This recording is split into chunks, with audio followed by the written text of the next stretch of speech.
We find ourselves in an incredible interstellar era, which is the perfect place for any man. Our hero spends a huge amount of time on this journey. However, its main reserves are now almost depleted. An unknown enemy directs powerful energy beams towards him and opens fire. The captain realizes that, unfortunately, it is difficult to obtain something resembling a warship. Turning to his comrades, he says that he is sorry that he could not protect them. In response, they report that they never once regretted following him. As he embraces and prepares for death, he realizes that if he were given a chance to go back, he would not allow it. Suddenly, this world system activates a hidden time rewind function. The young man immediately agrees with this opportunity and tries to activate it as soon as possible. Despite the warning that this can only be done once, he continues to insist. He must hurry, because his ship cannot last long and is about to collapse. Luckily, they make it in time and the time warp begins to activate. A few moments later, he suddenly finds himself in the body of a young man.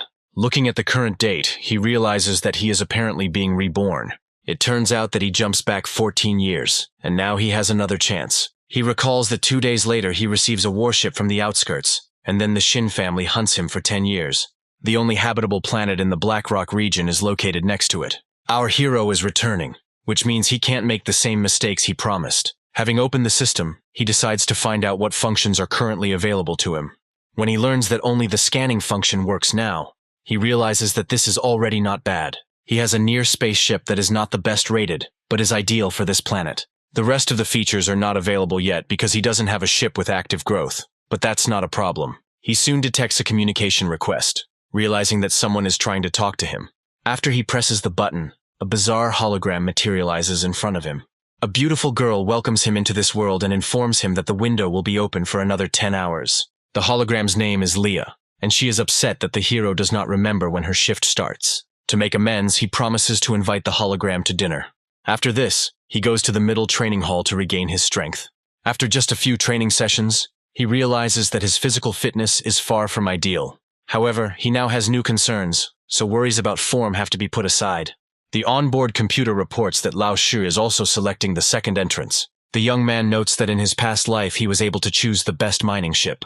Even though he cheated, there were always envious people like Laosir who tried to ruin his life. This scoundrel quickly contacts the hero and asks for some advice on mining ore. The hero's anger cannot be contained, and he demands an immediate duel with this villain. This fight immediately attracts the attention of other people who realize that betting on Laosir is more profitable. They believe that if they allow Master Laosir to win, they can make a fortune. Laosir approaches a hero named Mateo and asks why he is challenging him. Mateo turns off the voice communication and enjoys the silence. A low-power laser designed for self-defense cannot penetrate the hull of another ship. Mining areas in the asteroid belt are known for their dangerous routes, but veins are always found in unexplored places. Thus, whoever reaches the deepest part of the mining area will be the winner. In his past life, Laosir wanted to cause trouble for Mateo and tracked him down, which is why he died. Mateo had nothing to do with his death, but he didn't expect his family to try to blame him for it. Although the death of this scoundrel was a joyful event, it brought more trouble. Asteroids are currently in a constant state of flux due to differences in size and orbit. This is why companies send out special rescue ships before mining operations begin.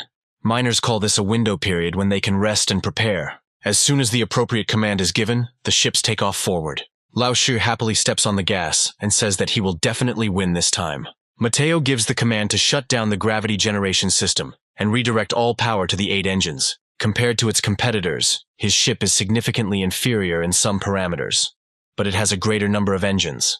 More engines automatically mean better maneuverability, and in this environment that is an obvious advantage. Viewers say Mateo is being too careless and needs to stop taking risks. Laosir is also surprised by the protagonist's behavior, as he cannot understand what his plan is. Meanwhile, Mateo feels so confident that he seems to be able to go through everything with his eyes closed. In just a few moments, he performs several masterful maneuvers, deftly piloting the ship. One can only guess what his opponent, who in no way expected such a turn of events, is feeling now. Mateo smiles, because now he saves this man while he is alive, which means he is getting rid of future problems. Knowing that time is running out, he hopes that his grand plan will work. It's time to get down to business. He still needs to extract quite a lot of minerals. The main value is represented by energy crystals, which are needed to maintain the constant functions of systems.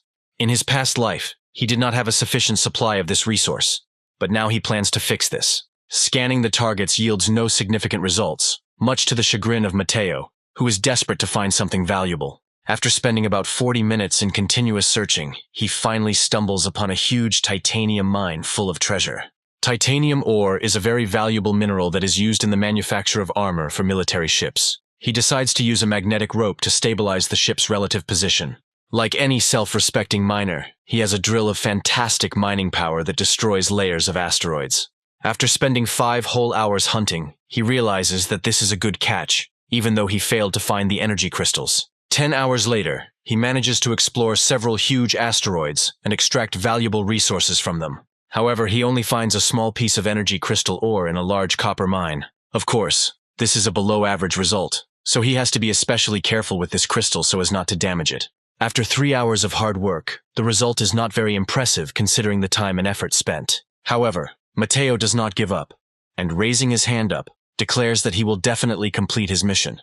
After some time, a battleship of incredible size begins to materialize directly above his head. He is the one who is the target of our hero, so he smiles happily, preparing to approach him. Suddenly, a giant spark battleship fires a beam at Mateo's ship, attempting to cripple its systems. Mateo is surprised that this ship uses MIE particles to disable detection and communication systems. This is a unique technique that resembles electromagnetic interference. In the range of the particles, all wireless devices start to malfunction. Notified of his low growth potential and the presence of the Blood Destroyer, he realizes that he must surrender and not resist. The battleship gradually lifts his ship while Mateo ponders the reasons for the attempted takeover. After some time, he is met by huge robots that look quite threatening and do not bode well. Mateo recognizes them as Guardian 3 robots, which are renowned for their combat intelligence and ability to adapt to any conditions.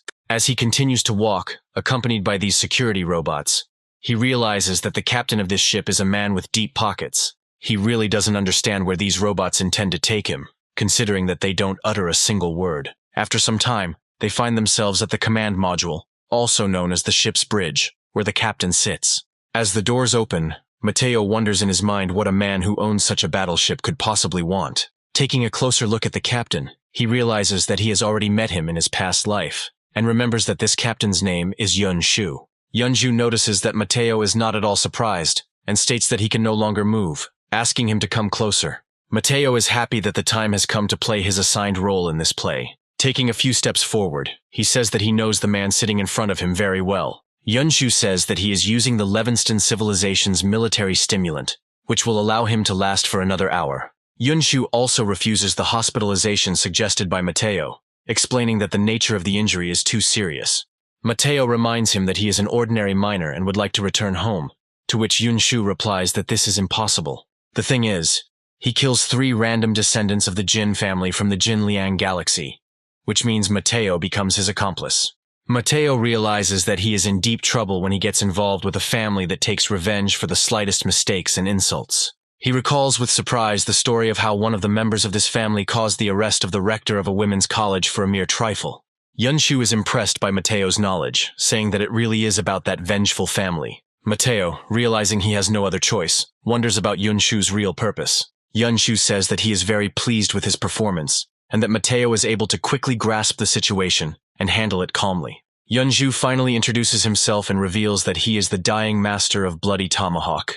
Mateo hesitates a little, surprising Yunshu, who is already ready to hand over the authority to him. Mateo says he always dreamed of having his own ship. However, he planned to save money and then go to the Federation to enroll in the academy. Mateo notes that if he gets a spark ship now, it will save him about 20 years of hard work.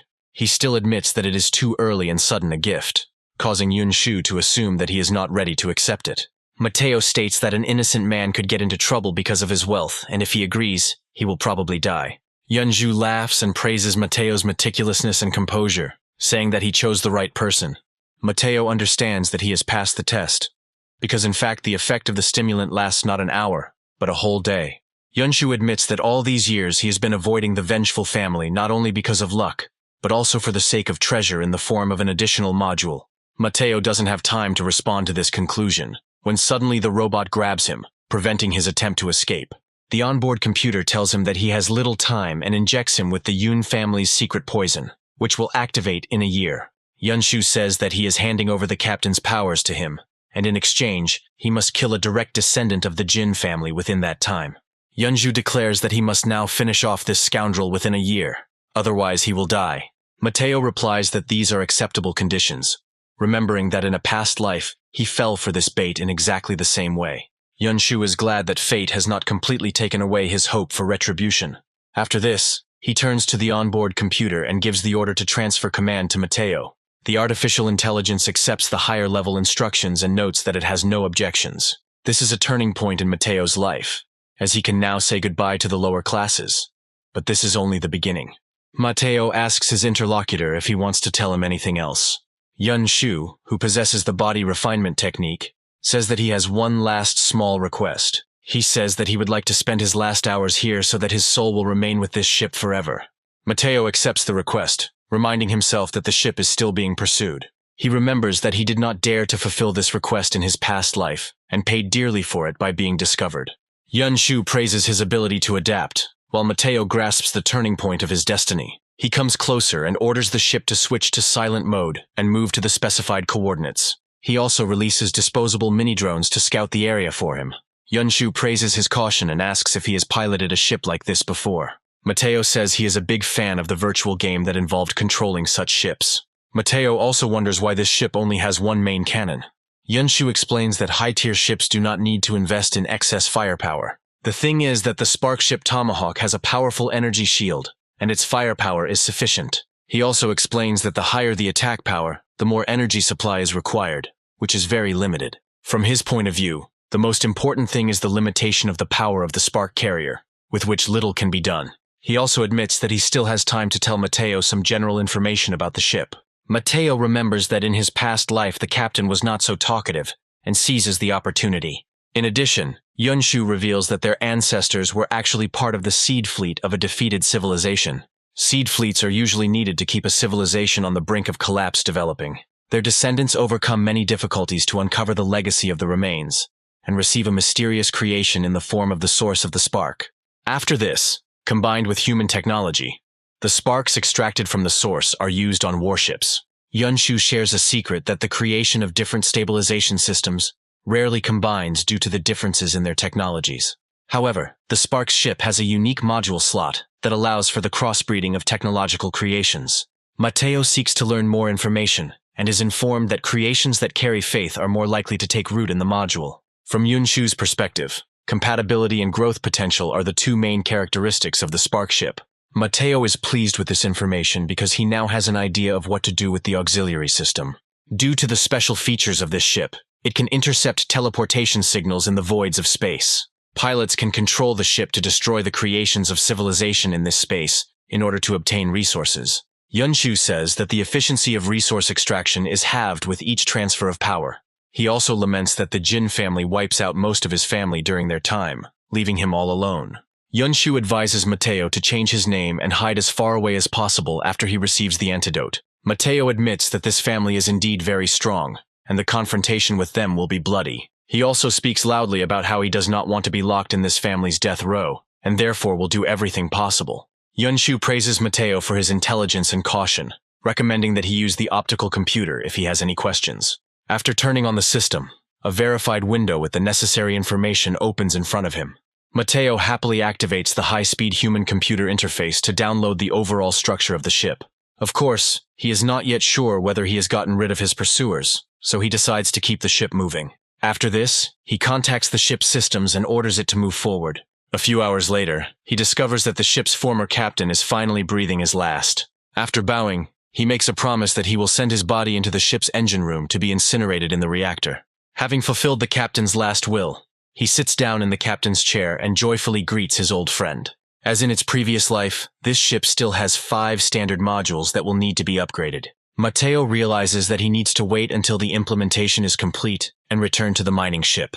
At this stage in his past life, he had difficulty resisting attacks from Sim Dakao's ship due to a lack of resources. However, now he can take a more cunning path and thereby destroy his opponents. Currently, the rating of the main character's ship is at level 6 and leaves much to be desired. Based on the images he received, Mateo realizes that he is indeed being pursued by Sim Dakao. He remembers that last time his enemy's ship was destroyed in an ambush, but he did not expect that there would be something like a black box on this ship. Smiling, Mateo realizes that this time things are going completely differently and decides to change tactics. Immediately after this, he heads towards his mining ship and flies away at a respectful distance, camouflaging the battleship. While he is within range of the brainwave manipulation system, he is able to control the Tomahawk remotely. Shaking his palms, he realizes that he has done a good job, because now he needs to concentrate on finishing the catch. He also believes that he needs to hide his identity, so he goes to planet KQ-03. The next morning, dawn greets him with its cold, eye-irritating rays of sunshine. Once he gets up, he does a good warm-up to feel good while working. At the moment, his priority is to obtain standard power units as quickly as possible. He realizes that the ship he is entrusted with is a giant and consumes a lot of energy, which means he will have to work hard to provide it with everything it needs. Even a single engine jump requires hundreds of blocks, meaning he has to come up with something particularly creative. Previously, in order to secretly obtain energy blocks, he bribed a strange merchant fleet leader. At the time, this decision proved to be a bad one, as he acquired another faction of pursuers. Mateo remembers well this scoundrel who sold his data, despite receiving a substantial sum. This man's name was Hyos, and he was the leader of the 4th merchant fleet in the astrosphere. It is not difficult to guess how serious a grudge our hero harbored against this traitor. However, Mateo understands that rest is also necessary, and after taking a shower, he decides to play galactic travel a little. To do this, he heads to an internet cafe using the services of magnetic rail platforms. He is met inside by 2 girls who greet him joyfully. Moving on, he turns to the employee and says that he would like to receive the regular rate. Sitting down in a computer chair, he gives a system command to enter cyberspace. After some time, he loads into a game in which he has already achieved considerable success. Mateo orders the random singles match mode to be turned on to practice. He soon encounters a high-level opponent who is surprised that he was given a newbie. Mateo activates all thrusters and dodges attacks, randomly confusing the opponent. At a certain point, he switches to manual mode to launch a powerful counterattack. However, the enemy is not asleep and is trying to destroy it with an attack from the main weapon. Mateo just grins, believing that this is far from all that he can counter. With his engines activated, he easily dodges the powerful beam that would have destroyed him. The enemy watches what is happening in surprise, and orders her onboard computer to reload the guns as quickly as possible. Mateo takes careful aim and gives the command to open fire to defeat the enemy. He is rejoicing over his victory when suddenly he receives an important notification from his old friend. He remembers that he met this girl in his past life, and she became his first teacher in this difficult game. The girl offers him a duel, adding that in that case she will begin to treat him more respectfully. She also asks if he would like to visit her, noting that her college teaches military subjects, and entry is prohibited to outsiders. Mateo teases her, claiming that she is hardly that strong, but Rabbit states that she is the best in her class. The Rabbit points out that Mateo is too weak, and then bids him farewell, leaving him alone in the city. Mateo didn't expect to see her again since she is a student of Royal Sky High School. The next day, it's time to go to work, and he realizes that he needs to finish it as quickly as possible. Along the way, he overhears Laosir telling his friends about the appearance of Bloody Tomahawk. Of course, few people believe such nonsense, and all his stories are doomed to failure. The manager assures them that there is nothing to worry about, as the Jin family will not pay attention to them. He also recommends that everyone hide in case of danger, after which he urges them to get down to business. Meanwhile, Mateo has already collected enough ore in advance and is now looking for a way to improve the Tomahawk. Returning to the ship, he hears the artificial intelligence addressing him and greeting him. Mateo recalls the ship's main competitive advantage, its ability to jump between universes. He also activates the Mirage system and orders the ship to become invisible in order to release the mini-drones. The ship is preparing to teleport to a combat zone in another universe. The system informs him that the radar has detected enemy tracks that do not pose a serious threat. Mateo speculates that Type 1 civilizations capable of conquering their planets have relatively weak ships. He also understands that he is very lucky, because his 6th-level ship should have encountered a more advanced civilization. However, his opponent is quite numerous. He has more than 2,000 ships capable of destroying his enemy. However, the Mirage system gives results. Thanks to it, he penetrates the conflict zone unnoticed. Thanks to powerful radars, he can hack into information systems and inspect his opponents. After this, he gains information about the opponents that confront him, noting how ugly they look. His ship at level 6 still has a clear advantage over the enemy, and he has 24 hours to harvest. Fire ships require identification, so he needs to get a lot of points to rename the ship. Each ship of his opponents can only give 1 starting point, which means he has to destroy as many enemies as possible. Mateo remembers that last time he led Mercy to alien Russia, and it cost him dearly. This time he realizes that it was a mistake and begins mass destruction on the planet. Having destroyed the planet quite quickly and leaving its inhabitants with no chance of survival, he realizes that he needs to hurry. He just as decisively and inexorably gets to the next planet and destroys it. Hostile ships begin to move towards him, but he realizes that they do not have even a fraction of the strength to resist him. All projectiles aimed at him are reflected by an energy shield. Mateo charges his main cannon to destroy his opponents with one well-placed shot. After performing a special maneuver, he rejoices at how many lives he took, thereby receiving a large number of points. The enemy tries to surround the main character's ship, but they fail. It turns out to be quite easy to break away from them, and Mateo gets an impressive harvest of points. Immediately after this, he decides to rename the ship and thinks about what to call the new vessel. The first ideas for a ship name turn out to be quite poetic, but already taken. Quite a lot of time passes before our hero finally manages to come up with an original name. Realizing he has a chance, he jumps up and declares that he wants to name the ship after Pond. The system notifies him that the ship has been successfully renamed, and Mateo activates the hull restoration. Leaning back in his chair, he realizes that his ship is simply amazing and is capable of directly repairing itself. His ship also temporarily clears his name, but he still can't explain how he got the battleship if it is discovered. In addition, he decides to upgrade his armor to the next level to increase his durability. The system asks him if he wants to spend extra energy crystals to double the gain, but Mateo refuses. After the carnage, he levels up and decides to upgrade his brain manipulation system. Now the radius of this ability increases ninefold, which is good news. Mateo stretches out in his chair, happy that he's got all his priorities covered. After making sure that the situation around him is in perfect order, he returns to his ship and flies away. Meanwhile, the mysterious ship continues to roam space, destroying asteroids. Sima Delan approaches Sima Decao and expresses his concern that Yunshu will fight desperately. Sima Decao claims that his opponent is mortally wounded and will not be able to resist. A rivalry quickly develops between the two brothers over who will find the Tomahawk ship first. Sima Delan reminds his cousin that he is not his equal and is just a greedy worm. Sima Decao asks his brother not to be overconfident, reminding him that Yunshu is doomed, but the ship may not be empty. Sima Delan expresses hope that his brother will not let him down and will be able to find this ship. Sima Decao is left in proud solitude and angrily realizes that he must obtain this module. Turning to his assistant, he orders him to contact another person who acts much slower than Sima Delan. Mateo, meanwhile, arrives at the class reunion and raises his hand in greeting. He comes there to gather news about the Jin family, and notices that his friend Chen Lingfeng is causing a fuss again. Chen Lingfeng greets his comrade and asks how he is doing, and a friendly conversation begins between them.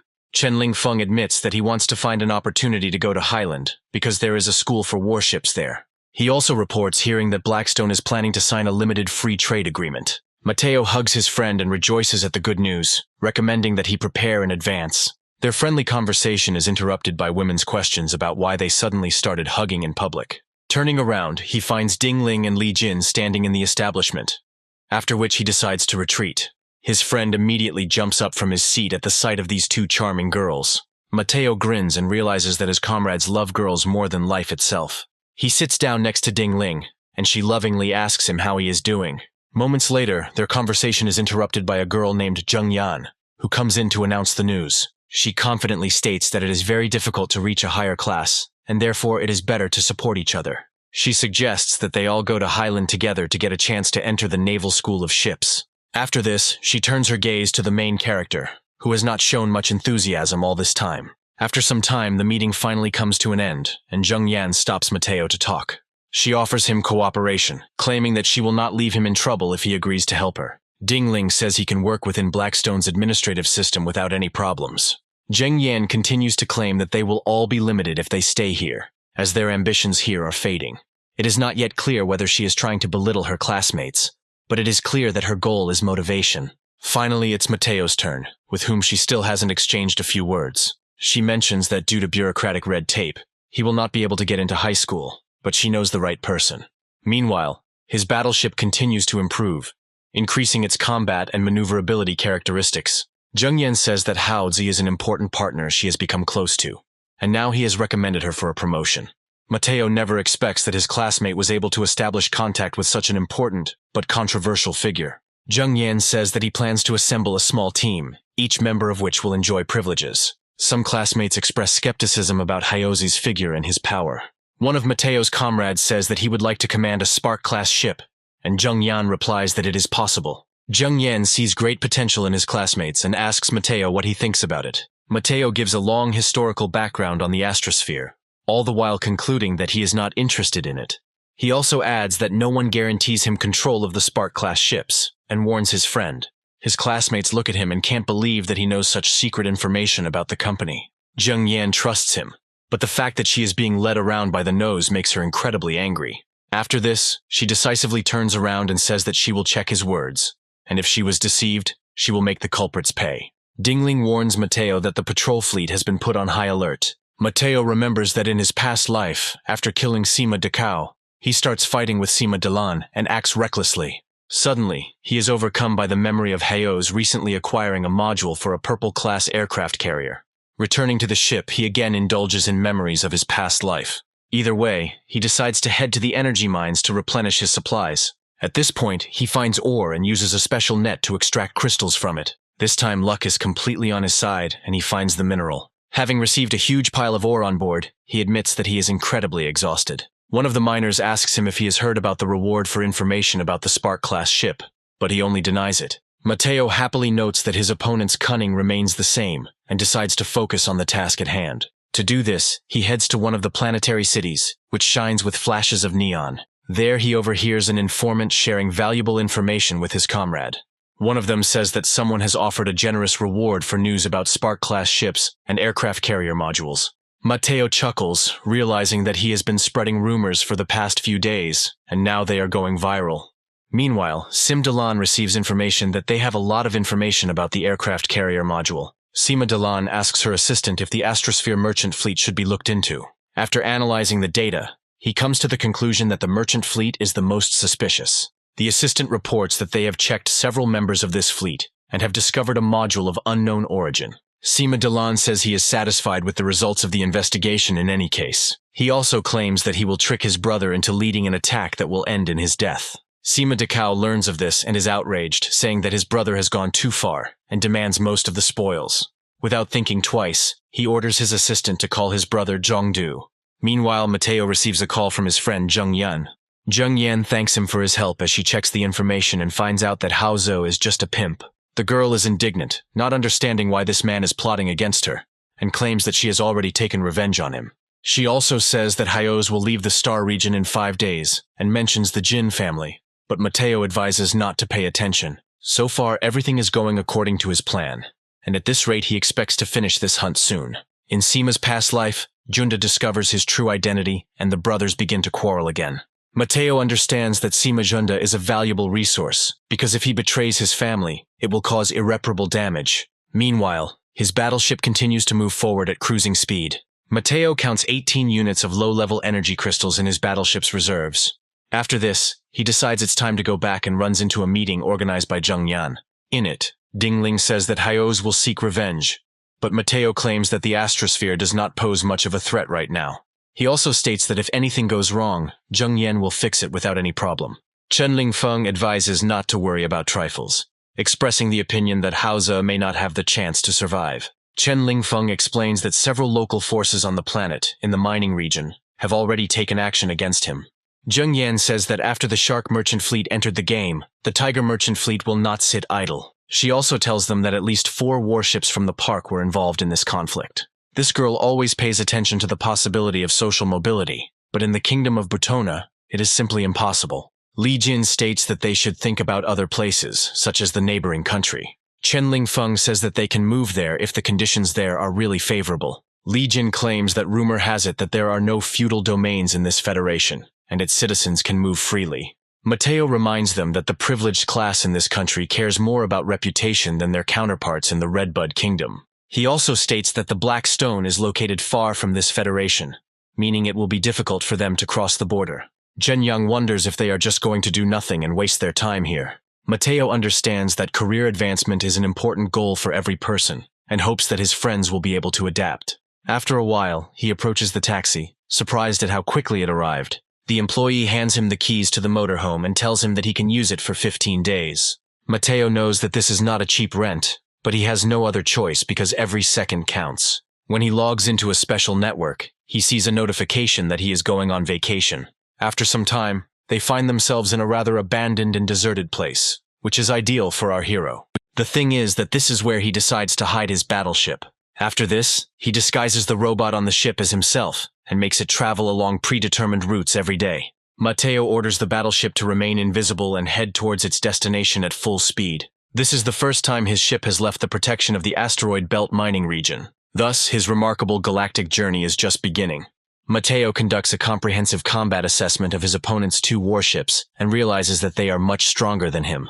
In his past life, he was hunted for decades, so he has a lot of experience in disguise. Seeing local ships on radar, he realizes that their systems are not strong enough, and therefore he will be able to slip through undetected. Sitting down in the storage compartment, he realizes that the fleet ahead has been silent for 2 days, while he himself has managed to obtain a lot of crystals. Having read the plan in his head, he quickly jumps to his feet and rushes forward. Our cunning hero commands the ship to switch to stealth mode and catch up with him at full speed. Meanwhile, House is thinking about how the shark merchant fleet has been following him for several days now. However, before he can allow the thought that they have no hostile intentions, shells begin flying towards his ship. He immediately turns around and orders his subordinates to turn on the energy shield. Having given the command, he watches as his fleet carries out the order. Shima Dekao, who is the initiator of this attack, smiles and says that he is ready to compete with these scoundrels. While the villains sort things out with each other, Mateo carefully watches them, hiding behind an asteroid.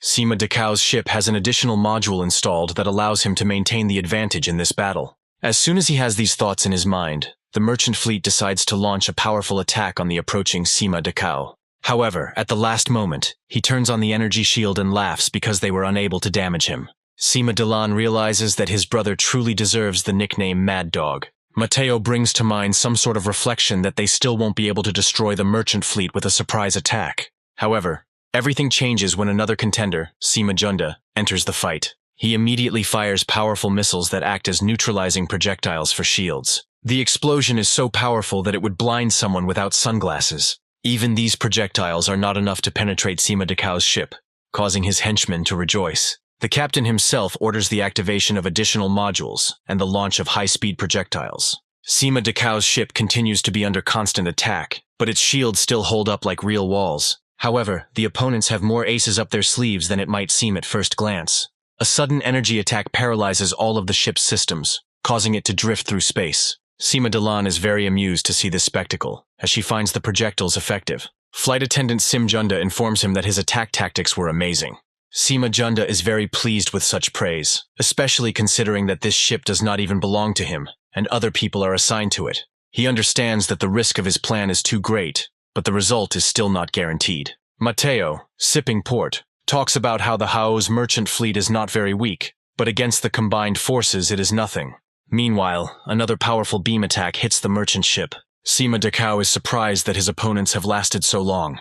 However, everything goes according to his insidious plan, and a sinister smile appears on his face. He is informed that the remaining ships do not pose much of a threat and can be easily dealt with.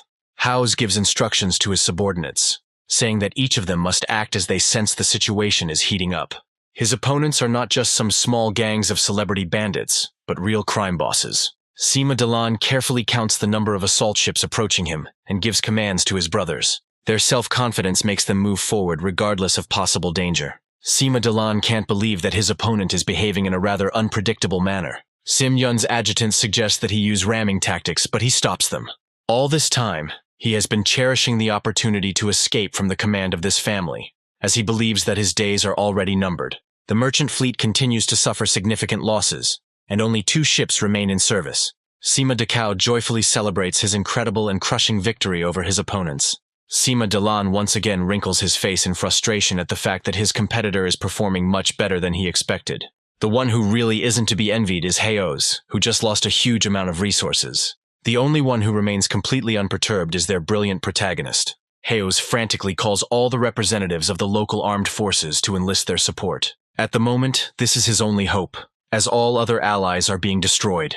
Other merchant marine representatives refuse him, citing the fact that they have their own affairs. Hao's tries to put pressure on them, claiming that they are acting contrary to the international trade treaty. This argument makes an impression, and the merchants suddenly agree to help him.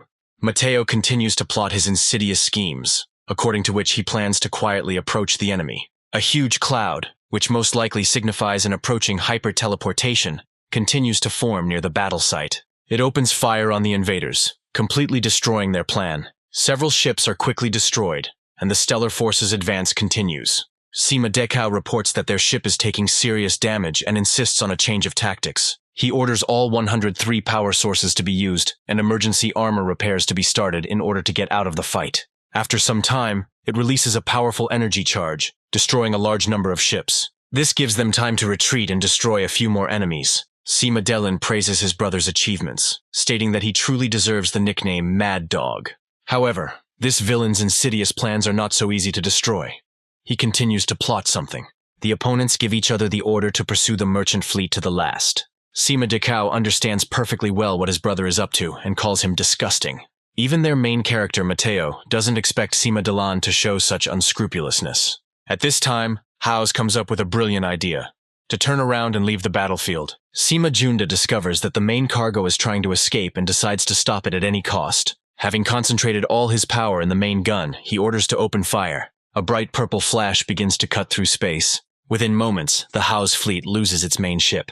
Mateo finally gets the chance to take revenge on his opponent, who let him down badly last time. Sima Dekao receives a report that his ship is barely afloat. Sima Delan praises his dedication, stating that he will now take care of everything else. Sima Dekao realizes that he is just being used as a human shield to take the trophy with impunity. The Jian family's battleship reaches a special module that is very valuable. Sima Junda admits that they are suffering a crushing defeat in this operation. He also understands that he must defeat his opponent in one blow if he wants to get the trophy. Suddenly, the robots revolt, and the reason for this is Atan's order. The angry adjutant reminds him that it is time to pay the bills. Sima Delan grins, and everyone echoes him, admitting that no one can compare to him in cunning. Suddenly, he receives notification that neutralizing shells are aimed at his battleship. A real space duel ensues between them, and it promises to be very exciting. Mateo watches what is happening with interest, noting that the situation has changed dramatically. Sima Dekao watches the disaster unfold and realizes that this is his chance. He orders to move towards the stern of the enemy ship and calls Sim Delan for communication. As he gets closer, his anger grows and the situation escalates. At the first request, he is given a capsule, and Sima Delan tries to curry favor with him. Sima Dekao does not fall for his flattery and declares that they need to stay away from this ship and retreat immediately. Moments later, the Star Destroyers separate from each other and Mateo discovers the pod. After giving the order to attach a mini-detector to her, he decides it's time to come out of the shadows. Sima Dekao is happy that they are finally approaching an inhabited planet, but it turns out to be too early to rejoice. Mateo menacingly declares that it is necessary to activate 3 MIE particles and prepare the main weapon. After this, Mateo takes proper aim and presses the fire button hard. Powerful energy beams are once again beginning to cut through space. Sima Dekao does not even have time to understand what caused his subsequent tragic death. The next moment, a powerful flash occurs, signaling that the spaceship has been destroyed. Mateo does not grieve for a second over the man's murder, believing that he deserved his fate. Immediately after this, the robots jump into space to scan the remains of the ship, after which they leave the galaxy.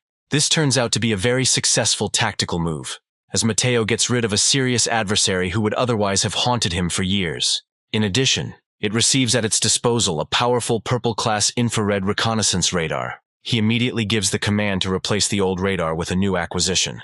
After this battle, unlike the previous one, which took place in another universe, the situation turns out to be more favorable. He finally returns to the planet where he previously hid his treasure. They also managed to get a signal from the detector, confirming that the capsule they found actually contained Sima Junda. Mateo pays tribute to the man who rose through the ranks thanks to his hard work. Before entering the shelter where Sima Junda is located, he prudently calls for an ambulance. Sima Junda regains consciousness after some time, greatly surprised by what she sees in front of her. Mateo introduces himself and says that he called an ambulance after hearing an alarm. Sima Junda immediately introduces herself under a false name and thanks him for his help. The situation for this young man is dire, as the family he betrayed will certainly try to take revenge on him. Sima Junda says he needs money, but Mateo says he will pay his expenses. Sima Junda adds that he needs much more funds, hoping that this decent man will lend at least part of it. Mateo continues to play the part, saying that they just met, but admits that he sees an extraordinary person in him. Mateo understands that such a large sum will arouse suspicion, but it doesn't matter to him now. Sima Junda shares his sadness about not having a bank account, but for Mateo, this is not a problem. Quite quickly, he decides to leave the hospital to do his own thing. Handing over his business card, he says that he can always be contacted at the number provided. Mateo completes another important task with incredible success, changing his destiny. Having received the long-awaited antidote, he realizes that he will soon feel sleepy, and decides that it is better to get some sleep now. Without thinking twice, he injects the medicine into the shoulder so that it will work faster. Finally, the hero frees himself from the shackles of the past left by the captain, and can now control his own destiny. However, the next morning, Jung Yan visits him to tell him the latest news. She also suggests calling their mutual comrade Chen Lingfeng and getting together. With incredible speed, they all end up at an internet cafe to discuss the shocking events. Jung Yan fills them in on the details, unaware that Mateo already knows everything firsthand. Chen Lingfeng says that Haoze got what he deserved and is surprised that anyone cares. Li Jin reminds everyone that Count Astravera will not be pleased with his people being wiped out near this planet. She also expresses concern that they themselves may come under suspicion, having recently caused trouble for the Count. Dingling agrees, saying that no one will investigate what really happened. Jun Yang nonchalantly claims that they have nothing to worry about, as Count Astrover has more important things to do. Li Jin recommends closely monitoring the news so that measures can be taken again if necessary. Chen Lingfeng points out the obvious fact that this planet is no longer so peaceful and carefree. Jun Yang states that Haozi is on the surface, and therefore no one will look for him. From his point of view, the Count would not take any offensive action, so they could breathe a sigh of relief, but Jun Yang should be wary. Jun Yang asks why he is laughing at her, hinting that he is not paying attention to the two petite girls. On this comical note, their meeting ends, and they decide to go home. Mateo decides to continue his space journey again, and starts a conversation with a virtual friend nicknamed Rabbit. She tells him about the leader of the civilization party, and Mateo smirks when he hears the name. Looking at his age, he understands that in our time it is easy to live to 150 years. Mateo waves it off, saying he's heard of the man before. Along the way, he plays through some memories of this man's life in his mind, without attaching much importance to them. After some time, he heads home after work, hoping to soon travel to another universe to take part in new battles. His colleague informs him that their boss will not be able to save his mine, and will be forced to sell it. He advises to mine as many resources as possible to get the maximum benefit, and offers to give him valuable ore. Mateo recalls that his boss used to be the largest contractor in the mining area. However, when confronted with merchant fleets, he is forced to lose, as they have far more resources. Unfortunately, one of the merchant fleets that provides protection to his commander turns out to be too weakened. With incredible determination, he declares that this does not concern him, because he intends to destroy any head of the Tiger merchant fleet. Jumping into his starship, he quickly starts the engines and rushes upward. Once he reaches his ship, he activates the Mirage system and begins capturing signals from different universes. Having received the necessary signals, he decides to enter the battlefield to destroy hostile civilizations. The ship begins to shimmer and quickly disappears into the darkness of space. This time he is lucky again, and he goes into battle with a Type 1 civilization. Studying the history of this civilization, he realizes that this sector is quite abandoned. He suggests that the new radar he just received might help provide new information. After just a couple of sonars, he already discovers something that might interest him. As a reward, he is offered laser mining guns and a mineral detector. Mateo grins, as now that he has these components, he will be able to use them in the future. His warship systems are brought to combat readiness, and the energy shield is immediately activated. This planet doesn't have a single chance, and it quickly destroys all life on it. After this, it extracts useful resources, as well as 2 mining city modules. Now that he has these modules, his ship can shoot at any moving objects. Finally, he decides to completely destroy the planet and rushes away. Mateo is upset by the low efficiency of pumping, but the bitterness of this unpleasant fact is brightened by 2 new modules. Another day passes, and no reinforcements arrive for the destroyed civilization.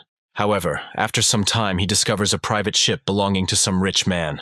Looking at the astronaut who has emerged from there, he suggests that it would be better to stay away from him. However, upon closer inspection, he realizes that this young man seems familiar to him. Mateo recognizes this awkward boy as Qing Wanli, who once helped him with his problems at school. Being a generous man, he decides to save this astronaut and bring him to the ship. One can only guess how surprised Qing Wanli is when he meets his old friend in the middle of space. Mateo reports that the mining area is quite large and wonders what is happening to it. Qing Wanli shares information about him being followed, and Mateo tries to calm him down. Apparently, the situation with the shark merchant fleet is getting so bad that even people like Qing Wanli are at risk. In fact, Qing Wanli completes the secret deal, and despite Mateo's protests, claims that he has nothing to worry about. Qing Wanli is chosen as a mediator because his brother and sister are being monitored. After learning that Chung Su of the Tiger Fleet is following him, Mateo invites him onto his ship. 2 days pass, and they decide it's time to stop hiding, as Chung Su should be leaving by now. Qing Wanli assumes that he is already considered dead, so he can go home. Mateo says that his help does not require gratitude, because they are best friends. Mateo watches Qing Wanli as he lands on the asteroid. On his return, he is met by an enterprising colleague who reminds him that he promised him the ore. Mateo quickly makes it clear that he actually promised nothing, and stops the brazen manipulations. Thus, this scoundrel is left with nothing, and all that remains for him is to sharpen his teeth on our hero. Mateo, as always, eavesdrops on conversations to extract some valuable information from them. It is becoming clear that the Tiger merchant fleet has been aggressively attacking merchant ships lately. However, today is his day off, which means he can happily spend time with friends. However, in reality, he is unlikely to have a quiet evening. Suddenly, agents from the Tiger Merchant Marine burst into the Enterprise and announce that they are buying the Enterprise. They immediately begin to demand compensation from employees for damaged ships. They also claim that they specialize in debt collection, so it's best not to argue with them. Mateo tries his best to avoid trouble, since he will soon no longer be a minor. His plans to get out of the situation peacefully are ruined when an unfriendly businessman approaches him. They hand him a piece of paper and ask him to read it, stating that he will be assigned security. After studying the documents, he understands that these people have found themselves a good accountant. According to these documents, they are trying to trick him into becoming an intelligence agent and helping the corporation. This work is quite dangerous, since even military ships do not always manage to pass through these areas intact. The deal looks extremely bad, and these people are using signal jammers. Mateo also recalls that there are reports that there are many valuable minerals in the area, but they have never been found. He is woken up early in the morning and forced to go to the mining area without being given a good night's sleep. At the facility, he sees a very expensive, high-quality research ship. Arrogant businessmen claim that ordinary miners are not allowed to board these ships. The miners look at their ships in surprise and say that they do not have armor for reconnaissance in this area. One of the businessmen tries to calm them down, saying that their ships have energy shields to ensure safety. The miners are slowly beginning to trust these words, assuming that the military shields will be able to withstand at least one blow. Only the main character understands that all this is just dust in the eyes, designed to deceive them. The new head of the Enterprise orders the formation of groups to begin gradual reconnaissance. Mateo looks closely at the schedule and realizes that it is full of shortcomings. Since the mission is different from previous mining operations, he decides to choose a lower quality ship. Laosir suddenly overtakes him, demonstrating his previous sluggishness and stupidity. He thanks Mateo for choosing the best ship, noting that he has always had a good understanding of these machines. Mateo smiles, realizing that this man has dug his own grave. An armada of spaceships engaged in mining operations looks truly impressive. Mateo realizes that these mining ships lack surveillance equipment, but they do have security. The captain of the exploration ship tells his friend how he got it. He reports that his father began preparing this research ship long before the current mission. The captain grins and adds that he has been given a vital mission to scout out the area. A business conversation ensues between the entrepreneur and his boss about how their plan is progressing. The entrepreneur reports that, according to preliminary data, the probability of finding rare minerals in this area is low. The boss replies that these reports were deliberately distorted in order to reduce the enthusiasm of other participants. The entrepreneur learns that the probability of finding rare minerals is actually 68%. He is also told that the operation is strictly confidential and cannot be made public. At this time, Mateo realizes that he needs to warn the others as quickly as possible. To this end, he tries to speak to them through a special jargon, inviting them to an Edelweiss cocktail. Among the miners, the name of this cocktail means radiation, so they should understand what he means. The miners continue the conversation as if nothing had happened, making it clear that they understood him perfectly. Mateo is happy about this lucky coincidence, but he understands that it is too early to relax. He continues to speak to them in a veiled manner, hoping that outsiders will not understand him. His plan works, and one of the businessmen announces that the time window is approaching. The miners continue to move forward cautiously, trying to figure out what to do next. The businessman notes that mining in the outskirts is usually safe, since the frequency of meteorite falls here is lower than expected. Mateo moves further into an area where the space environment becomes increasingly complex. He turns to one of the shift leaders and says that in this place, one can see a rare, beautiful landscape. The miner takes the hint and replies that he would like to take a look at this landscape.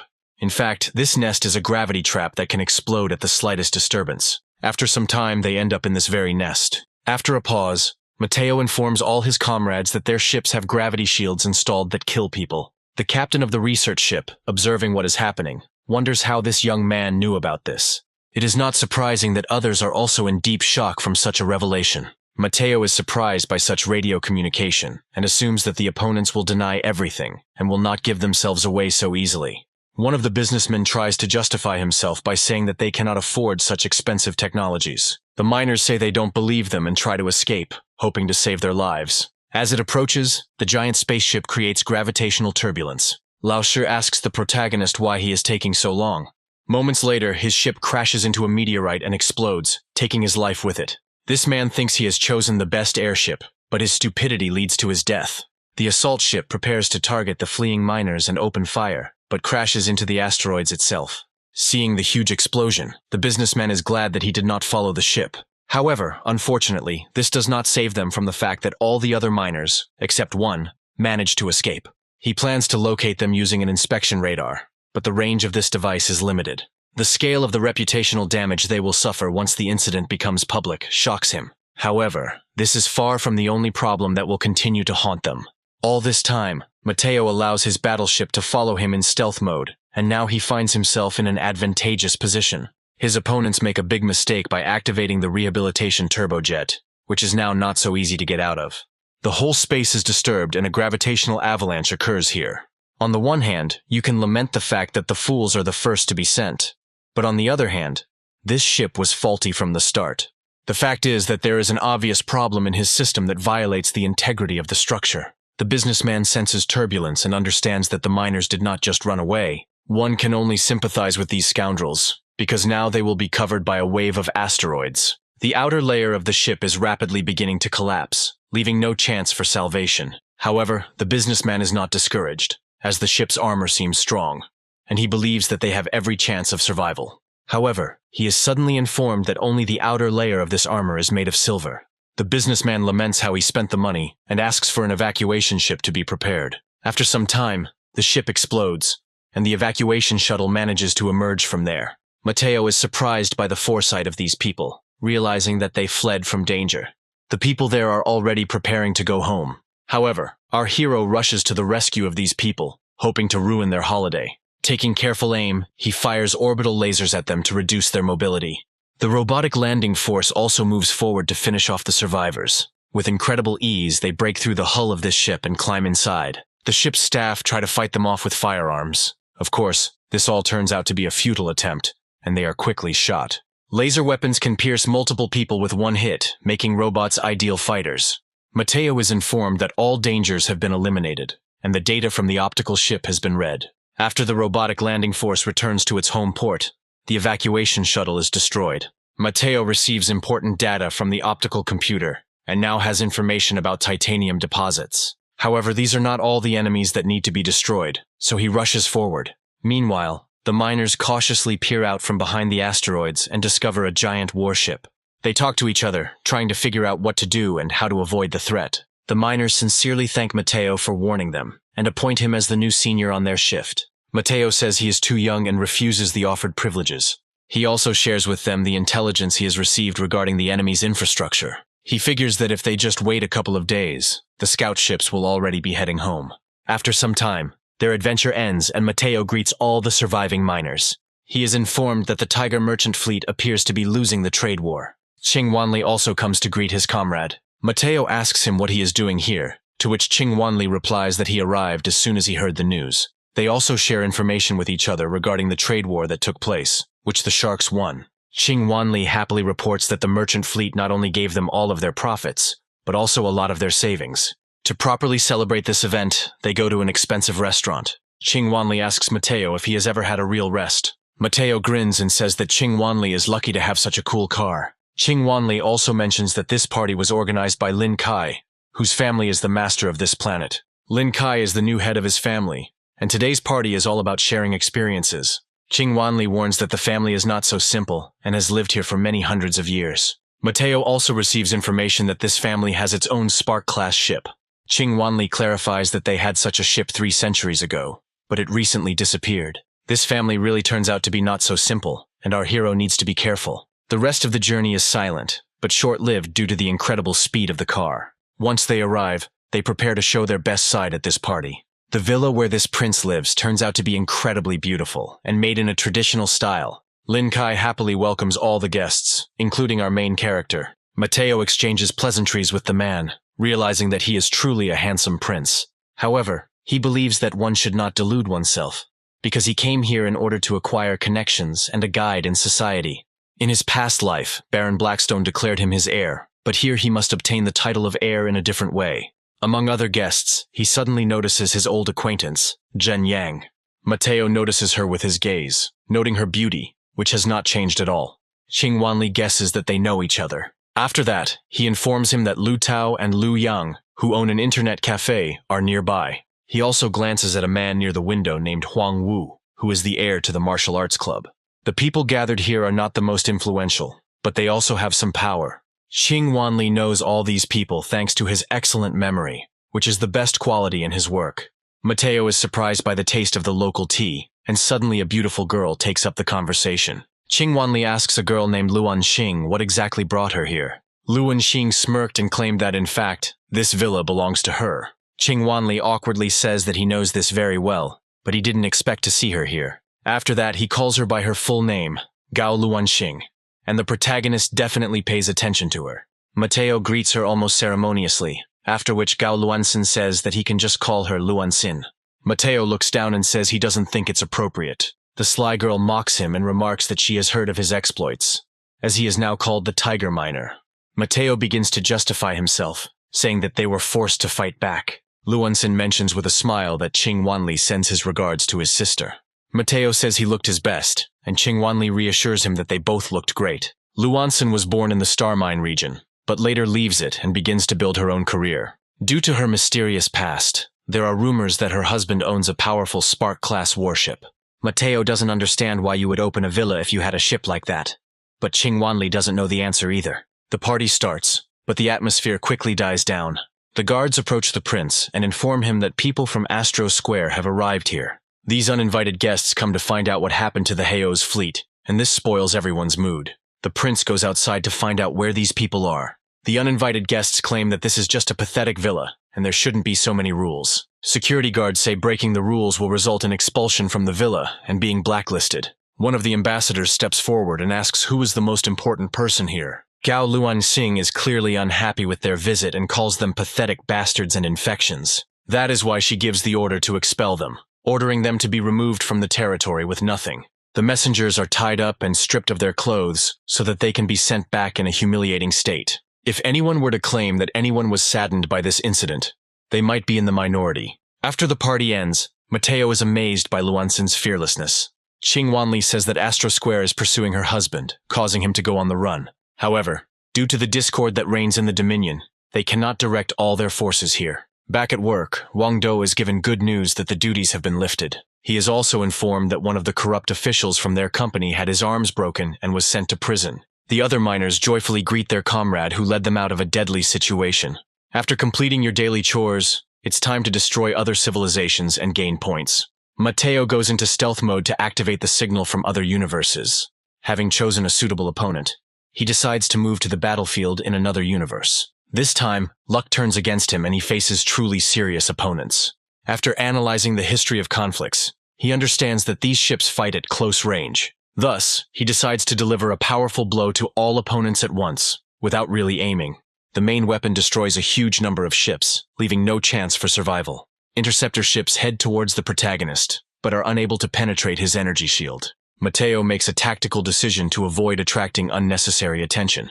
The opponents continue to shoot at him, but to no avail. At the same time, the main character approaches the inner part of the battlefield and encounters a large number of enemies. After quickly analyzing the situation, he realizes that the blue team is at a disadvantage. For him, it has only indirect significance, because he is going to destroy them all. The defensive ring is broken through by his powerful attacks. He begins to pick up electromagnetic waves that signal a desire to begin negotiations. However, before he can decipher anything, the ship's warning system activates a red alert. Of course, this means that the negotiations fail, and now the hero will have to fight. The situation looks extremely strange, as the opponents are behaving unusually. Even such a smart hero cannot figure out the reason for the changed behavior of the enemies. After a few moments, the solution becomes obvious. A huge black hole appears, sucking in the ships. Mateo wonders how lower civilizations came to have gravity collapse bombs. The battleship is going through hard times, as nothing can survive being sucked into a black hole. Gradually, the hull becomes damaged, despite the powerful energy shield, because gravity acts everywhere. To prevent further damage, Mateo must act decisively. The situation is heating up, and all that remains is to hope that Mateo's plan will work. The situation is not going well at the moment, but he decides to push all his engines to the max. However, at the last moment, the huge black hole explodes, reducing its suction power to almost zero. Mateo can breathe a sigh of relief after heroically pulling the ship out of a deadly trap. The medical robot brings him a nutrient solution and receives commands to repair all systems.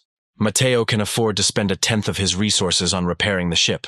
He also discovers a mysterious contraption that creates a mini gravitational collapse field. After another confident victory, it's time for a snack, because he's gaining a huge number of points. It takes other ships years to do this, but Mateo is a master of his craft and takes the best from everywhere. Having received a powerful artifact, he understands that now he needs to use it for his own purposes. He decides that such a powerful weapon costs a huge amount of money, which means he can sell it and forget about the problem of poverty forever. He decides to sip some tea while thinking about creating a special network of sparks. This network allows ships to exchange information with each other, but he needs to register a new account. After returning to the home universe, all that remains is to remotely control the ship's improvements and not show up. He also has an appointment with his colleagues, so time is running out and he needs to hurry. It's time to max out the engines and head back to the home planet to avoid suspicion. Along the way, it increases the effectiveness of remote control using brainwaves. He rushes as fast as he can, hoping that he won't be late for an important meeting. Jung Yan informs him that he is not late and invites him to join their little celebration of life. They clink glasses and decide to enjoy the evening, despite the fact that they have all been in trouble recently. Once home, Mateo reflects on the fact that in 2 days the fleet will arrive from Blackstone to the mining planet. According to his memoirs, the Baron comes from within and has many relatives, as well as another illegitimate child. This whole situation with the heirs turns out to be quite confusing, and not at all what it seems at first glance. However, if the Baron is deprived of his title, the nobles only benefit from this and start a war. Last time, one of the combat followers died protecting Mateo, and this time he is determined to prevent that from happening. After some time, he finally finds the ship, which suddenly appears that day and destroys his ally. He immediately orders the reconnaissance drones to follow him, hoping that this time he will attack first. As he approaches his invisible carrier, he activates his gravity lock system. These technologies are so advanced that even in the modern world they can be used in amazing ways. His plan is to place a time bomb on the meteorite and asteroids near the ship. Thanks to their improved design, the delivery systems of these bombs are among the most advanced. To our hero's surprise, his enemy is hiding in a relatively large city. Time is running out, so our hero decides to retreat, relying on the strength of his ship.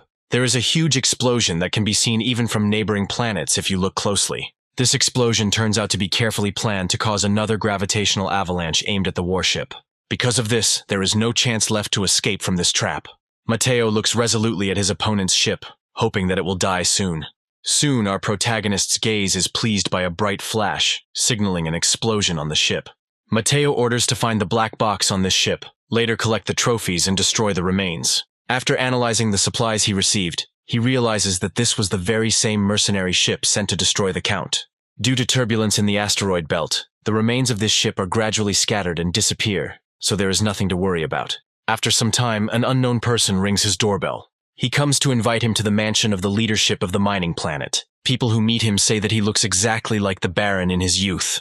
Mateo knows he should pretend to be nervous, but he's not doing a good job of it. The Baron's assistants report that they see him as a young boss and are preparing to take a blood sample. After some time, they insert a syringe into his skin to obtain a DNA sample. The sensor built into the syringe gives a positive result quite quickly, to everyone's surprise. After this, they apologize to our hero and introduce themselves as direct knights of the Baron. Mateo accepts their apology and states that he never doubted their good intentions for a moment. One of the knights named Chen Shu muses that Mateo is a suitable heir. Another knight named Ding Wei said that they took blood to check the relationship. They tell him that according to the results, he is the son of Baron Blackstone. Mateo admits that after leaving the orphanage, he vows to himself to achieve great things. However, he notes that one must not forget that he is the Baron's illegitimate child. Chen Shu says that, unfortunately, Blackstone's status is declining year after year, and so now is not the time for formalities. Ding Wei assures our hero that his efforts and hard work are not in vain. He also says that the Baroness wants to adopt a child from her original family and make him her heir. Mateo says it is a very dangerous title, and is immediately given the opportunity to refuse. Our hero is not like everyone else, so he prefers to take fate into his own hands and act decisively. Chen Shu and Ding Wei could only clap their hands in satisfaction after hearing such an impressive speech. Mateo often admits that he knows nothing, and his situation is complicated by his lowly origins. Chen Shu is surprised by the incredible ambitions of his interlocutor and praises him despite his youth. Chen Shu also says that another son of the Baron named Wang Jijin has extraordinary abilities. Of course, it can't be that simple. It means that Wang Jijin has some kind of special feature. Mateo realizes that he needs to find out if there are any other candidates besides his half-brother. Chen Shu bitterly admits that most people are against the Baroness's decision. Ding Wei reminds our hero that he has his own advantages that he needs to use. They also offer him to go to Blackstone tomorrow, and he immediately agrees. What's surprising is that Ding Wei didn't show such enthusiasm in his past life, which means everything becomes confusing. Ding Wei gives great support to our hero, and they now have 20 assault ships. Ding Wei and Chen Shu act tactfully and set up protection around his house during this time. Before leaving, he decides to record a message and warn his comrades. In this message, he tells them that he doesn't know when he will return, and asks them not to miss him too much. Mateo realizes that in the kingdom of Redbad and the surrounding star regions, the privileged have long been taking everything for themselves. He continues to explore his memories of his past life and realizes that he needs to act faster. After the incident, he also sends out a drone to secretly monitor the Tiger Fleet's reconnaissance ship. He discovers another trail that can be followed. Having selected a target, he gives the command to the observation drone to stealthily catch up with the object and continues to monitor what is happening. The whole point is that stations are sometimes installed along the navigation route to monitor the situation. Without these stations, he can't do anything, so he needs to get them at any cost.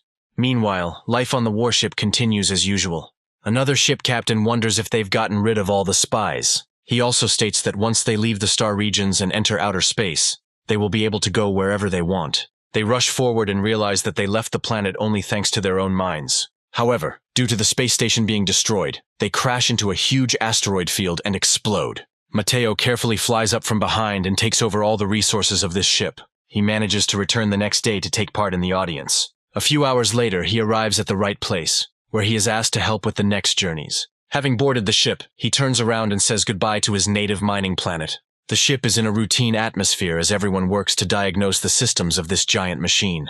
Mateo asks how much stronger their ship is compared to their opponents, to which he gets a whole lecture full of technical details. He is also told that they are in an administrative galaxy that is controlled by Blackstone.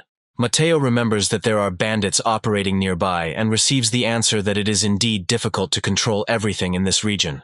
The main problem is that the Baron is in very poor health and cannot rule with the same strength and power. Chen Shu notes that the situation is actually not that bad, as the Redbad Kingdom remains stable. Mateo notices the naivety of this man, who believes too much in the power of the kingdom's authority. Thanks to the second chance, he understands perfectly well what will happen next, but decides not to argue. He is more interested in whether it is worth spending so many resources on his escort, but he is reassured on this matter. Mateo is also interested in the possibility of meeting the bandits, but Chen Shu reassures him, saying that they are of no value. Mateo remains vigilant and says that some bandits will kill for less. He also states that the fleet must be powerful enough to protect him, as he is now a valuable target. After thinking for a while, he wonders what force is the most powerful in relation to them. Suddenly, hostile ships from the Highland State appear on radars, posing a serious threat. The situation is heating up, and it is time to increase combat readiness and form a combat formation. The ships instantly carry out the command of their commander, which causes surprise and respect. Mateo recalls that he previously destroyed an Asteroid Edge-class warship, but now realizes that the enemy may have a spare. As if that weren't enough, the scouts discover even more suspicious details. According to a quick intelligence analysis, a Tiger Fleet ship was recently in the asteroid belt. Chen Shu understands that regardless of whether they are pursuing the Tigers or the traces of the Star Bandits, the situation remains tense. Mateo advises not to back down before they have a chance to figure out the whole situation, so as not to make things worse. He encourages him by telling him that he will be responsible for the consequences, because he himself chooses this route. 4 days pass, and they are already halfway to their destination. Mateo remembers that in his past life, a surprise attack occurs in an area located not far from here. His plan, as always, turns out to be correct, because he detects a huge number of enemies through sensors. It seems that they have nothing to do here, because this is a rather dangerous place for bandits. But who knows what these scoundrels have in mind?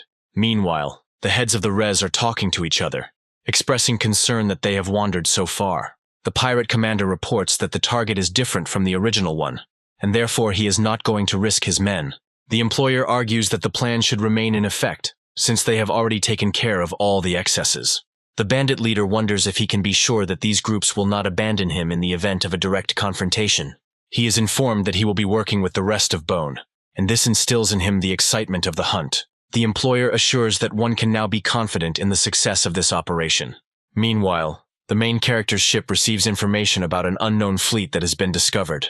Mateo tells Chen Shu that he is receiving data on these ships, among which is the ship of the bandit leader nicknamed Whitetooth. He believes that getting to know someone like Lin Kai could open the door to outstanding intelligence reports. Chen Shu carefully studies the enemy and orders an attack on Whitetooth's ship. The ships go into combat readiness and receive coordinates at which to open fire. Chen Shu continues to lead the operation with his usual brisk tone. After his subordinates distribute all the necessary particles, they decide to change the original direction. In Belozub's control room, the situation is becoming increasingly tense, as they still don't know what is going on. The captain notices a projectile approaching him and tries to activate the shield. Of course, it turns out to be too late, so almost the entire fleet of criminals is destroyed. Even Belozub's ship is damaged and loses a significant amount of strength, but still stays afloat. A warning comes in about another shell approaching from the horizon, and Belozub assures everyone not to be afraid. He smiles grimly and states that his ship is only slightly damaged, and that this is not enough to destroy it. He also asks the customer when Steelbone will arrive, and receives the answer that it won't be long now. Unfortunately, there is little reason for optimism, as another shell is coming.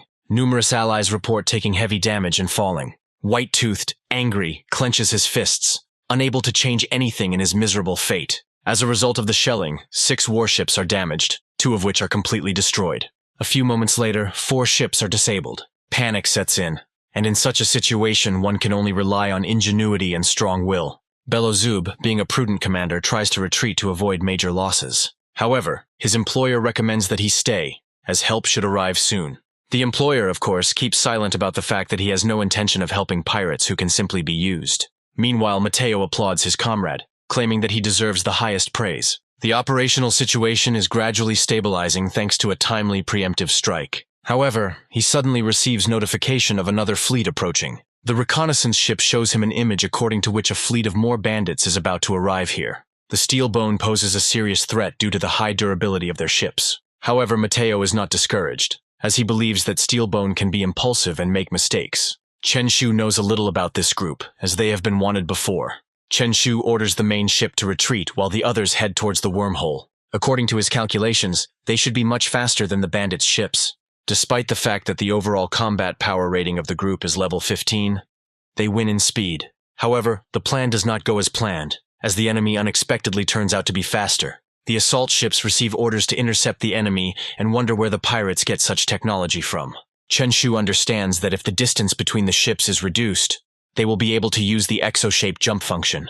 Mateo refuses to give up so easily and orders the drone to release invisible bombs. The moment of truth is coming.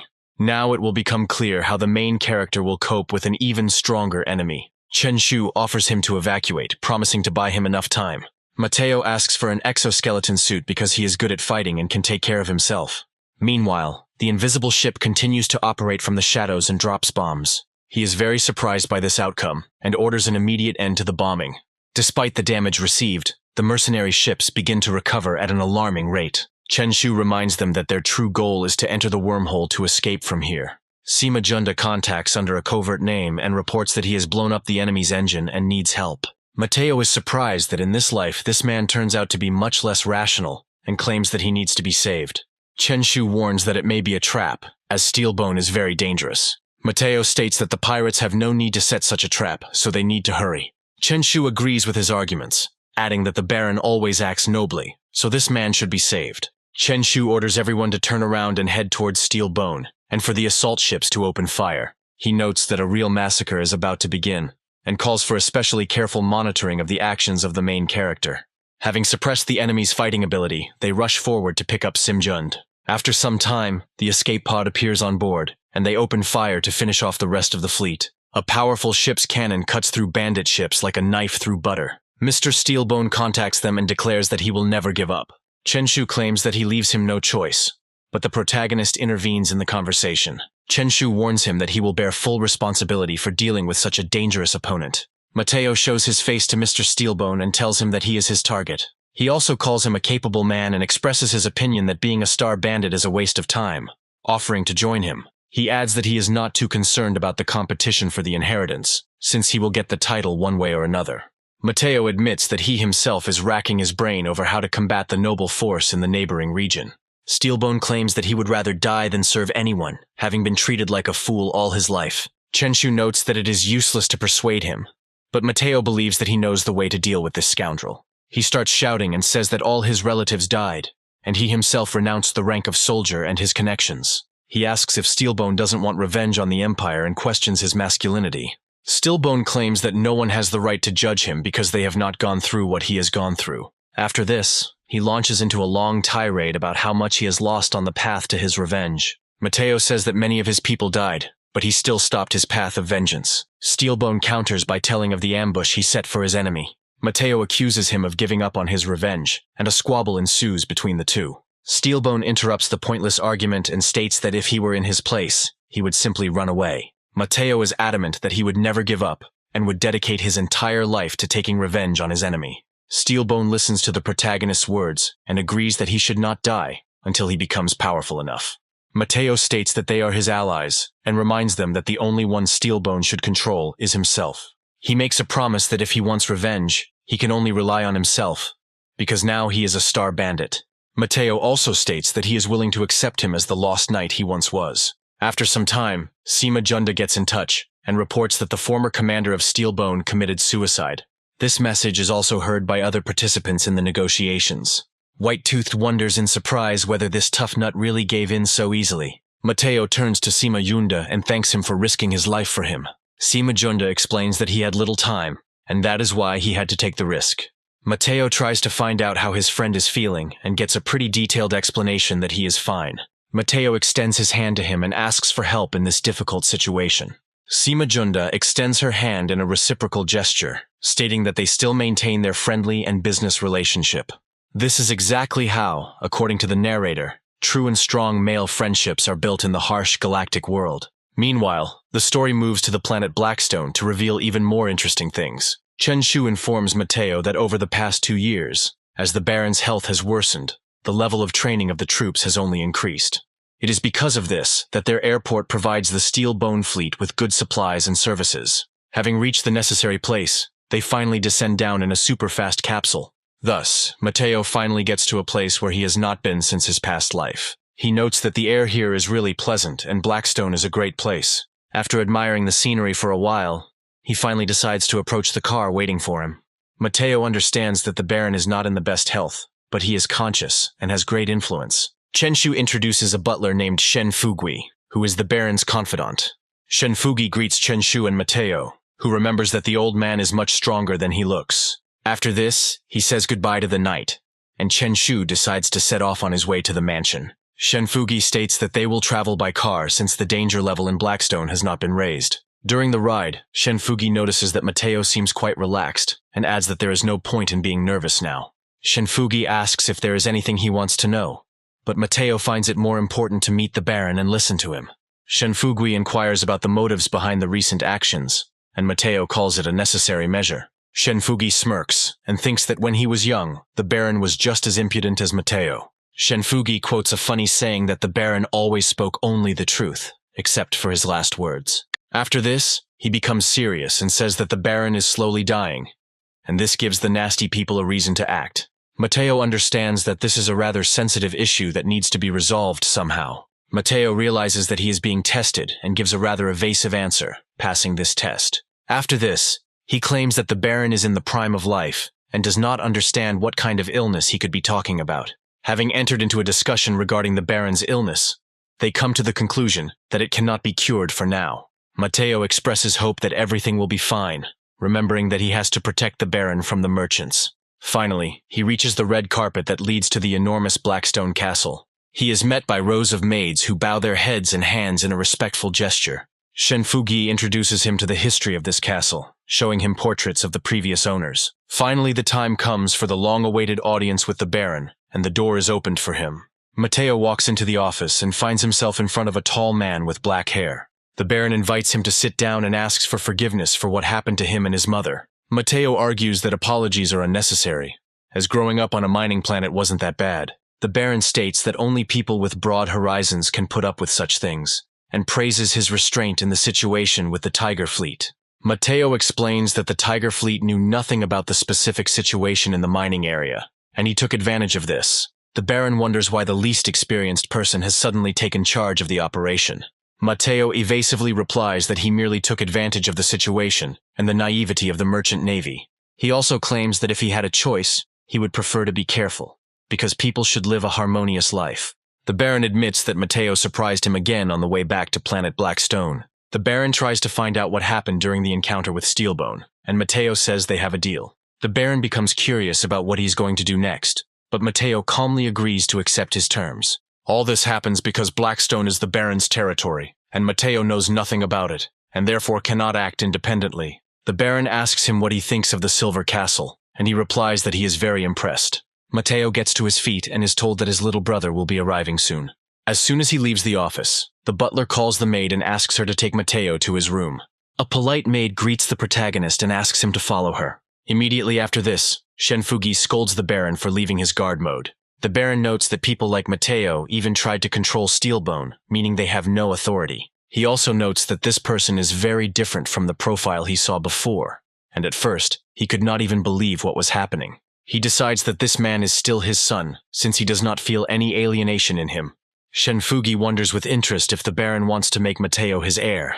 The Baron states that this is logical since Wang Jijin is still a child, and other candidates would be simply ridiculous. Shenfugi and the Baron exchange a few words about how difficult it is to resolve family matters. Meanwhile, we are transported to Mateo's bedroom, where he is lying down and thinking about something. Mateo remembers that in his past life, he foolishly got involved in a title defense battle and was not a good son. The last attempt ends very sadly, as the Baron fights for 2 years, but then dies and everything goes to waste. The next day, he comes to the Baron again for an audience, and he is given a method for improving the technique of body purification. Having received assurance that all other matters do not require his presence, Mateo leaves. The moment of truth is finally coming. Now he can begin his own evolution and rise up. Walking through the corridors, he prepares to train his body and increase his life expectancy. He is met by a teacher named Lin Hui, who will teach him body improvement techniques. Lin Hui begins with a short greeting and a short historical background regarding the creation of this technique. Mateo reflects on the heights he can reach and hopes that he can surpass his past self. Lin Hui admits that the technique of body cultivation gives extraordinary effects and cannot be neglected. He explains that once a person reaches the premium stage, they can gain a special ability that suits their body type. The possibilities that a person receives when he reaches this peak are beyond imagination. Mateo opens the manuscripts and realizes that mastering this technique will not be an easy task. Sitting down on his knees and going into meditation, he reflects on the fact that he needs to take Stargrass to speed up. Lin Hui begins to teach him the first exercise, which requires turning his hands in a given direction. The next stage is more serious training, which must be endured no matter what. It is reported that if a person cannot endure pain, then he clearly has no place in this kingdom, which accepts only the strongest. Thanks to his past life experience, Mateo adapts very easily and endures this challenging training. He feels the energy of the stars, directs it into his body and dulls the pain, which greatly surprises the teacher. Lin Hui praises him for his excellent work and suggests that he continue in the same spirit. He is advised to eat at 4 o'clock in order to monitor his diet and not overload himself with unnecessary stress. Mateo promises to come on time and continue teaching this amazing technique that can change the world. This technique is really amazing, but it takes a lot of time to get used to it. In the evening, Lin Hui gives his student additional praise and recommends that he get plenty of rest before the next lesson. Mateo is asked to keep his progress a secret, and the teacher understands this, nodding and adding that the only exception will be the Baron. Mateo has been improving for 3 days now and is achieving amazing results, but he thinks it is too early to stop. It is time to take part in the Baron's family dinner, which is attended by his 2 daughters and 1 son. Mateo bows respectfully and states that it is a great honor for him. The Baron's wife, Shi Fenghua, arrives from one of the 2 inhabited planets in Blackstone territory. Baron Blackstone introduces his older brother to his younger children. The older sister's name is Wang Guang, and she turns out to be a very shy book lover. The middle sister is named Wang Guangbei, and she is much more talkative and confident than the eldest sister. Finally, it's time to introduce Wang Jijin, who is the younger brother and the youngest member of the family. Mateo greets them politely, and finally the family banquet begins. The Baron watches the first communication of his separated offspring, and it brings him joy. Shi Fenghua watches the hero with interest, becoming more and more impressed with each passing second. Mateo assumes that the Baron probably knows who he is, because before calling him to the mansion, he had to check everything. After a while, it's time to go to another body-strengthening session. This time, Mateo is accompanied by his relatives, who arrive on time. Lin Hui announces that from now on, every morning they will practice the body improvement technique.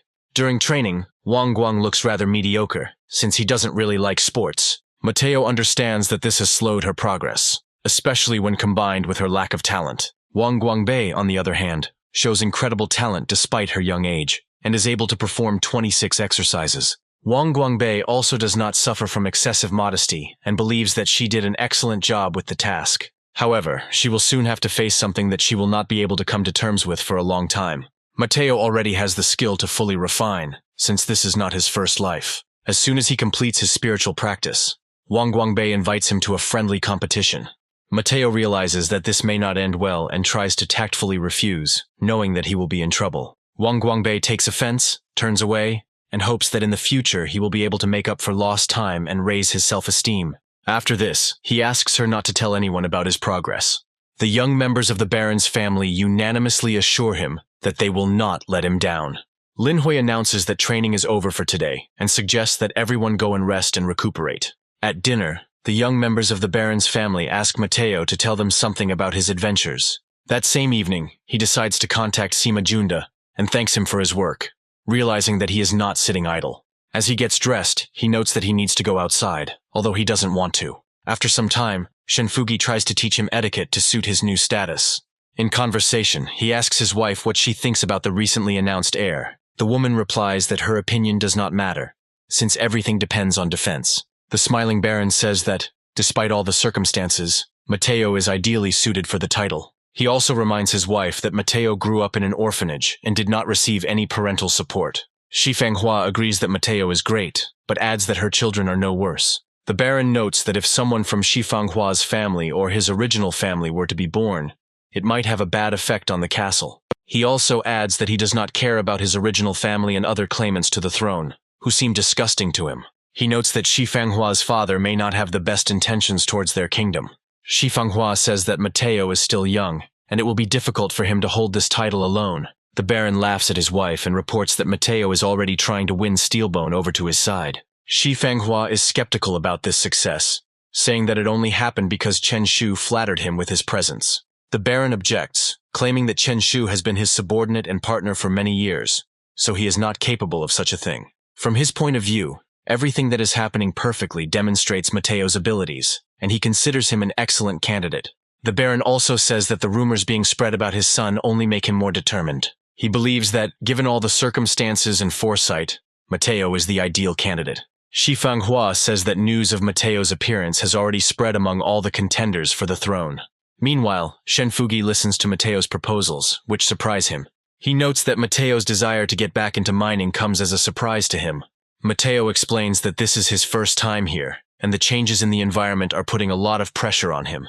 Shenfugi accepts this argument and says that he will convey the Baron's request. The Baron, in his healing capsule, orders all of Mateo's demands to be met.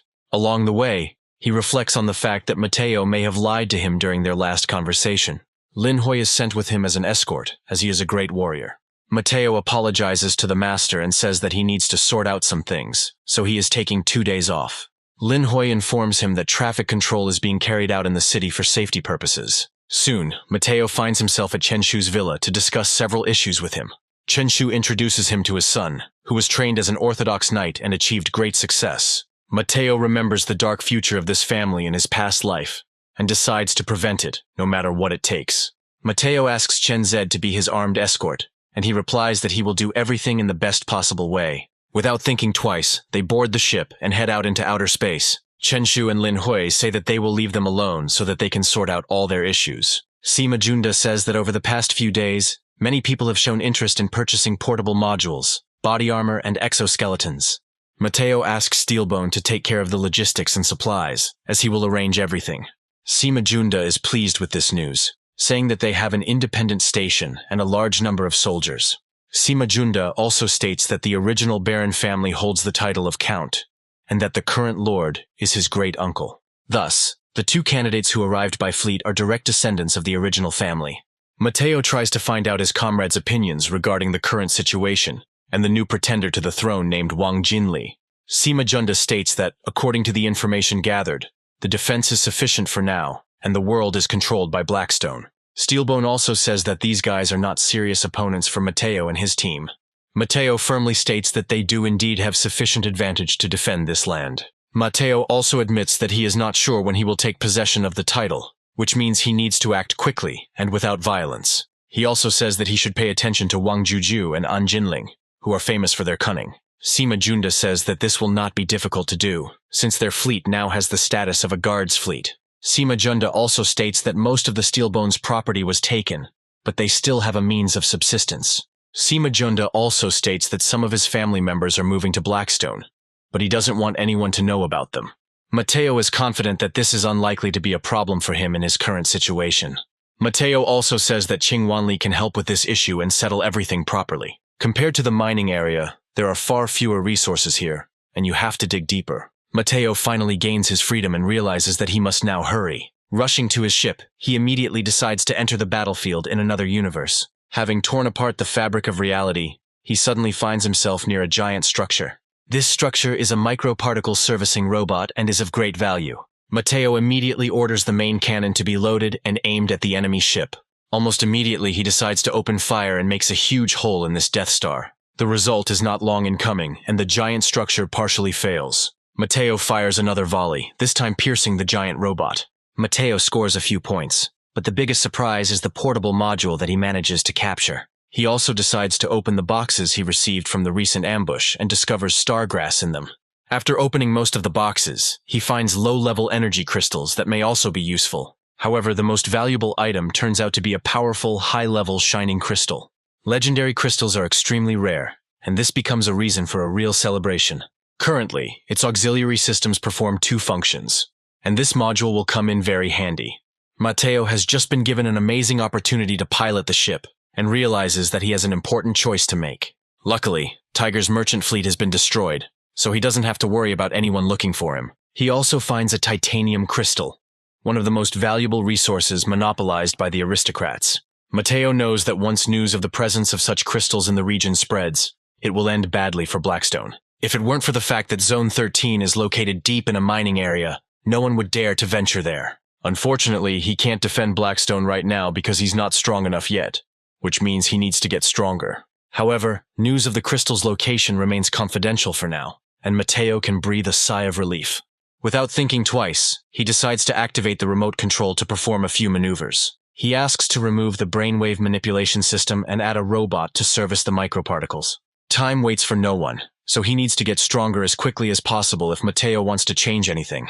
After this, he immediately begins to improve his body using purification techniques. By concentrating on meditation, he achieves unprecedented success in the run-up to becoming the heir and receiving the title. After 15 hours of practice, he gets a good result, which costs him a fabulous 220 points. After returning from another universe, the system requires several hours of buffering before it can be started again.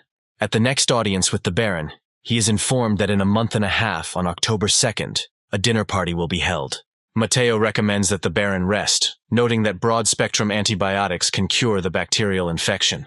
The Baron asks him not to worry, and says that he is not that weak, but recommends that he mind his own business. Mateo confidently declares that he will not let the Baron down, and promises to do whatever is required. Returning to the training hall, he is met by his younger sisters and brothers, who complain that he did not take them with him. Mateo brings them small gifts and already shows them beautiful crystals. As he activates the remote control, his ship is sent to the Phoenix Galaxy. He needs to connect his drone to the Spark network to gain access to the advanced communication system. After some time, It heads to the specified coordinates and arrives in the Phoenix Galaxy in 8 days. This place is considered the best trading platform between different civilizations of the entire northern sector. High Commissioner of the Business Department named Susan Phoenix welcomes all arrivals to the galaxy. Mateo reports that he has come here for the purpose of trading and supplying supplies through the local port. Although Mateo is not physically present on the ship, technology makes him feel as if he is sitting there in a chair. He is informed that a payment is required to connect to the Spark network, which he makes without any problems. Mateo registers a new account, posing as a drone to avoid attracting unnecessary attention. Sima Junda shares fresh information that he believes members of the original family are up to something. Mateo remembers that in his past life, these members caused trouble in Blackstone and escaped. It also becomes known that Wang Jinling is trying to give Wang Guangnan a fire fruit that can enhance a person's energy. Mateo comes to the conclusion that these people are receiving support from someone in Blackstone and have completed preliminary preparations. After some thought, he realizes that it is time to act and take advantage of what he has saved. After some time, he finally sells the gravitational collapse generator for 30,000 coins. While he is delighted with the speed of transactions in this place, he notices the cost of the fire fruit. In her previous life, Wang Guangnan trained hard but reached a low level, but now he can buy her the resources she needs. Mateo looks through possible items to buy and realizes that he has a chance to get something really valuable. After making purchases, he receives a notification that the goods have been delivered. Since he connects to the Spark network with a new account, the subscription cost is reduced. Suddenly he finds a flower called the Light Lotus, which he believes can help cure the Baron. Mateo contacts the seller and decides to purchase several copies at once to ensure success. However, when buying in bulk, he realizes that the offer is not very profitable, but he cannot change the situation. He reminds the merchant that he is not the only seller and that an alternative can always be found. However, he soon finds something really interesting. He is offered a contract to capture Zhong Shengqiu, who has been declared a traitor, dead or alive. Mateo continues to test the speculator's patience, and he eventually gives in.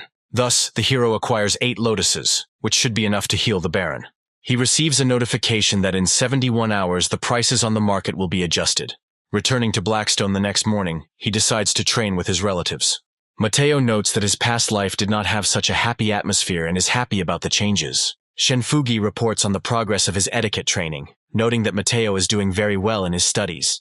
The Baron shares that he has been in a life support capsule for several years now and is beginning to despise himself. Shenfugi claims that no one would dare to look down on the Baron if he was afraid of this. He also reports that among the 8 knights, key figures support Mateo even without direct orders. Shenfugi also shares information about the balance of power among other contenders for the throne.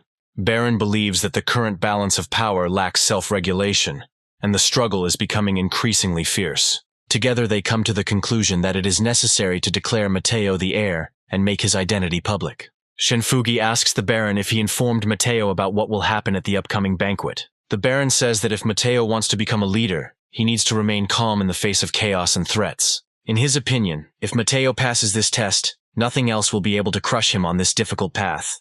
The Baron admits that he will probably not live to see this moment, and asks Shenfugi to take care of his family after his death.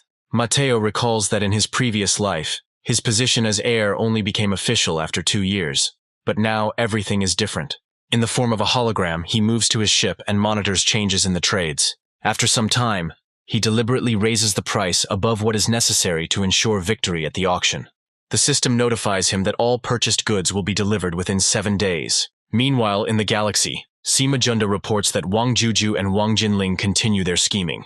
In the estate itself, life goes on as usual, and the maids continue to work with incredible diligence. Before the banquet begins, Mateo's relatives ask him if he is not nervous at all, but he laughs it off. Finally, the grand evening arrives, when guests from all over the universe gather at the estate. After some time, the Baron comes out into the main hall, accompanied by his wife and relatives. He greets everyone present, emphasizing that this is a great honor for him. Wang Juju and Wang Jinling watch their rival closely, recalling his past. Their uncle orders them to be silent, explaining that the Baron has supreme power and will not tolerate such words. Meanwhile, the Baron announces that his heir and eldest son will be Mateo, who will take the title of Baron Blackstone after him. No one expects such a sudden turn of events, and everyone freezes from indescribable shock. Mateo is also surprised that the Baron decides to voice his decision right now. Wang Juju and Wang Jinling frown deeply as Mateo's identity as the heir will be carved in stone. He quickly gives the order to one of his comrades, who begins to try to convince the Baron. Mateo recognizes these people and remembers that their names are Eugene and Zhu Lang, who have their own interests in this fight. The Baron glares at his subordinates, giving them a look full of indignation and disappointment. Chen Shu and Lin Hui defend the Baron's point of view, arguing that his choice is not up for debate. Wang Jinling launches into a long democratic tirade, admitting that he has become disillusioned with men. He points out that it is not proper for knights to accept ordinary people as leaders. Suddenly, he is interrupted by a woman who claims that on the way back, Mateo achieves glorious victories over criminals. She wonders what is the true measure of courage if not actions like these. Mateo recognizes the woman as his etiquette teacher, Mrs. Taylor, and is pleased with her support. Wang Juju and Wang Jinling are surprised that their new competitor is so popular. Mateo decides to intervene and asks how exactly he should address them. He also states that while he doesn't have much experience with etiquette classes, he understands that they don't have a title, and therefore they are equal. Chen Shu chuckles and notes that they are all from a count's family, but they do not receive any titles during their lifetime. Mateo says Blackstone has a reputation for self-made courage, and will continue that tradition. He makes it clear that these lands and he himself do not need anyone's recognition in order to act. The elder who appears agrees with this, and claims that Blackstone truly deserves its reputation as a brave place. He also adds that if the two welcome guests from the capital want to see this, then Mateo must demonstrate it. Shi Fanghua immediately says that her father never warns her about such antics. Mateo recognizes the man as Shi Xiaodong, who is the Baroness's father and wants to gain control. Wang Juju and Wang Jinling agree to this proposal and declare that they demand a duel. Mateo realizes that in this case it is necessary to fight one-on-one, and the one who loses the ship's energy shield first loses. Wang Guangnan, Wang Guangbei, and Wang Jijin side with their brother, insulting Wang Juju and Wang Jinling. Mateo states that he has only been here for half a month and is just beginning to practice the purification technique, without even acquiring armor. Wang Jinling and Wang Juju praise his insight, but claim that it won't work on them. Mateo claims that he has the title because he is the heir to Blackstone, unlike them. Chen Shu continues to laugh and says that Wang Juju and Wang Jinling call themselves nobles, but do not have any titles. Wang Juju promises to take revenge on Mateo, claiming that he will show him the gap between him and the commoners. Mateo reminds him that dignity, self-control, and behavior appropriate to one's status are the right of true members of noble families. Wang Juju claims that they can even the odds by using exoskeletons of different ranks. Mateo realizes that this is not enough, and adds that he is not stupid enough to agree to this. Suddenly, Gu Feng intervenes in the argument, offering to fight him first before attacking the heir. Mateo is surprised that this man decides to speak on his behalf, and is glad that he is on his side. Shi Xiaodong gently insults Mateo by pointing out that he has lived among commoners for 20 years, and volunteers to witness the battle. Wang Jinling agrees with this proposal and fully approves of Shi Xiaodong's decision. Mateo promises that he will not disappoint those who challenge him in hopes of testing him in a duel. Shi Xiaodong argues that the conditions proposed by Wang Juju are generally in line with the concept of justice. Mateo also says that he will accept the challenge if Wang Jinling swears to be Blackstone's vassal. Wang Jinling agrees to these terms and states that he accepts the challenge as proposed. Once the moment of the duel arrives, Shi Xiaodong appears as a witness and officially opens the duel. Wang Jinling suggests starting the battle immediately so as not to delay things. Mateo responds by regretting that he won't be able to enjoy the gourmet food right now. After the battle location is announced, his younger brothers and sisters call him to them. Mateo tells them that when he defeats his opponent, he will bring them some coal fruits. Amidst loud cries of support from his relatives, he heads to Steelbone's ship. The Baron watches what is happening and hopes that his heir will be able to cope with the difficulties. Shi Xiaodong says the exoskeletons for both participants will be new and unopened. Mateo turns to his comrades and says that he will need their help in the current situation. After this, he turns to Wang Jinling, and the duel officially begins. The artificial gravity is turned off, and Wang Jinling wonders if this is Mateo's trump card. Rushing forward, he claims that this is absurd, because his combat training is systematic and professional. In fact, a crushing defeat awaits him, since the main character turns out to be much stronger. Wang Jinling can swing his arms from side to side as much as he wants in the hopes of hitting his opponent, but it all ends up being useless. Mateo continues to fight with determination and demonstrates a real masterclass in martial arts. Lin Hui watches his disciple perform in battle and cannot help but express his approval. Mateo looks really cool in the armor, which perfectly matches his movements. Wang Jinling assumed that if he could block the attack, it would at least give him some advantage, but his calculations were wrong. Mateo instantly finds himself behind his opponent and prepares to deliver a crushing blow. One blow is enough to punish the aristocrat and put him in his place. Wang Jinling, of course, loses consciousness and remains in this state for some time. The highest level of mastery of high-quality striking technique has just been demonstrated. Mateo asks Shi Xiaodong if it's time to announce the results of this desperate duel. Wang Juju claims that there is something wrong with Mateo's armor and desperately tries to express his outrage. But it is all in vain. Mateo continues to beat the unconscious Wang Jinling, much to the horror of his comrades. He justifies his actions by the fact that the results of the duel have not yet been announced, which means the battle continues. Wang Juju and Shi Xiaodong quickly give up, raise their hands and acknowledge Mateo as the winner. Sima Junda addresses the ship's staff and orders them to carry the fallen enemy away. Wang Juju wonders what this all means, and Mateo announces that he is taking him prisoner under the laws of dueling. Shi Xiaodong asks for Wang Jinling to receive medical attention, but Mateo states that he will be fine. Looking at Wang Juju, he sternly asks if he would like to join his brother. Wang Juju loses his temper and claims that he has been insulted, then challenges him to a holy duel on the warships. Shi Xiaodong accepts the challenge and officially announces the start of this duel. Mateo states that they were in a hurry to do this because he does not have his own warship. Wang Juju replies that if he does not have a ship, he can choose any of the available ones. Sima Junda stands up for Mateo and states that aristocrats always get their way by dishonest means. Wang Juju says that if Mateo is not confident in himself, he can refuse. But he says that he has two conditions. Mateo states that he will accept the challenge if they fight on the ships alone. Wang Juju remains confident, as he knows his ships well, and agrees. Mateo advises him to think carefully before agreeing to this duel. The fleet commander, who is watching what is happening, says that he gives his word that everything will be done fairly. Mateo says that he will trust him, remembering his past achievements. Shi Xiaodong specifies the time and place of the duel, noting that it must take place within 3 days. Mateo understands that this old man must be dealt with right now, despite the fact that in his past life he was more calculating. Wang Juju chooses an interstellar route around Planet Black, as he believes that Mateo will not be able to use tricks there. Mateo states that he does not want to waste much time and chooses the Steelbone as his ship. The duel begins immediately, and Mateo immediately rushes to attack his opponent. The Baron, watching this, admires the piloting skill, realizing that this maneuver is difficult to perform. Mateo's younger siblings continue to support their older brother no matter what. Both duelists activate energy shields, thus beginning a brutal duel. The radar comes into action, and now the most interesting test for the main character begins. Mateo quickly takes aim at the enemy ship and moves on. Despite his injuries, he remains able to control an entire warship. The enemy ship comes into the sights of the main gun, and Mateo immediately opens fire. Chen Shu speaks highly of his student, realizing that he is behaving very unusually for someone who has not previously participated in battles. Lin Hui says he has never received any information about Mateo being able to confidently control cosmic energy. Meanwhile, Chen Shu reports that Wang Jinling is currently under the control of the former Steelbone commander, Zhou Tai. Wang Juju controls his ship rather poorly, and takes a powerful projectile right into his energy shields. A powerful flash erupts, but it is not enough to win. Mateo's siblings are starting to get nervous, but they remain optimistic about his victory. Mateo receives information that his shield strength has dropped to 90%, and analyzes the enemy's rate of fire. Without thinking twice, he orders the release of Mi particles, and the activation of the automatic evasion mode. A huge number of projectiles fly towards him, but Mateo easily dodges them.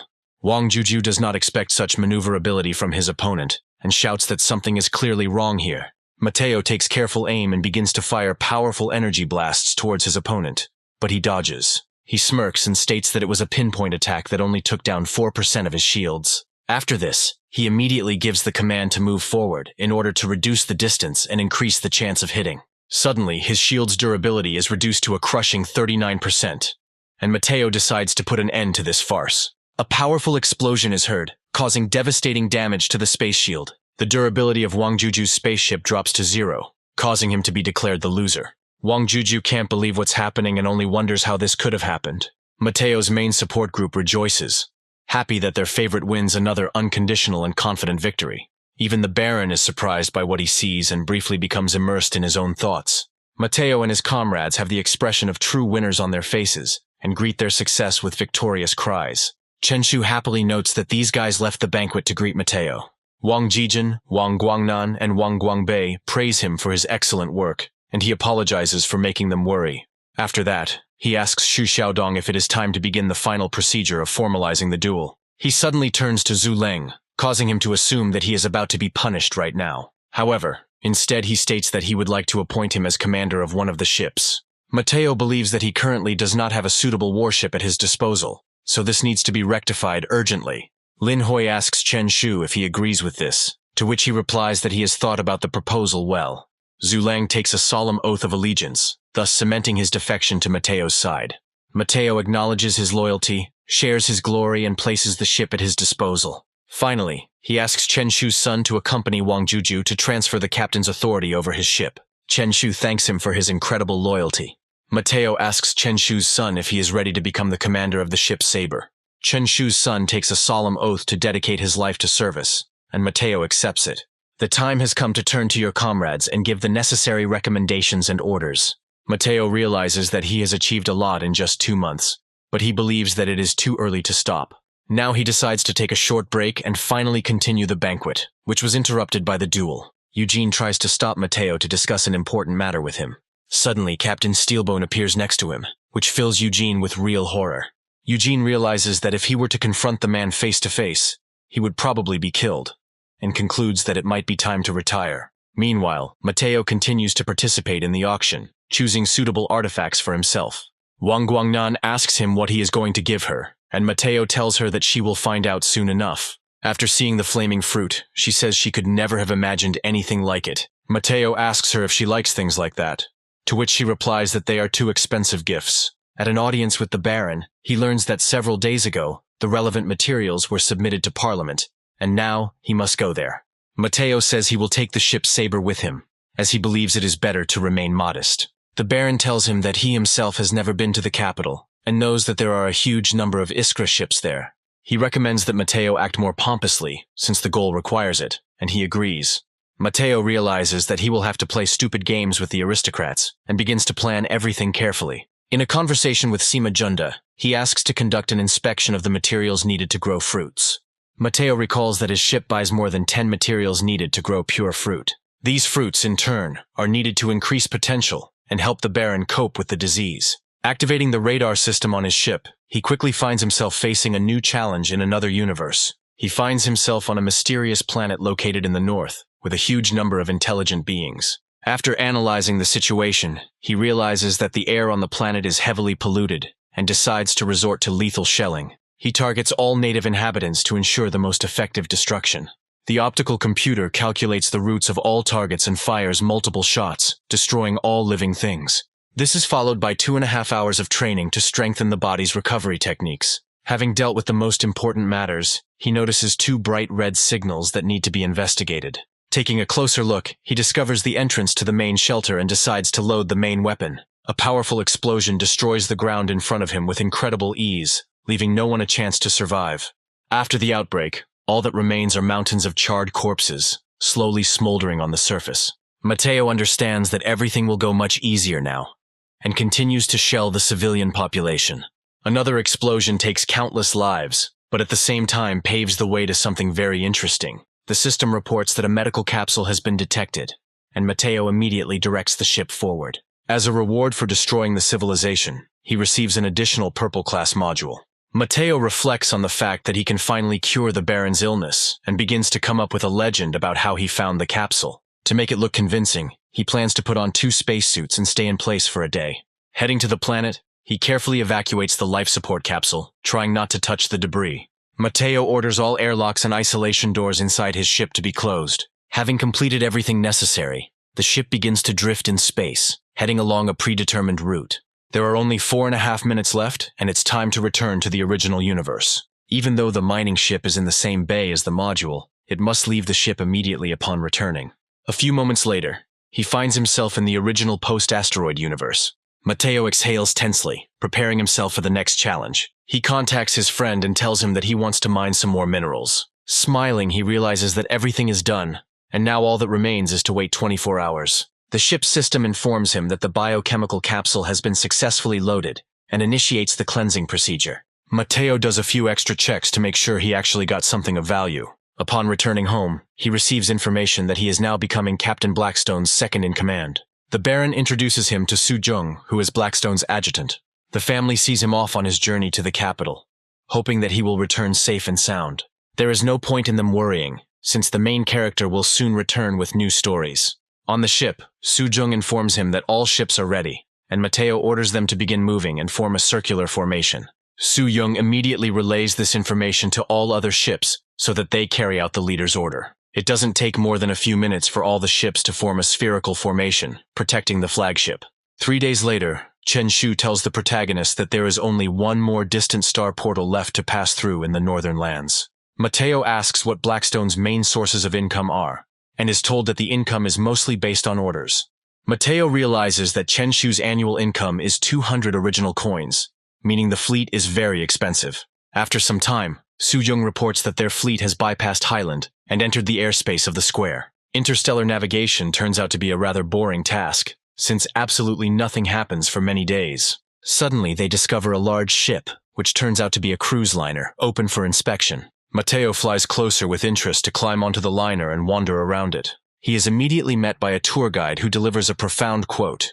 The tour guide of the ship Twilight reports that this liner follows a circular route, starting from the capital and ending at the edge of the galaxy. Quite quickly, he shows Mateo the restaurant on board, which has a 3-star rating from the Bhutan Kingdom Gourmet Association. Chen Shu asks Mateo if he likes the place, and receives an approving answer. After a while, they return to the ship, and Mateo notes that it was a very good and educational day. However, troubles do not sleep. Another obstacle appears on the main character's path that must be overcome. He receives a notification that fast-moving objects are approaching the area. Mateo receives this notification first, as he sends his ship ahead to scout ahead. These ships belong to criminals who fire at the flagship, calling the aristocrats dust under their feet. Mateo orders all ships to immediately change course to the given coordinates. Chen Shu wonders if there is something unusual happening on the route. Mateo says he has a bad feeling and needs to get off this galaxy's route immediately. The situation escalates as Mateo is unable to evacuate the other fleets using his intuition alone.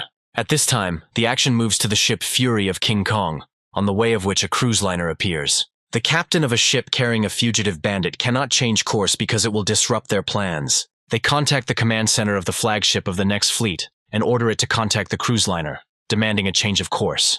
Meanwhile, the radar crew on the cruise ship Twilight is at a loss as to who the rednecks trying to contact them are. The dispatcher is inundated with numerous calls, and according to regulations, he is obliged to report this to the captain. The escort fleet forms an emergency defensive formation around the cruise ship to avoid any potential problems. The captain demands that the radar operator explain why a warning was not issued earlier. The controller states that the inspection radar is unable to locate the enemy in question. Other crew members claim that Twilight is protected by an interstellar group of cruisers, and there is nothing to worry about. The captain insists otherwise, stating that there is reason to worry, as a battle between the Federation and its enemies is approaching. Doing a quick calculation, he realizes that 9 ships will be involved in the battle, including battleships and 8 cruisers. Meanwhile, the situation is rapidly escalating, and a huge number of bandits continue to pursue Mateo's ship. The commanders of King Kong's Fury Control Center order their comrades to remain calm. An escaped prisoner speaks favorably of King Kong's Fury, and states that he has heard much about its fame. The team receives a message that the enemy's energy weapons will be recharged, which causes everyone to be very surprised. The situation is rapidly evolving as another mini wormhole suddenly appears. Now reinforcements are also arriving at the scene of the battle in order to turn the tide of the situation. King Kong's Fury tries to contact the liner to force it to leave. The captain orders the order to be carried out, declaring that he takes responsibility for all actions. Smiling, he declares that the interests of the aristocratic families are above all else for him, and traitors must be destroyed. Under his command, the fleet opens fire on the enemy, but he easily dodges all the shots. The ship's commander cannot believe that the enemy has such evasive methods. He calls in artillery support from his comrades, causing waves of lasers to rain down. Mateo asks his comrades to hold on as tight as they can as they are almost there. After some time, a powerful explosion occurs, and the captain of the ship Twilight looks at it in surprise. Seeing the damaged Twilight, the ship's crew realizes that the mission is a failure, and decides to leave the place immediately. Su-jung expresses surprise at how powerful the bark battleship's main weapon is. Mateo orders emergency messages to be sent and a rescue operation to begin immediately. He also realizes that he must direct his ship to collect materials from the destroyed vessel. Little by little, they evacuate the necessary resources, as well as rescue capsules. Mateo finds a supernova gold-class blaster cannon that can be sold for a profit. The cruiser group's rescue fleet arrives fairly quickly to stabilize the situation. The interstellar cruiser group thanks Mateo for his help and gives him a special web map. After completing all operations, they reach the long-awaited portal, which sends them to the capital. Mateo reports that they have been on the road for quite some time, and he wants to take a look around over the next 6 days. Upon reaching his main cabin, he immediately asks the ship to replace the cannon with a new gold-class weapon. In addition, he continues training in body improvement techniques. This time he achieves a small breakthrough, resulting in his physical condition improving significantly. Mateo realizes that thanks to the experience he gained in his past life, he is reaching incredible heights during these days of practice. He quickly dresses and rushes back to his ship to go through the Stargate. The escort ships slowly approach the giant funnel that will direct them to the right place. It only takes a few seconds for them to find themselves on the other side, where Mateo is presented with the premium card he had previously earned. Chenshu shows him the capital, which they arrive at after long wanderings. Soon enough, he is met by a beautiful girl named Lin Shunxing, who informs him that she has received a title. Mateo decides to follow her to complete all the necessary procedures. It turns out that bureaucracy in the capital is almost absent, and everything is processed quite quickly. Now Mateo receives permission to link himself to the ship Spark. Lin Shunxing asks if he has any other requests, hinting that he is a VIP guest and can ask any question. Mateo thanks her for her help, saying that he definitely couldn't have done it without her. After some time, he decides to order a ship from the Circle, and is told the date on which he must appear to purchase it. Now Mateo must find a way to hide his identity in order to get a new ship. Suddenly, he receives offers to sell his Lotus of Light at a favorable price. Mateo looks closely at the proposed price and is surprised at how high it goes. Everything goes according to plan as information about the miracle cure leaks online, and he now makes a fortune. Smiling, he thinks it's time to go shopping. He spends quite a long time choosing various ships that could be purchased, but does not find anything worthy. Unfortunately, there are quite a lot of speculators here, so finding a good ship turns out to be difficult. However, he has a brilliant plan, which unfortunately, he completely forgets about until this moment. To solve the problem, he purchases an invitation letter to the auction of advanced modules for the Iskra ships. Having carefully studied everything, he understands that there is very little time left before the start of the auction. Taking a look at one of the fine examples of immortal silver armor, he realizes that it could be useful. The price of the module is growing rapidly, but nothing will stop it when it comes to quality artifacts. After some trading, he manages to buy the module for 66,000 original coins, which is a colossal amount. After this, he spends a long time buying various artifacts and finally calms down. The goods he just purchased are delivered to him quite quickly, which makes him very happy. Time is running out, and Mateo decides it's time to step onto the battlefield in another universe and show what he can do. Unfortunately, this time the catch turns out to be rather modest, as he only manages to destroy the research fleet. He also acquires several invisibility suits made from a special material that can hide the wearer's identity. Looking at the ship, he understands that if this trip goes smoothly, his fate will be sealed. The first thing he does is head to the ship that has been sent to take him up. He is met by a servant named Susie, who is a representative of the appointed royal shipyard. The girl reacts quite calmly, despite the fact that Mateo is dressed in some strange costume. She informs him about the history of the construction of the royal shipyard and other interesting facts. Mateo suddenly reaches out his hand to gently touch Susie and pass something to her. Susie bows quickly and announces that she needs to retire to the restroom. Looking at the tablet that is handed to her, she discovers that 3 million orums have been transferred to her account. Once she returns, Mateo asks if there is anything he needs to pay attention to during the process.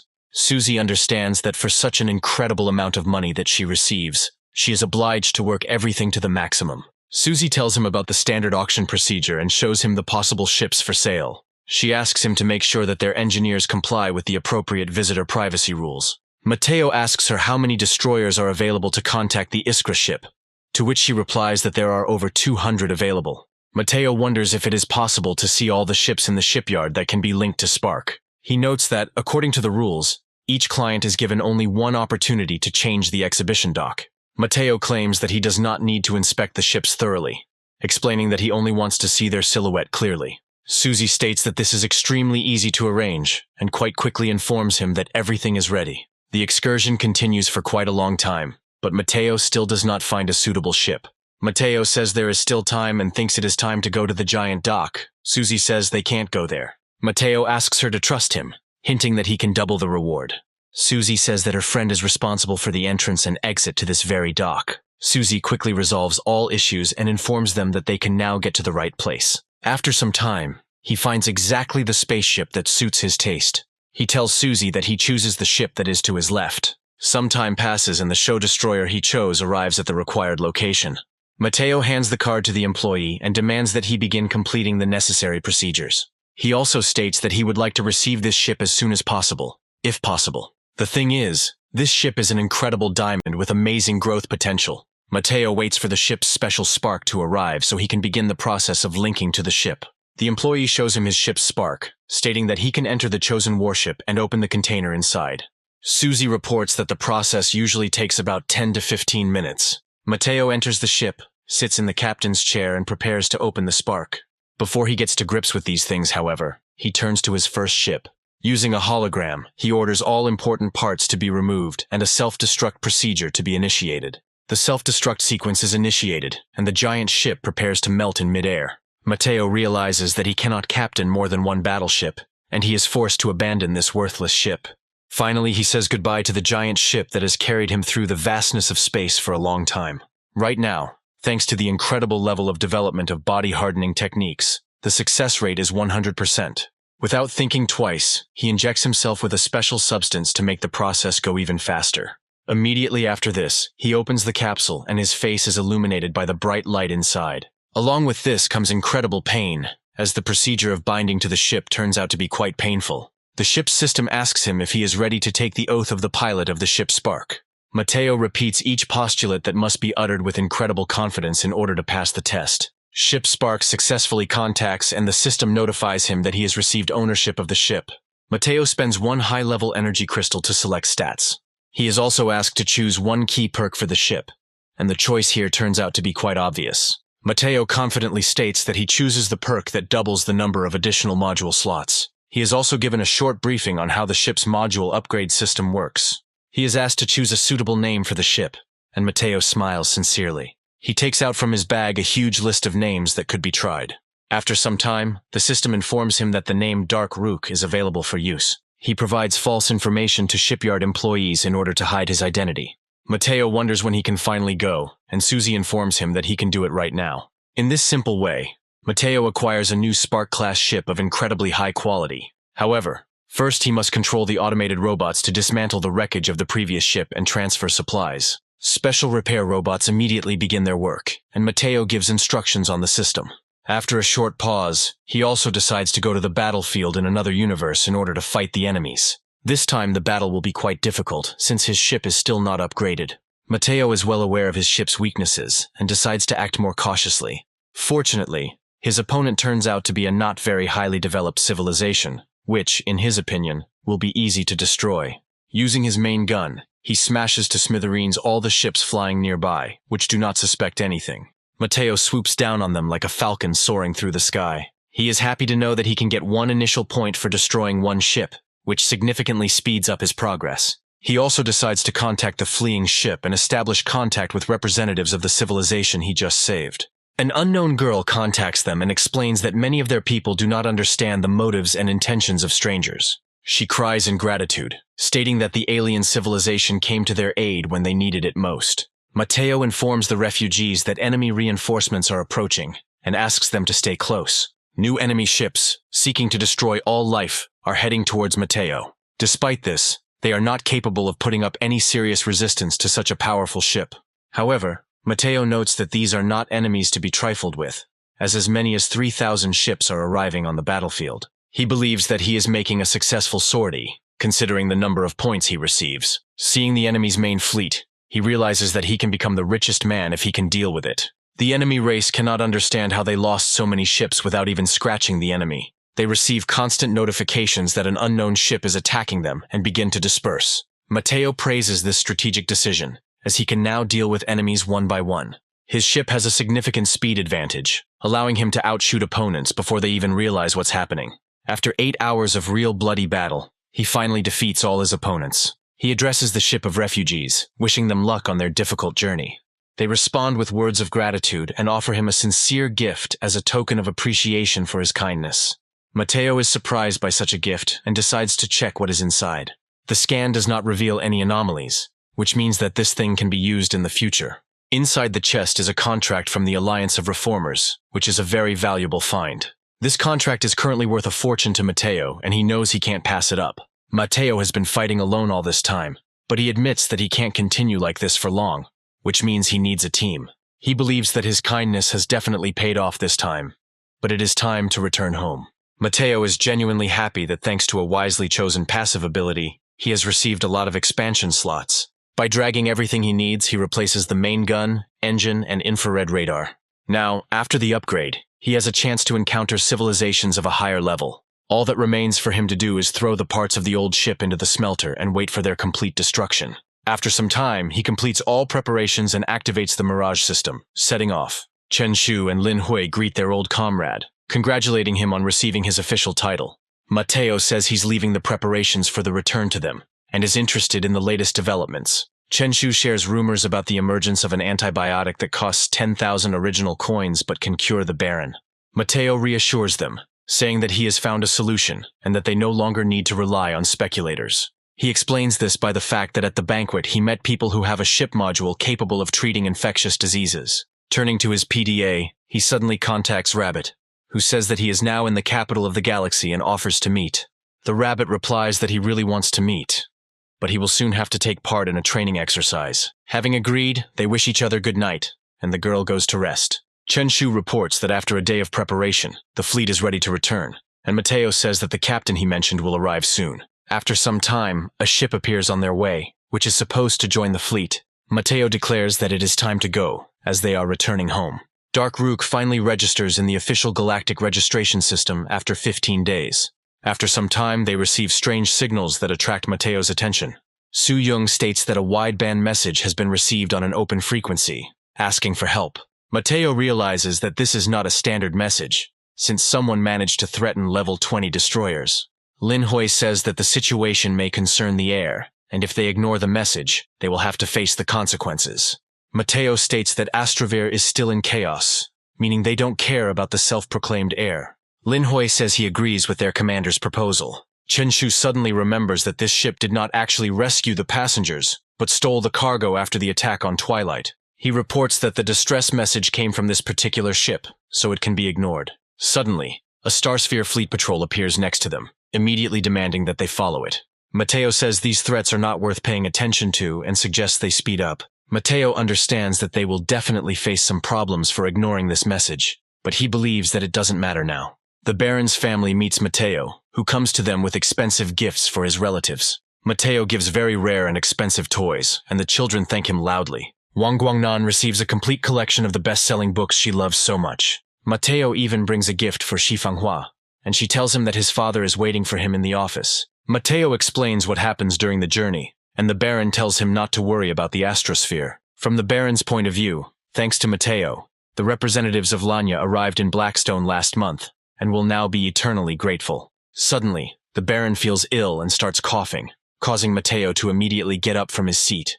The Baron stops him, saying that he is fine, and that these are just the consequences of the disease. Mateo reports that on his journey, he meets a captain who has a module that can cure the Baron's illness. The Baron says that if this man comes from far away, then there is no point in keeping him waiting. Mateo smiles and suggests that they board the ship together to maintain privacy. After some time, they find themselves on Mateo's ship, who leads his father to an already prepared module. The Baron carefully places himself in the capsule and says that there is no need to worry. He can handle it. The system detects a second-level biochemical infection and immediately begins treating it. Mateo only has to wait a certain amount of time until the procedure is completely completed. As soon as the doors open, the Baron emerges from the capsule completely transformed and unrecognizable. Looking at his arms full of strength, he wonders how this is even possible. Mateo tells him that the microbial effects in his body have been completely eliminated, and he is regaining his health. The delighted Baron thanks his son for bringing such amazing news. Mateo says that unfortunately they cannot stay on this ship for long as they have more important things to do. The Baron regrets that he cannot meet the ship's captain in person, and Mateo declares that he will always help his family. The Baron laughs and says that Mateo really deserves to be his son, and then heads home. At the banquet, he says that he can finally eat solid food, and this makes him almost cry. At this point, only Mateo and Shenfugi know about the recovery, and the Baron asks his son not to tell others about it. Mateo guesses that his father is up to something and agrees to his request. A few days later, he re-embarks on his ship under the pretext of mining. He immediately orders the expenditure of 1 unit of low-level energy crystal to activate the signal capture. A little time passes, and he is suddenly transported back to the battlefield in another universe, where the swarm civilization appears before him. The first thing he does is activate the precision detection system to figure out exactly where to strike. However, he quickly becomes frustrated with the fact that nothing interesting can be achieved with this base. The enemy's civilization is at a lower level, and he has no need to hide. The aliens notice an unknown approaching ship and try to drive it away by all available means. The security fleet is launching interceptors, but Mateo believes they are not having much success. The aliens are surprised that the ship can be given such serious combat power and allowed to invade their region. However, they do not give up and decide to concentrate fire to defeat the enemy. Their efforts are commendable, but to no avail because Mateo's ship is too maneuverable. It would seem that it should split into pieces if even one projectile hit it. But the aliens are left with nothing. They make pathetic attempts to surround the protagonist in order to fire split volleys. A series of cosmic explosions are heard, which, theoretically, could cause at least minimal damage. Mateo is pleased that the ships of primitive civilizations cannot penetrate his golden armor made of immortal silver. After he destroys most of his opponents, he realizes that this is not enough for him. The aliens watching him are amazed by his incredible firepower and range. The alien commander makes a number of tactical decisions to attack the enemy from different flanks. From his point of view, once they damage the nozzles, the outcome of the battle would change. Mateo continues to watch, assuming that the aliens are doing everything they can to keep him in this sector. The time has come to retreat, shooting back at the pursuers along the way. The ship slowly escapes pursuit, but in response, a huge number of energy beams fly at it. This gives the aliens false confidence. They begin to think that their enemy is not so invincible, and they have a chance. After some time, Mateo calmly counts the number of those destroyed, and realizes that it is time to destroy the base. With these thoughts, he directs the new shells towards the giant ship, and the aliens can only pray. The weapon of last resort turns out to be an orbital laser capable of destroying entire planets. Mateo's ship doesn't take any serious damage, so he decides to do some patrolling. In order to lure out a big bait, he steps away from the wheel for a while and practices the hardening technique. He receives notification that 10,000 ships are approaching to fight him, and knows it is time to act. A fleet from the alien home planet arrives, and the mindless swarm decides to counterattack. The evil aliens claim that after the exploration they will definitely capture this battleship. All of them, as one, raise their hands in a solemn cry, preparing to fight the implacable enemy. Mateo, meanwhile, orders the supernova blaster cannon to be charged and prepares to attack. Mateo smiles and orders the main gun to fire. A powerful golden beam erupts from the giant battleship, destroying everything in its path. A real fiery funnel is created, sucking in ships and destroying them. 2/3 of the enemy fleet are destroyed with one salvo, and this weapon justifies itself in the best possible way. The command center calls on its allies and orders an immediate retreat after the losses they have suffered. However, one of the main aliens claims that this is all a trap into which they were lured. He decides to stay to draw attention to himself, but everything turns out to be not so simple. One of the aliens reports that the president, who arrived on the battlefield with the fleet, has died, and now command passes to him. He apologizes for leaving a mess for his colleague, but says he has a duty to ensure the survival of the swarm civilization. His assistant replies that only the commander can carry out this task, and it is he who must evacuate. The commander, on the contrary, claims that he made a mistake and must now answer for it. Left alone, he concentrates all his efforts and activates all subsystems to detain Mateo. Orbital lasers are aimed towards Mateo's ship in hopes of damaging it. This does not bring any success, and Mateo easily counterattacks, destroying the base in seconds. Mateo analyzes the fight, realizing that the rate of fire of his main weapon leaves much to be desired. However, the time comes to return, and the next morning he wakes up fresh as a cucumber. His friend contacts him and confirms the feasibility of the secret technique for growing those fruits. Mateo realizes that he has finally obtained the technique that Shi Xiaodong possesses, which means it's time to finish with this old man. Mateo goes to an audience with the Baron and learns that he is planning to officially resign and fake his death. The Baron argues that the new heir will not be able to suppress the opposition of the vassals, since he has only just received the title. Mateo says he plans to travel a lot over the years, knowing he needs to get the necessary modules. The Baron assumes that Mateo already has specific goals and plans for the trip. Mateo states that true chaos is not far off, and Raven respects his approach, offering to look into Blackstone's affairs. At this time, Mateo passes on to him the secret technique of cultivating the fruit of clarity, which Shi Xiaodong possesses. The Baron grins and understands that now the days of this miserable old man are numbered. After some time, he meets Mr. Taylor, who is the head of the merchant fleet. This person has great influence on the region's economy, and therefore is an important figure. Next to him are also the ministers of the Interior and Foreign Affairs, who are considered exemplary officials. Mateo thanks them for keeping Blackstone afloat all this time. The Minister of the Interior replies that they acted as any decent civil servant should. After a few days, he finally goes to the chess planet to do his business. It is this chess planet that turns out to be the very place where he once acquired his first ship. The staff that greets him chat among themselves, realizing that Mateo is one of the fastest rising people in the company. The leader of the ceremony makes a remark to the others, telling them to be quieter and not gossip. Mateo, accompanied by his new comrades, exits the ship and looks around. Looking at his old good friend, he notices that they haven't seen each other for a long time. General Dean welcomes him to this planet with a polite bow. He asks about the plans, to which Mateo replies that he came to get acquainted with the administrative work. General Dean fully supports this approach and accompanies him to the residence, while Mateo steers the ship. Thanks to the auxiliary system with the growth doubling function, his modules are twice as strong as those of other people. After arriving at the meeting place, the escorts carefully leave the room. He is asked how he feels these 4 days, and he states that everything seems quite simple to him. He also asks how Dingling is feeling, and the general replies that she is currently on an internship. Mateo reflects on how the brothers Wang Juju and Wang Jinling are no longer a threat and will not seek revenge on anyone. Rising to his feet, he declares that he has familiarized himself with the administrative work and plans to leave here tomorrow for a vacation. General Ding is surprised that anyone could actually enjoy digging ore as a leisure activity. Mateo studies the reports and realizes that, according to the information received, there may be deposits of titanium crystals here. He is not very lucky, as he often encounters gravitational vortices during his travels. But even after several days of searching, without sleep or rest, nothing catches his eye, and after 2 days the results remain 0. However, after some time he still catches an interesting signal on his radar. The golden marker means that in front of him is finally exactly what he has been looking for all this time. Rushing his ship forward, he pulls out a powerful drill, which begins to cut through the rock. After 2 days of intense work, our hero's body can barely stand on its feet, and he needs rest. Chen Shu's son asks him about the results of his recent trips. He honestly admits to him that the trip is not the best, and that he wants to find something interesting as a gift for the family. Chen Shu's son notes that his master's hobby not only does not require money, but also brings in profit. Mateo continues to explore the zones, finding nothing interesting in them and gradually losing hope. However, as he approaches the next zone, his broadband probe again finds a prey marker. There are only 3 known areas of space left on his map where he can search for loot. Finding nothing in the nearest sector, Mateo goes to explore the last one. Fortune smiles upon him again, and this sector turns out to be rich in deposits of energy crystals. When he looks at these deposits, even his eyes run wild.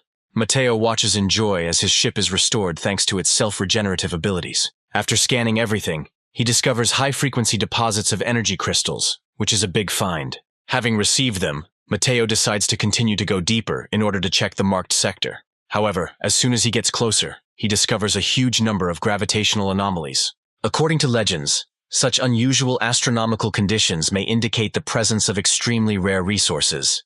Unfortunately, it is impossible to explore them under current conditions, so Mateo decides to return to base.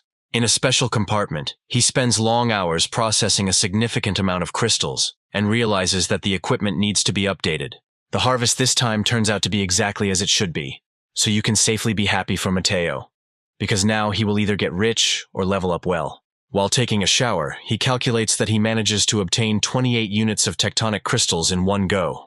Returning to the ship, he turns to Chen Shu's son and informs him that it is time to head to planet Heishi. Upon his return, the Baron notes that the recipe for the transparent fruit has been confirmed and asks what he plans to do next. Mateo states that he has no particular thoughts and that Shi should resolve these issues directly with the Baron. The Baron also informs him that he is now retiring, so all these problems must be dealt with by Mateo himself. The main character says with a smile that in that case he will go to this planet in a few days and then go on a journey. His younger relatives greet him joyfully, saying that they have not seen him for a long time. Mateo tells them that he has prepared gifts for them, bringing even more smiles to their faces. Mateo is ready to do anything to ensure that these children do not become withdrawn in this life due to the harsh reality.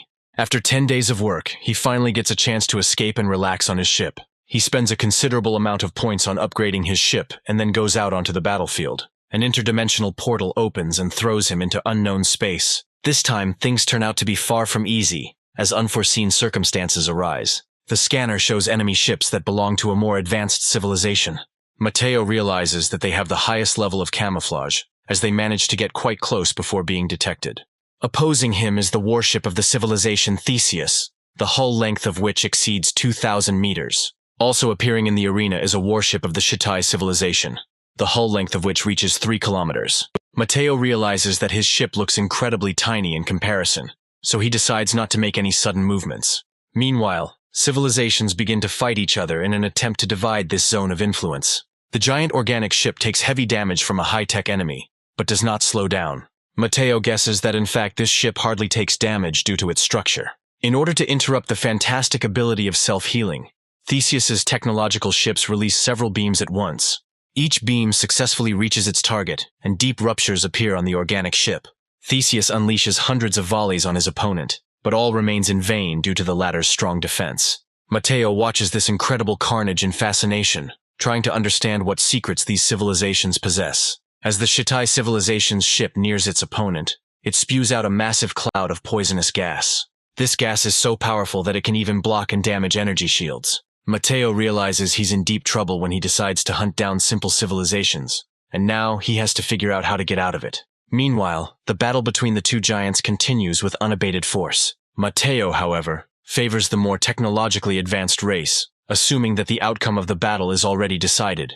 A powerful explosion occurs, which again surprises him and makes him think hard about his choice.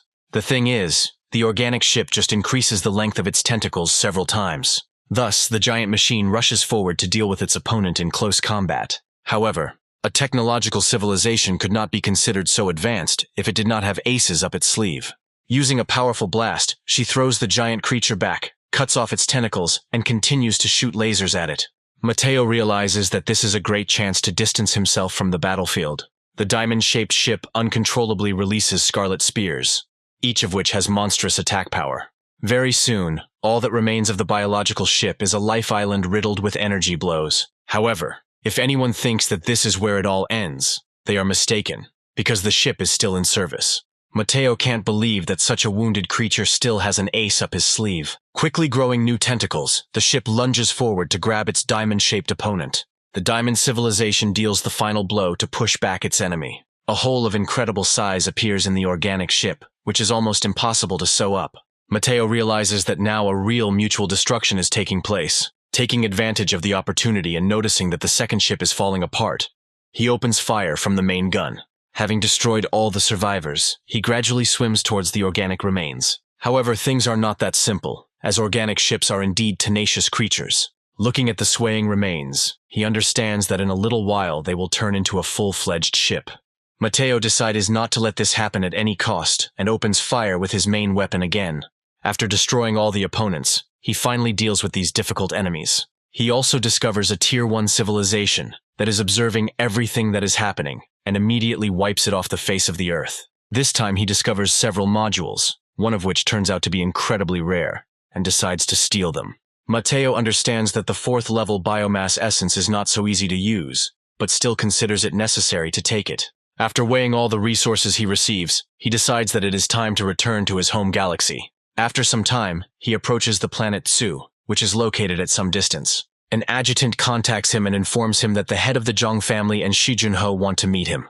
Mateo understands that now he has to sort out a hypothetical war between two houses, one of which is losing its influence. Soon, both family representatives contact him and greet him warmly. Mateo asks young Shi Junho why the head of the family himself did not come in person to talk to him. Shi Junho turns out to be a man with outstanding abilities and a pretty good arsenal of technology. Mateo interrupts him and announces that he intends to personally visit Shi Xiaodong. After some time, they approach the Shi family residence, which is guarded by several battleships. The assistant of the head of the family states that they are clearly approached with ill intentions, and reports this to the elder. The loudspeakers tell Mateo to stop immediately because there is an important object ahead. The elder warns Shi Xiaodong to be careful, as Mateo is likely to be determined. Shi Xiaodong declares that he will immediately come out to meet him, and invites the guest to enjoy all the hospitality of his family. Mateo asks Shi Xiaodong to come on board for a personal meeting so they can discuss terms. Shi Xiaodong takes this as an insult and orders immediate fire if the ships cross the defensive line.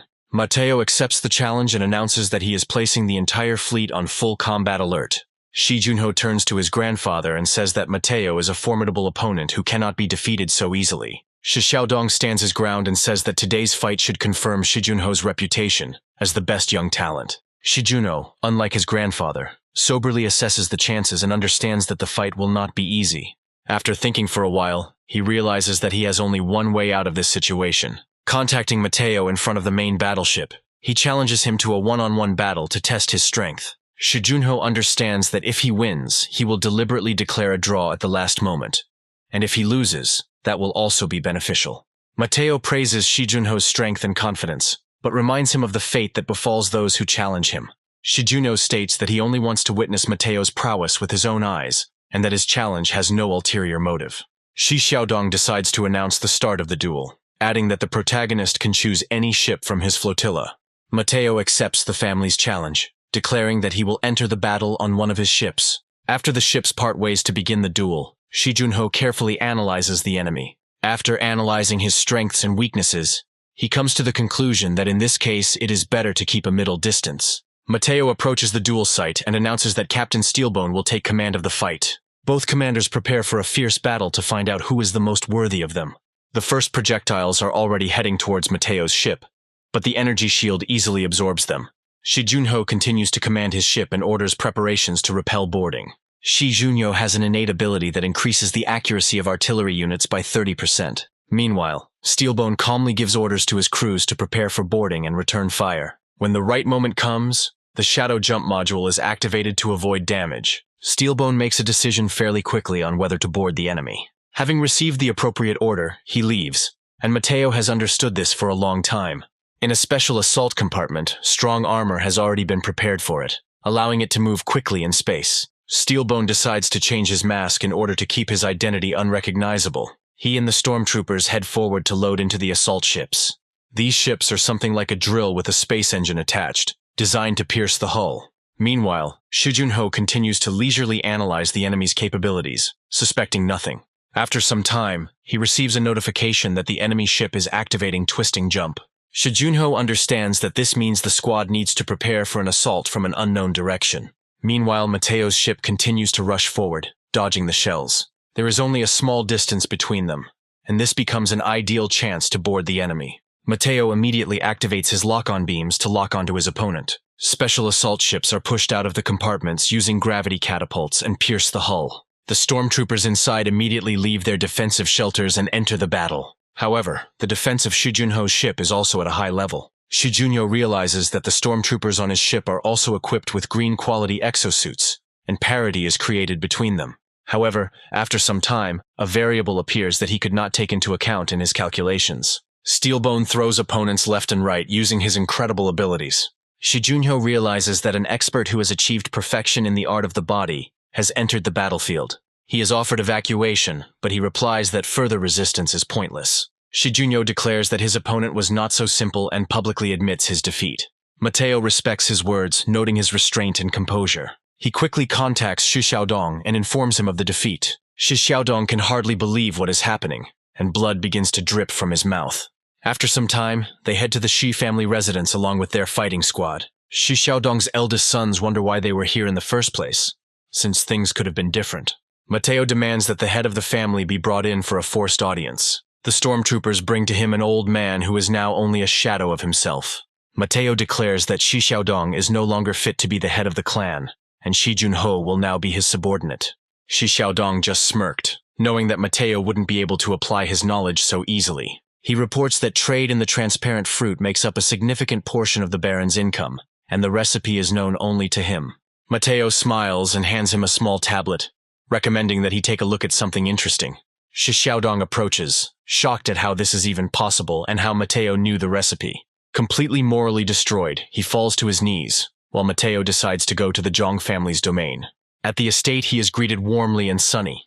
Even the weather at this moment is favorable to the event. The head of the Zhang family welcomes the new master and expresses a desire to shake his hand. He says that he has heard about Shi Xiaodong's actions and assures that there are no such people in his family. After this, he shows Mateo a man named Zhong Shiji and asks him to take him as his subordinate. Mateo understands that this man is not inferior to Shi Junho in talent, and decides not to refuse such an offer. Zhong Shiji takes a solemn oath, and Mateo solemnly accepts it. After this, he says that he has come to take one person with him, and hopes that the chief will not interfere. Having received everything he needs, he leaves the planet's orbit, finally completing his mission. After some time, he returns to his home planet, and his return is immediately known. He is met by an audience with the Baron, who praises him for a job well done. 2 months after his return, he participates in galactic battles several times, but does not receive anything significant.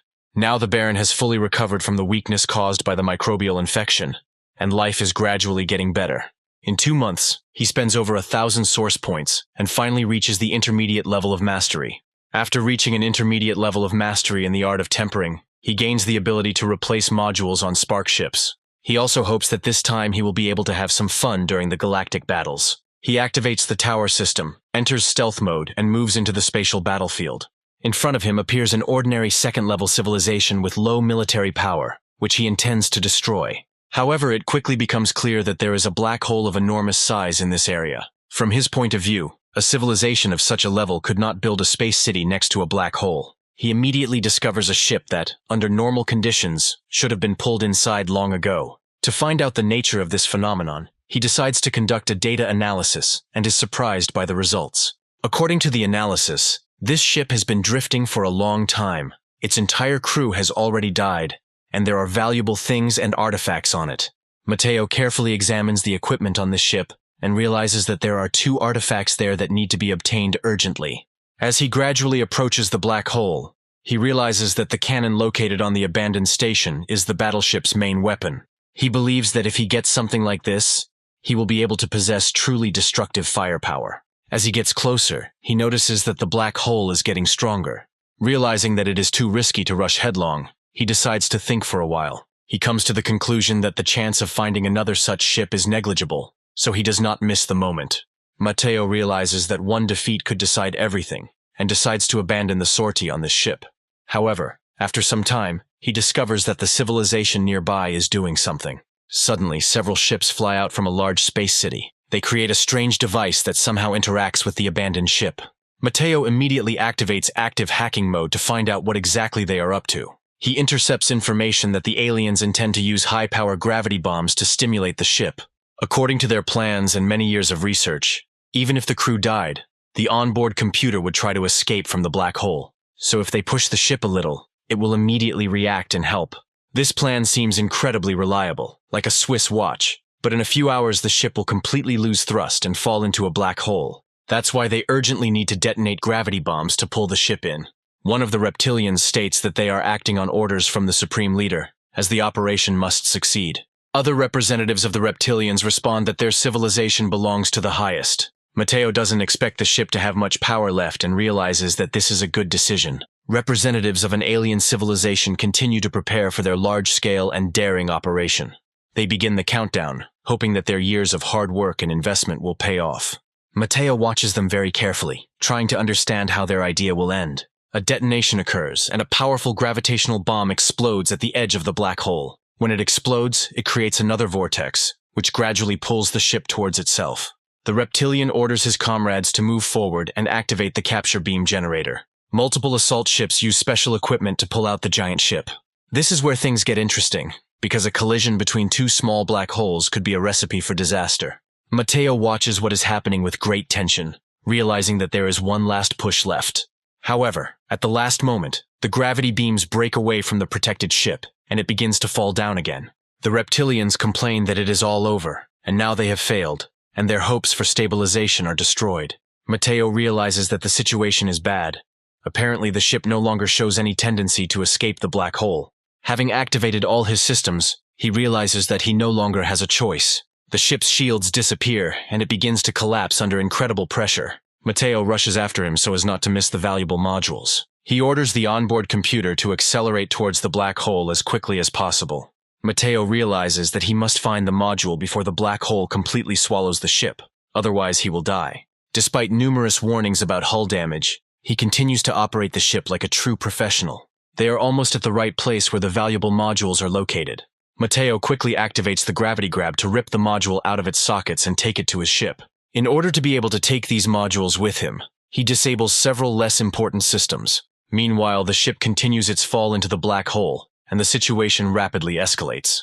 Matteo realizes he must hurry as the gravitational pull on his ship is increasing with each passing second. He quickly activates the Black Hole Wanderer's subsystems to escape from here. Powerful shields are activated, and now the black hole affects only a small part of the ship. Matteo realizes that the main ship continues to fall deeper, and he urgently needs to find another module. The research continues, and he quickly reaches the point where the desired object is located. Rushing forward, he finally finds the death ray cannon and pulls it in with a gravity grab. He finally gets rid of the need to be on this ship and rushes away. An extraterrestrial civilization watches the approaching ship in surprise and wonders where it came from. Matteo responds to the aliens with destruction. He does not enter into dialogue, but acts. His shot pierces the entire space base and destroys all representatives of civilization on it. Matteo gets some amazing loot from this interdimensional battlefield that can't be overstated. He realizes that he can now significantly shorten the long period of development of his ship. Or, having looked around, he still decides to return home, because this turns out to be a tense story. After some time, he comes to an audience with the Baron and is surprised that he returns so quickly. The Baron reports that an unexpected message is coming and shows him a strange thing. Matteo realizes what it is and moves closer to take a closer look. This thing turns out to be a summoning decree that serves as the initiator of all the brutal changes in the galaxy. The summoning is initiated by the nominal Supreme Commander of the Star Region, the Northern Duke. The space operation has been flourishing in recent years, and that is why the Northern Duke decides to call upon the nobles to fight the pirates. From his past life, he remembers that this event has far-reaching consequences, as the Northern Duke is actually hiding his motives. The whole point is that, under the pretext of war with pirates, a flotilla of nobles encounters a planetary life form. These creatures prove to be very dangerous, but their cores allow for powerful evolution of cruisers. In a past life, the fleet inflicts significant damage on the creature, but at the cost of losing 30% of the ships. After this, the Duke's pre-prepared forces try to finish off the creature in order to get the core, but they fail. Matteo also recalls that the Duke later manages to catch up with this creature and get his own battleship. This kind of one-man power grab doesn't fit in with Matteo's core interests, so he decides something needs to change. The Baron says that this is the first summons from the new Northern Duke since his ascension to office. He also notes that the information contained therein is contradictory, which makes him question the true motives. Matteo says that the star region they are heading to is close enough, but it will take time to gather strength. He also claims that something strange is happening deep in the planet's asteroid belt, and he needs to check it out. The Baron says that if Matteo thinks it is necessary, he must go immediately. After some time, Matteo again finds himself in the 13th sector of space, noted in the intelligence report. Studying the indicators, he notices that in the very depths of this ore region, there is a large zone surrounded by gravitational cartilages. Now he can safely pass through them thanks to the technology obtained from the ship. He activates the black hole's gravitational wanderer and calmly passes practically between the anomalies. His ship sails smoothly among the anomalies, without being affected by the external gravitational field. After passing all the traps, he suddenly discovers an incredible treasure that is impossible to even comprehend. He assumes that the area surrounded by many giant anomalies must also contain the culprit of what is happening. But he has never seen such a sight before. To study Emerald Hill, he orders the ship to turn on broadband and superwave detectors. Inside this hill are titanium crystals, as well as collapsing photon stones. Matteo watches the stones with interest, which he sees for the first time, and tries to understand what their value is. Turning to the reference book, he learns that this is a space artifact that is a key element for the evolution of warships. Matteo launches his galactic drill and begins to extract huge amounts of expensive materials. In just a few minutes, you manage to extract 19 units of tectonic crystals, but the main thing is ahead. The gravity beam is very helpful in such situations and attracts huge pieces of precious rock. Matteo reflects that emitting such stones is not an easy task due to the lack of suitable equipment. There is certainly no such equipment on board his ship, but that does not mean that they cannot be processed directly. Looking at this low-level space artifact, he realizes that it is worth a fortune, and he will never sell it. Even though his ship is still a newcomer, its evolution does not depend on speed. Once a ship has absorbed a space artifact, even a low-level one, it will be able to complete its own evolution. After the retrieval of the space artifact, a real catastrophe begins, and a black hole appears on the horizon. Matteo orders the ship to leave the sector as quickly as possible. The spectacle after the black hole's formation is truly breathtaking, so Matteo stores the data in an optical computer. The system informs him that the ship is beginning to evolve and is forming the characteristics of a new module. Matteo ponders what happens when destroyers evolve and leans back in his chair. Further improvement of the ship will cost a lot of money. of which Mateo does not have much left. Meanwhile, oscillations in the asteroid belt continue after the dissipation of a large gravitational collapse. Returning and having an audience with Raven, he learns that he is using his connections to obtain information about this. Mateo listens attentively to his father and notices that he is getting better. The Baron remarks to his son that when he grows up, he too will not be able to avoid this illness. Mateo changes the subject and reminds that if something is hidden from normal channels, then it will not be possible to obtain this information. He also says that he heard a rumor that a small group of adventurers discovered a planetary life form. He realizes that everything now fits together, since the previous disappearance was related to interdimensional actions. He guesses that the summoning of the new Duke is nothing more than a pathetic trap. Mateo says he would like to fly himself because he is very interested in seeing a humanitarian life form, which has happened before. The Baron looks at his son in surprise and asks how he plans to board a planetary life form. Mateo reminds that according to available information, the ruler is bedridden, and therefore his status as heir will be sufficient. The Baron recalls that the House of the Northern Duke is based on military discipline, and bribery is equated to the death penalty. Mateo says that under the previous Duke, such loopholes would have been unthinkable, but the current Duke has not yet consolidated his power. Mateo discusses the dangers of the humanitarian life form, adding that he has a feeling that this time the enemy will come with all their ships. The Baron asks him why he doesn't fly on his ship. Mateo states that his ship is still quite far away and wonders how soon he will be able to use it. The Baron trusts his son, knowing that if he decides something, then he probably already has a perfect plan in mind. Mateo thanks his father for his trust and declares that he will not let him down in this task. Mateo contacts Sima Junda and tasks him with establishing communications in the Northern Duke's domain. Mateo invites him to join him in the Northern Mines, and he immediately agrees. Mateo decides to use the League of Reformers contract to recruit Sim Jund to his ship. The next moment the action moves to the moment when they head into the depths of the mine sector. Mateo suddenly stops and says that they have arrived, surprising his comrade. Suddenly, the cloaked ship uses a gravity trap to pull in a small mining ship. Sim Yun's suspicions are gradually confirmed, as he suspected that something was wrong here. Mateo welcomes him aboard his ship, showing off its luxurious interior and technological systems. Sima Junda looks at everything carefully and mentally tells himself that everything is exactly as he expected. Mateo hands him the contracts and asks if he wants to become a scout on this ship. Sima Junda carefully reads the conditions and notices that they only talk about preserving the specialty, but nothing is said about the prohibition of betrayal. Mateo says he doesn't like the harsh methods, adding that only insecure people use such clients. Sima Junda smiles and says that she happily accepts the contract. Mateo nods in satisfaction and shows his surprised comrade the structure of the hull of the ship they are on. Sima Junda, seeing the legendary orange hull module, cannot believe her eyes. After carefully examining everything, Sima Junda comes to the conclusion that his former ship, Yun Shu, is now in his hands. Mateo confirms that this is exactly how it happened, and it is he who sees the man off on his final journey. Sima Junda shares inside information that the Jin family has confirmed Sima Decao's death, and will now send out a new fleet. Mateo claims that Sima Decao's ship was completely destroyed, and there was no evidence left to indicate what happened. Sima Junda takes a solemn oath to serve Lord Mateo until the end of her days. Mateo snaps his fingers, and the device gives him a strange handle that resembles a lightsaber. A few moments later, a concentrated red beam of light emerges from this handle, and Mateo witnesses this spectacle. Mateo also reports that Sima Junda will soon be able to reclaim her true name. After some time, he meets Zhong Shiji, who is assigned to accompany him during the conscription decree. Mateo thanks him in advance for his work and notes the dedication he has shown recently. Mateo understands that there are not many legal ways to obtain rare crystals, and one of them is to fight pirates. Mateo decides to form a powerful fleet and trains in advance as the commander of his squadron. He is already undergoing intensive training, and there is only a week left before the operation, so Mateo believes it is too early to relax. A little later, he turns to Chen Shu and asks for 2 days of rest for his crew. With his new status, replenishing supplies has become much easier. He can take as much as he wants, as long as the Baron has resources. Finding himself alone on his ship, he decides to go to the interdimensional battlefield. This time, he sees a huge spaceship in front of him, using its spherical shape to move more efficiently through space. Mateo notes that he has not encountered a third-level civilization for a long time.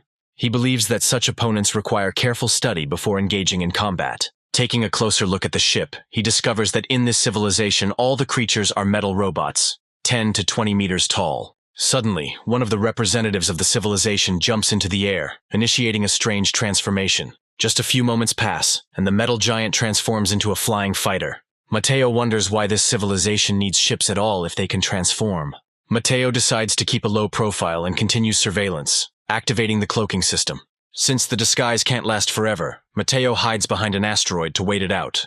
The next 19 hours are spent intensively upgrading all of the ship's systems for the upcoming battle. Having turned on special shields, he goes into battle to fight the extraterrestrial civilization.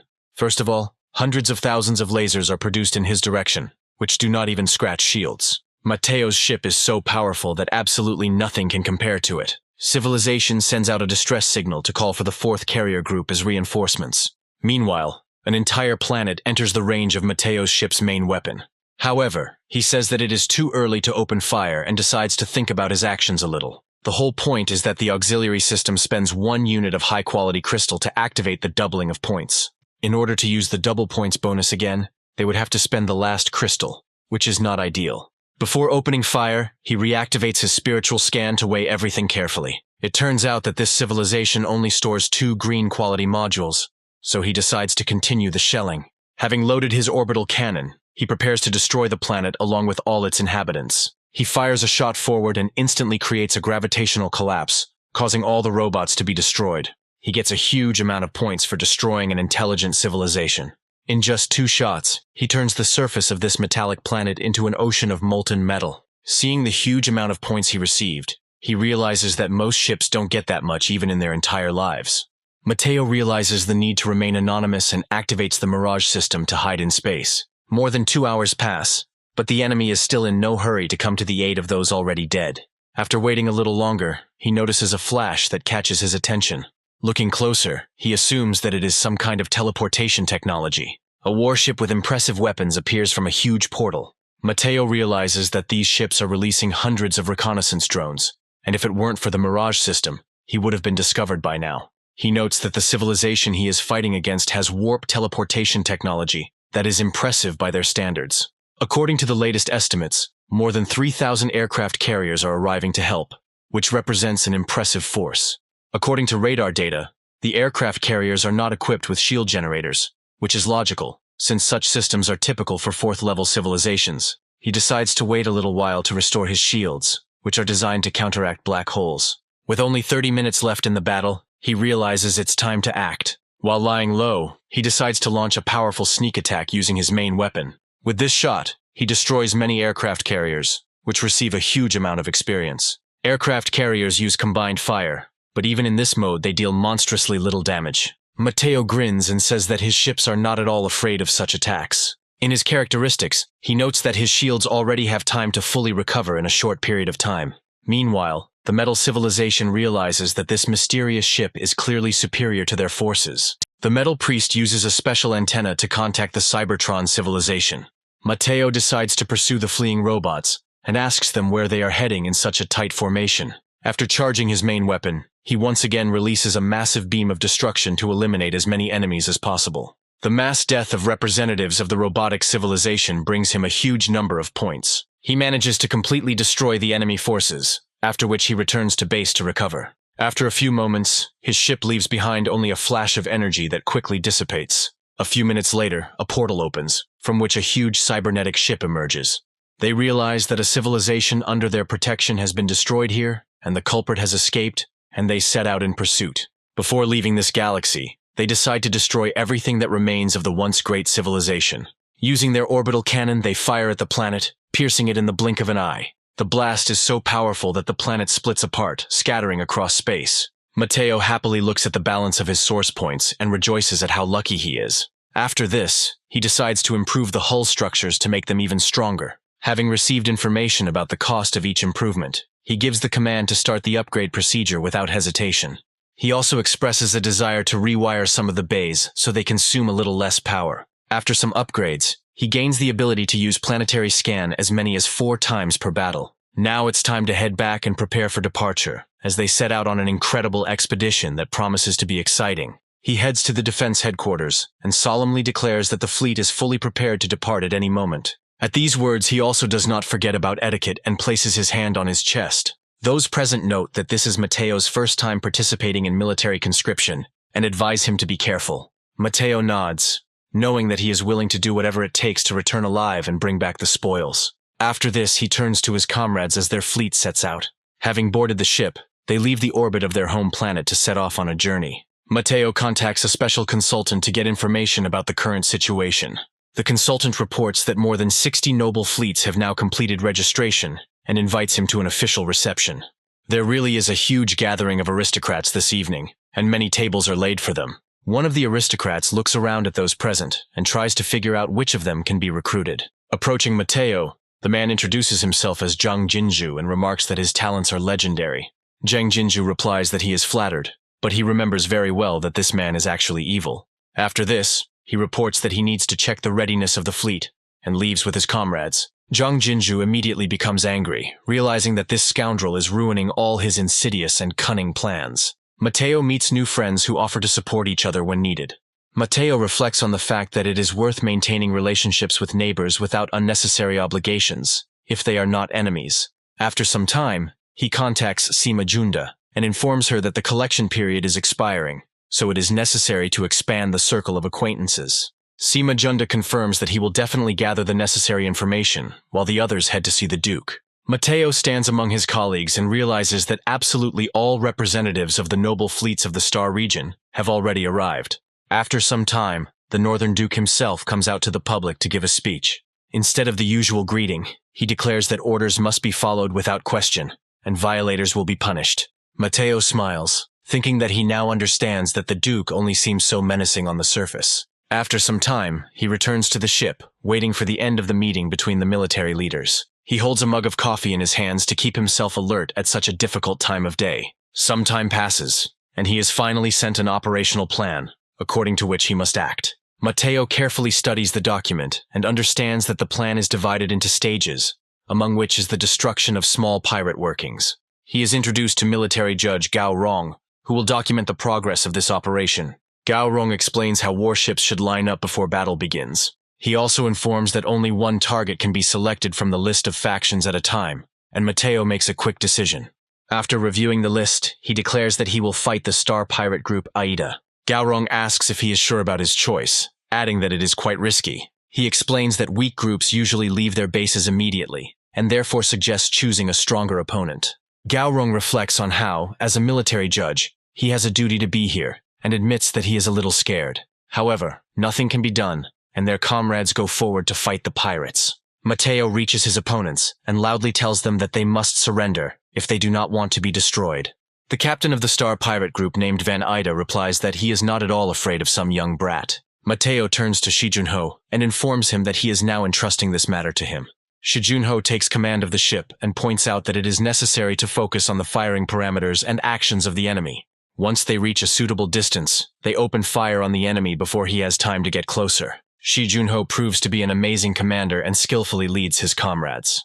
At a certain point, he decides to launch a series of attacks from the beam dispersion gun. Van Ada orders his subordinates to disperse, as the enemy has weapons of mass destruction. However, it turns out to be too late, and another powerful explosion destroys a large number of their ships. Shi Junho is just warming up and orders to concentrate and move sideways to make an evasive maneuver. The pirates return fire, but achieve nothing as Shi Junho demonstrates superior command.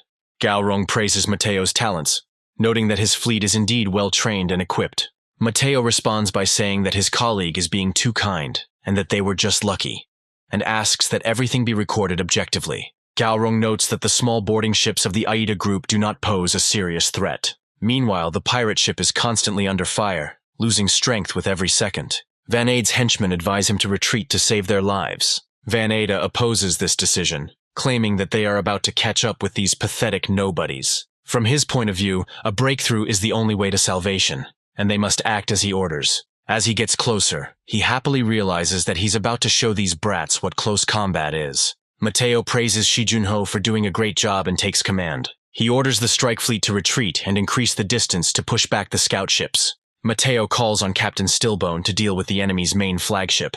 After this, he gives the order to the other ships to fire without stopping. Gao Rong watches this newly minted nobleman closely, amazed at his resourcefulness. He also recalls that in just a few months, this man rose from the very bottom to the level of an aristocrat. The pirate ships gradually approach the enemy, but they are immediately fired upon. Mateo's ship engages in close combat with the pirate vessel, giving them an opportunity to board it. Van Ida rejoices at the opportunity that has fallen into his lap, and prepares to infiltrate the enemy ship. After some time, Steelbone destroys absolutely everyone on board, and reports that the mission is completed. Mateo is surprised at how quickly his subordinate completes the task and nods approvingly. Gaorong proudly calculates that they did not suffer a single loss during the entire operation. He also counts Mateo's merits, and realizes that he earned a huge amount of points for the total destruction. After this, he asks if Mateo is going to hand over the captured ships. Mateo says that he has already thought about this matter, and Gaorong immediately adds that he can dispose of the spoils as he sees fit. Mateo declares that he intends to transfer all captured ships to the possession of the duchy. Gaorong notes that usually few people choose this path. Mateo grins and claims that his interlocutor underestimates both him and the barony he represents. He also adds that Gaorong made many valuable suggestions from the very beginning, so he considers this a victory for them both. From this, he concludes that they both deserve the spoils, which should be divided equally. Gaorong objects that his modest merits are not worth mentioning, but Mateo's generosity does not allow him to refuse. Mateo smiles slyly, realizing that he has gained another informant and valuable ally. Gaorong reports that the price for 2 spark ships, at his maximum authority, is 255 points. Mateo also claims that his current achievements are the result of his father's far-sighted strategy. He wonders how he can get a lot of merit points while remaining in the shadows, and Gaorong informs him that there are 2 possible options. From his point of view, the first option is small transactions within which agreements can be reached. The second option turns out to be riskier, but more profitable, since if exposed, they will incur the wrath of the duchy itself. Mateo shows keen interest, and Gaorong explains that they can run an underground business and trade valuable artifacts. Mateo acknowledges that Gaorong lives up to his reputation as the best of the young military judges, as both options seem viable. He adds that these paths will allow them and their allies to take moderate risks, and then calls over Sima Zhongdu. He shows an 800-year-old painting by a famous artist, and asks how much it is worth in merit points. Gaorong points out that works of art are not usually considered trophies, and Mateo reminds him of the confiscation of rebel property. Gaorong carefully checks everything in his databases and confirms that this work really exists. Mateo claims that they are experts, so for the sake of authenticity and modesty, he suggests setting average or even lower prices. Mateo remembers that in his past life, other people have already used this loophole, but now he is going to make a fortune from it himself. After some time, they destroy another pirate base, leaving behind only death and destruction. Gaorong informs the protagonist about how many pirate groups they destroy during this month. Mateo realizes that Captain Steelbone is an indispensable leader of the assault forces, and decides to increase his importance. Gaorong declares that the first stage of the northern cleansing operation has been completed, and an order is issued to return to the star system. Mateo earns a huge amount of points and realizes that it would be inappropriate to spend them in large quantities now. Mateo comes to the conclusion that he will need some volunteers to act as front men in order to maximize his gain. To settle things, he contacts Zhang Shiji and hands over the captured cruiser to him, hoping that his expectations will come true. Zhang Shiji vows not to let his boss down, and his boss smiles, knowing that he is handing over a level 16 ship to him. Sometime later, Mateo returns to his home galaxy after another foray into other systems. The protagonist sadly realizes that during all this time, he has only managed to enter into close interaction with the people's space twice. Gaorong briefs the aristocrats, informing them that they are now targeting mid-sized pirate groups. Mateo finds himself assigned to the Arabia County team, and realizes he has a tense relationship with them.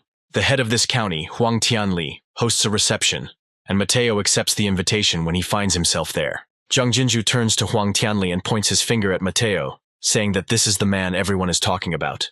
Huang Tianli praises Mateo's achievements, noting that as a rookie, he is already in the top 20. Mateo notices Huang Tianli and Zhang Jinju approaching, and hopes to somehow avoid a confrontation with them. He explains that he was simply lucky to stumble upon a pirate group, but soon after his position quickly declines. Huang Tianli states that excessive modesty borders on hypocrisy, and he intends to rely on Mateo in the upcoming operation. Mateo declares that such a high honor obliges him, and he dare not refuse. He also says that he has one condition, to which Huang Tianli replies that he is willing to forgive him anything. Mateo asks for a little friendly competition between him and Zhang Jinru, and Huang Tianli immediately agrees. Mateo smiles and says he will look forward to their competition in 10 days. Meanwhile, thanks to a level 5 radar with short-range detection capabilities, Mateo identifies the desired base in advance. Taking a closer look, he realizes that the enemy has managed to turn the asteroid into a full-fledged base. The aristocrats' fleet gradually arrives at the location, and Mateo decides to hold a meeting before the battle. Zhang Jinzhu suggests that the giant monitor lizard group will avoid direct confrontation and opt for a defensive strategy. However, after a few moments it becomes clear that the giant monitor lizard pirates are choosing the tactics of active attack. Mateo says that such anomalous tactics may hide some kind of agenda and urges caution. Huang Tianli claims that they have absolute superiority in battle, and they just need to maintain their courage. He gives the order for all fleets to move forward, freely covering the flanks. The headquarters notes that Huang Tianli wants to achieve advancement, and therefore the true strategy will be hidden.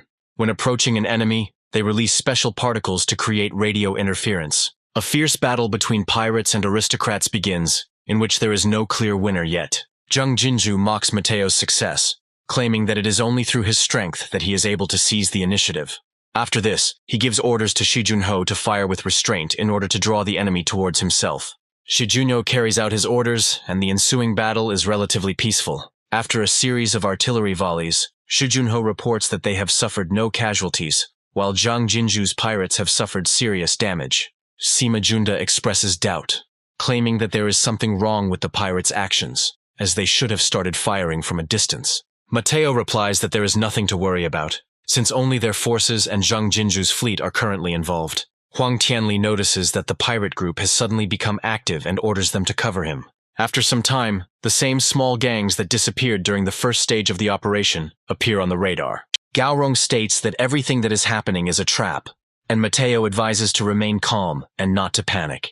Mateo claims that the County of Arabia has a powerful vanguard ship that is indestructible. Zhang Jinzhu immediately contacts the protagonist and informs him that they are planning to retreat. Mateo states that there is no need for this, as Huan Tianli can also be assisted by neighboring allies. Gaorong calls this a blatant betrayal and adds that he will definitely report such actions. Huang Tianli argues that the threat is insignificant, meaning no one should leave the front lines. He turns to his closest allies and calls on them to move forward to destroy the small gangs. After this, a real battle of galactic scale begins. The aristocratic fleets adjacent to Huang Tianli open coordinated fire to destroy the small space pirate formations. Explosions are heard all around, and fire is opened on the giant monitor's flagship at the front. Gaorong says that these small gangs have no more than 10 Spark-class ships in total. The main flagship of the giant Varan faction has level 22 and blue-quality armor. Zhang Jinzhu continues to suffer losses and silently curses the pirates for their unexpected resilience. He also realizes that they shouldn't have changed the second row for the retreat, which causes them to lose 20 ships. Meanwhile, Huang Tianli continues to fight the daring bandits, seeking to destroy them completely. Having quickly dealt with his opponents, he notices that they are just a rabble, and regretfully says that they are losers. However, after some time, his ships are subjected to powerful laser fire from an unknown source. The situation suddenly escalates, but no one knows yet who will decide to attack from the flanks at such a moment.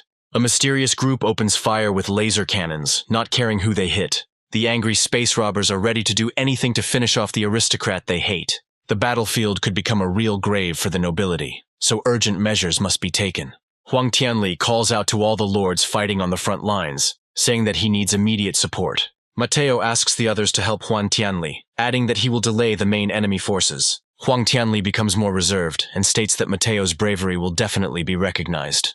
Mateo receives new information about a group of pirates who represent a group called the White Robes. Mateo orders to keep their distance, as the enemy's main tactic is artillery deterrence. The ships change their formation to return fire and provide support to Lord Huang Tianli. After adjusting the coordinates, they prepare to open fire with the beam railgun. Shi Junho states that after 5 volleys, all of the giant monitor lizard pirates' assault ships have been destroyed. Huang Tianli receives information that during the battle his fleet receives 10 hits and loses about 50 attack aircraft. Huang Tianli angrily demands that Zhang Jinru move faster and attack the enemy from the flank. The white-robed pirates decide to turn around and engage the flanking groups, cursing the giant monitor. Huang Tianli decides to take advantage of the moment to get out of the minor skirmishes and quickly regroup.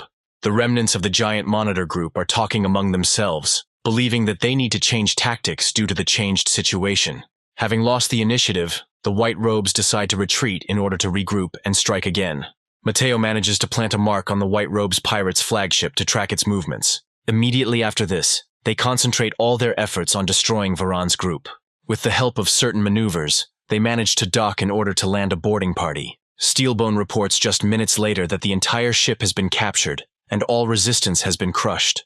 The battle ends, and Gao Rong continues to carefully document all the events that took place. He also receives reports that Mateo is taking first place in this competition. Mateo notes that for nobles, interests come first. But when it comes to life, it is more important to preserve reputation. Gao Rong agrees with him, adding that despite the victory, the fleet suffered heavy losses. Mateo receives information about the imminent start of the third stage of the operation, and asks to be connected with Huan Tianli. Mateo contacts the Duke to arrange a short trip home to check on crew rotations. Huang Tianli says that he will allow this without any problem, and will also allocate the necessary supplies. Mateo notes that some of the ships in his fleet are very old, and Huang Tianli assures him that this is not a concern. Mateo tells Gao Rong that the barony's fleet is in need of repairs and asks for further instructions. Gao Rong states that 3 ships with ion cannons are enough to maintain the Foundation's combat capability. Mateo announces the start of the inventory of trophies and asks his comrade to hurry. Mateo entrusts Steelbone with the captured Varan ship, after which he says that he will carry out his master's orders. Mateo also addresses Shi Junho, saying that he is no longer a prisoner, but a full member of the crew. Shi Junho bows before him and swears that he will never let him down. Mateo notices that among the trophies there is a high-quality energy crystal and 6 titanium crystals. After some time, they finally arrive home, and this feeling of return fills Mateo's heart with joy. Mateo is warmly welcomed by his relatives, and he tells them how he specially selected the war trophies for them. Wang Guangbei replies that she does not need gifts, and adds that she would like to perfect the art of body tempering. Mateo says that he brought her a special box of wonderful fruits that speed up progress. The Baron greets his son joyfully and asks him to come into his office after dinner to tell him everything. After telling him about his adventures, the Baron comments that Mateo has done a good job. He also says that he is curious why Mateo is hiding the facts of his recovery, and notes that he seems to be implementing some kind of plan. Mateo understands this and nods, realizing that everyone has their own secrets, and the Baron does not want to drag him into his affairs. A few days later, he again has the opportunity to board his ship. His last 2 flights into the past were not very effective, but this time he hopes that luck will smile on him. Mateo asks to activate the auxiliary system and enable the advanced function of removing the civilization level limitation. With these restrictions removed, he can now choose for himself what level of civilization he will encounter. Following standard procedure, he activates the cloaking system and opens a portal to the interdimensional battlefield. He finds himself on a battlefield against a second-tier space civilization that has been around for quite some time. Mateo rates this civilization as extremely low, as they have almost nothing for the second level. However, after some time, uninvited guests invade, who, as it turns out, are a parasitic civilization. Mateo realizes that the civilization he plans to destroy will, in any case, become an incubator for parasites. Without much hesitation, he prepares the main cannon to raze the entire planet to the ground. The peaceful cities of a civilization that is just taking its first steps are experiencing its last seconds. A few moments later, a powerful explosion is heard, erasing everything in its path. Just one shot causes an explosion so powerful that it can be seen even from outer space. Mateo continues to fire at the peaceful planet, saying that 3 volleys must be fired before complete destruction. After he completes his plan, the entire surface of the planet is scorched to the very ground. Mateo gets a nice module that allows him to provide protection against 3rd-level parasitic forms. He realizes that this is a very valuable find and decides to add the module to his ship as an additional slot. Mateo decides to go and retrieve the module on his own in a mining ship and dons a protective suit. After this, he heads to the additional ship and orders the main ship to prepare to receive the module. He asks to isolate the 4th compartment and immediately install the received modification, as well as further improve it. It only takes a few hours and the purple spore-like membrane is successfully installed. Mateo realizes that now is the right time to return to his universe. This time he takes with him only 3 ships that carry the spark to fight the pirates. Gradually they rush forward and approach a large orbital base. Gao Rong reports that he has come to inform him of the 3rd Order. He also states that in the 3rd stage, all fleets will be under a single command of the operational headquarters. At a banquet held to introduce the rest of the participants, Mateo meets a colleague. He praises him for his achievements and says that he always dreamed of such an heir. Mateo reveals that he has a purple concentrate of biological energy that prolongs life. The old man immediately perks up and declares that he is ready to exchange it for his family purple engine. Mateo responds that 1 engine will not be enough and offers 5 more units of titanium crystals. After the deal is made, Mateo goes to his ship as a hologram and orders the engine to be replaced with a new one.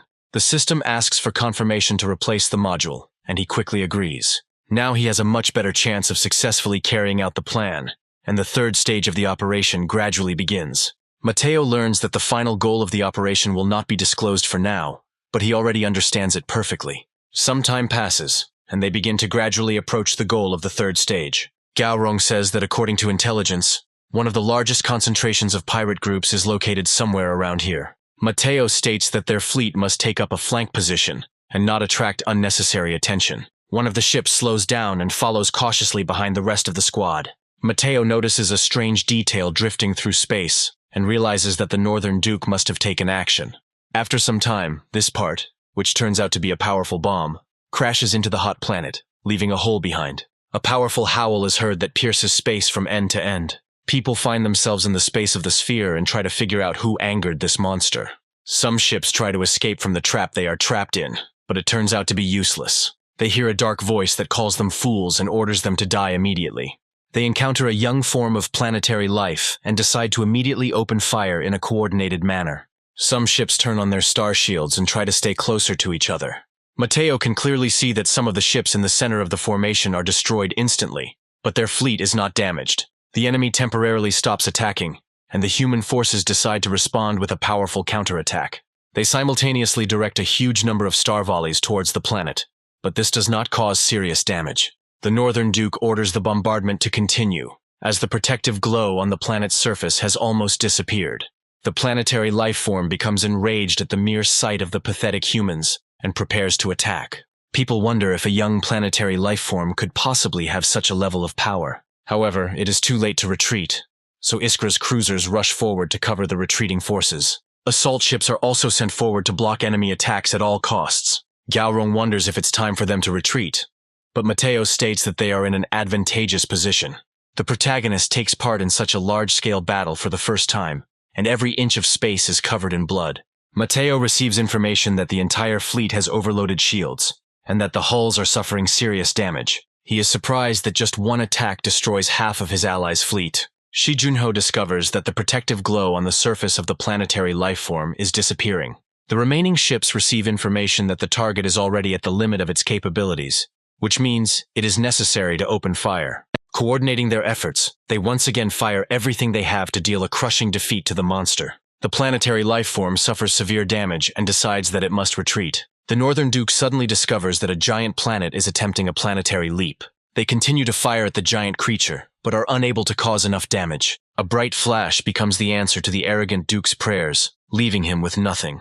The Northern Duke, consumed with anger, bares his teeth, realizing that victory is literally slipping from his hands. He signals for a search and rescue operation to begin, and tallies up the losses in his fleet, adding that they will be looking for this life form. Mateo reports that his squad accepts the order, and will immediately begin searching and rescuing allies. He smiles and is happy that during the battle, his ship manages to mark the creature as a pursuer. Several days pass, but none of the naval houses is in a hurry to carry out the order to search for this colossus. Mateo realizes that, apparently, the desire to evolve the flagship into a battleship is completely taking over the Duke's mind. Gaorong reveals that information about a loophole in the trophy accounting system has leaked out, and now everyone is starting to buy up works of art. He happily announces that they can now come out of the shadows and try to exchange all the accumulated resources. Sima Junda states that intelligence indicates that a majority of the Restoration Council believes the exchange should be allowed. Mateo says that he will blame everything on those very crystals, since he has already accumulated a lot of trophies. Gaorong receives his instructions and goes to his cabin with a satisfied look. Sima Junda looks at him with distrust and tries to share her concerns with Mateo. Mateo says he values keeping his word far more than he might think, which is why he has confidence in Gaorong.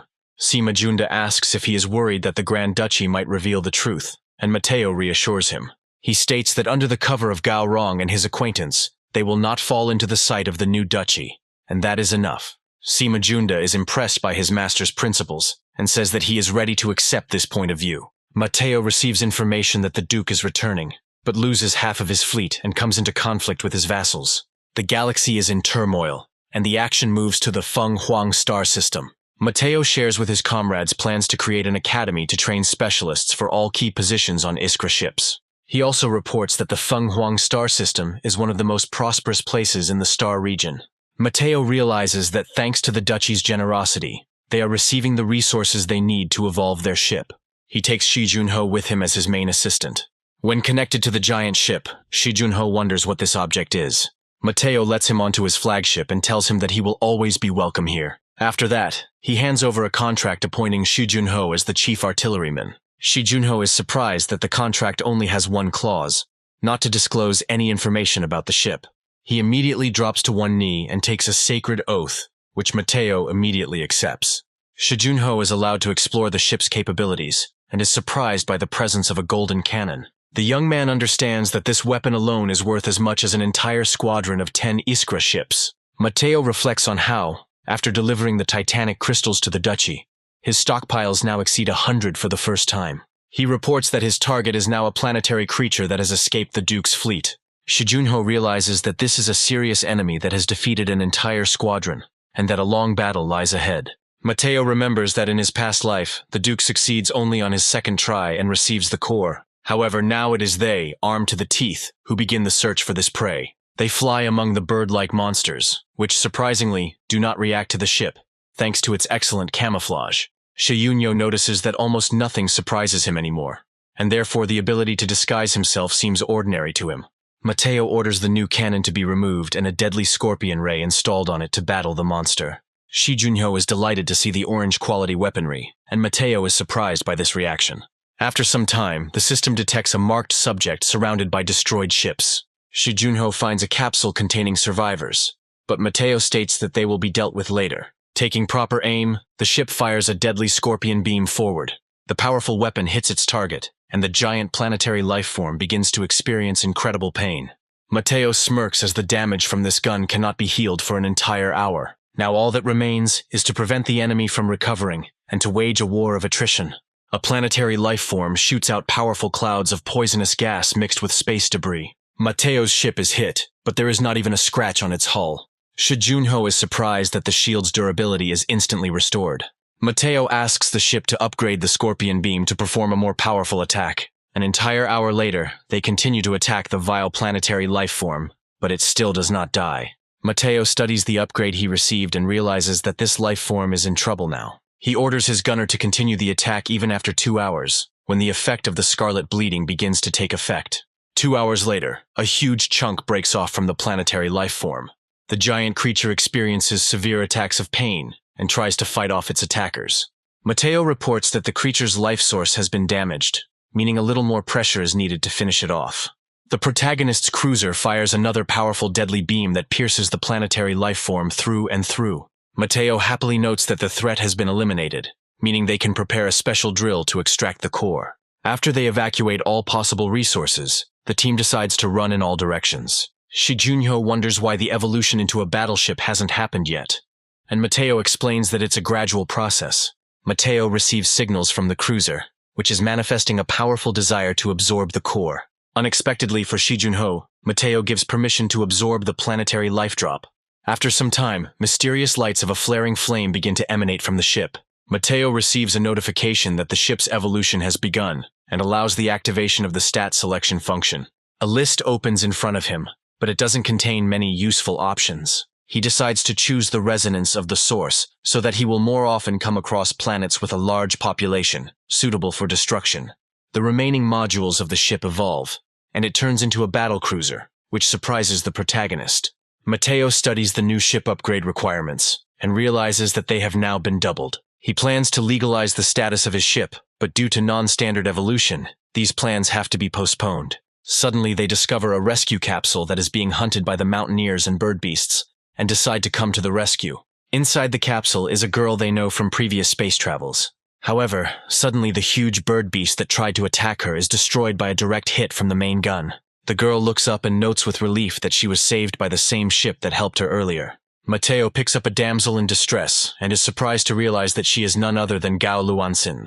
Luansin walks on, feeling that her suit is getting pretty worn out. Mateo activates stealth mode to return to Ravens without being noticed. As they approach the space station, the robot politely addresses Luansin and informs her that she should prepare to land. Luansin thanks him for saving her and caring for her. then gives him an identification tag to contact later.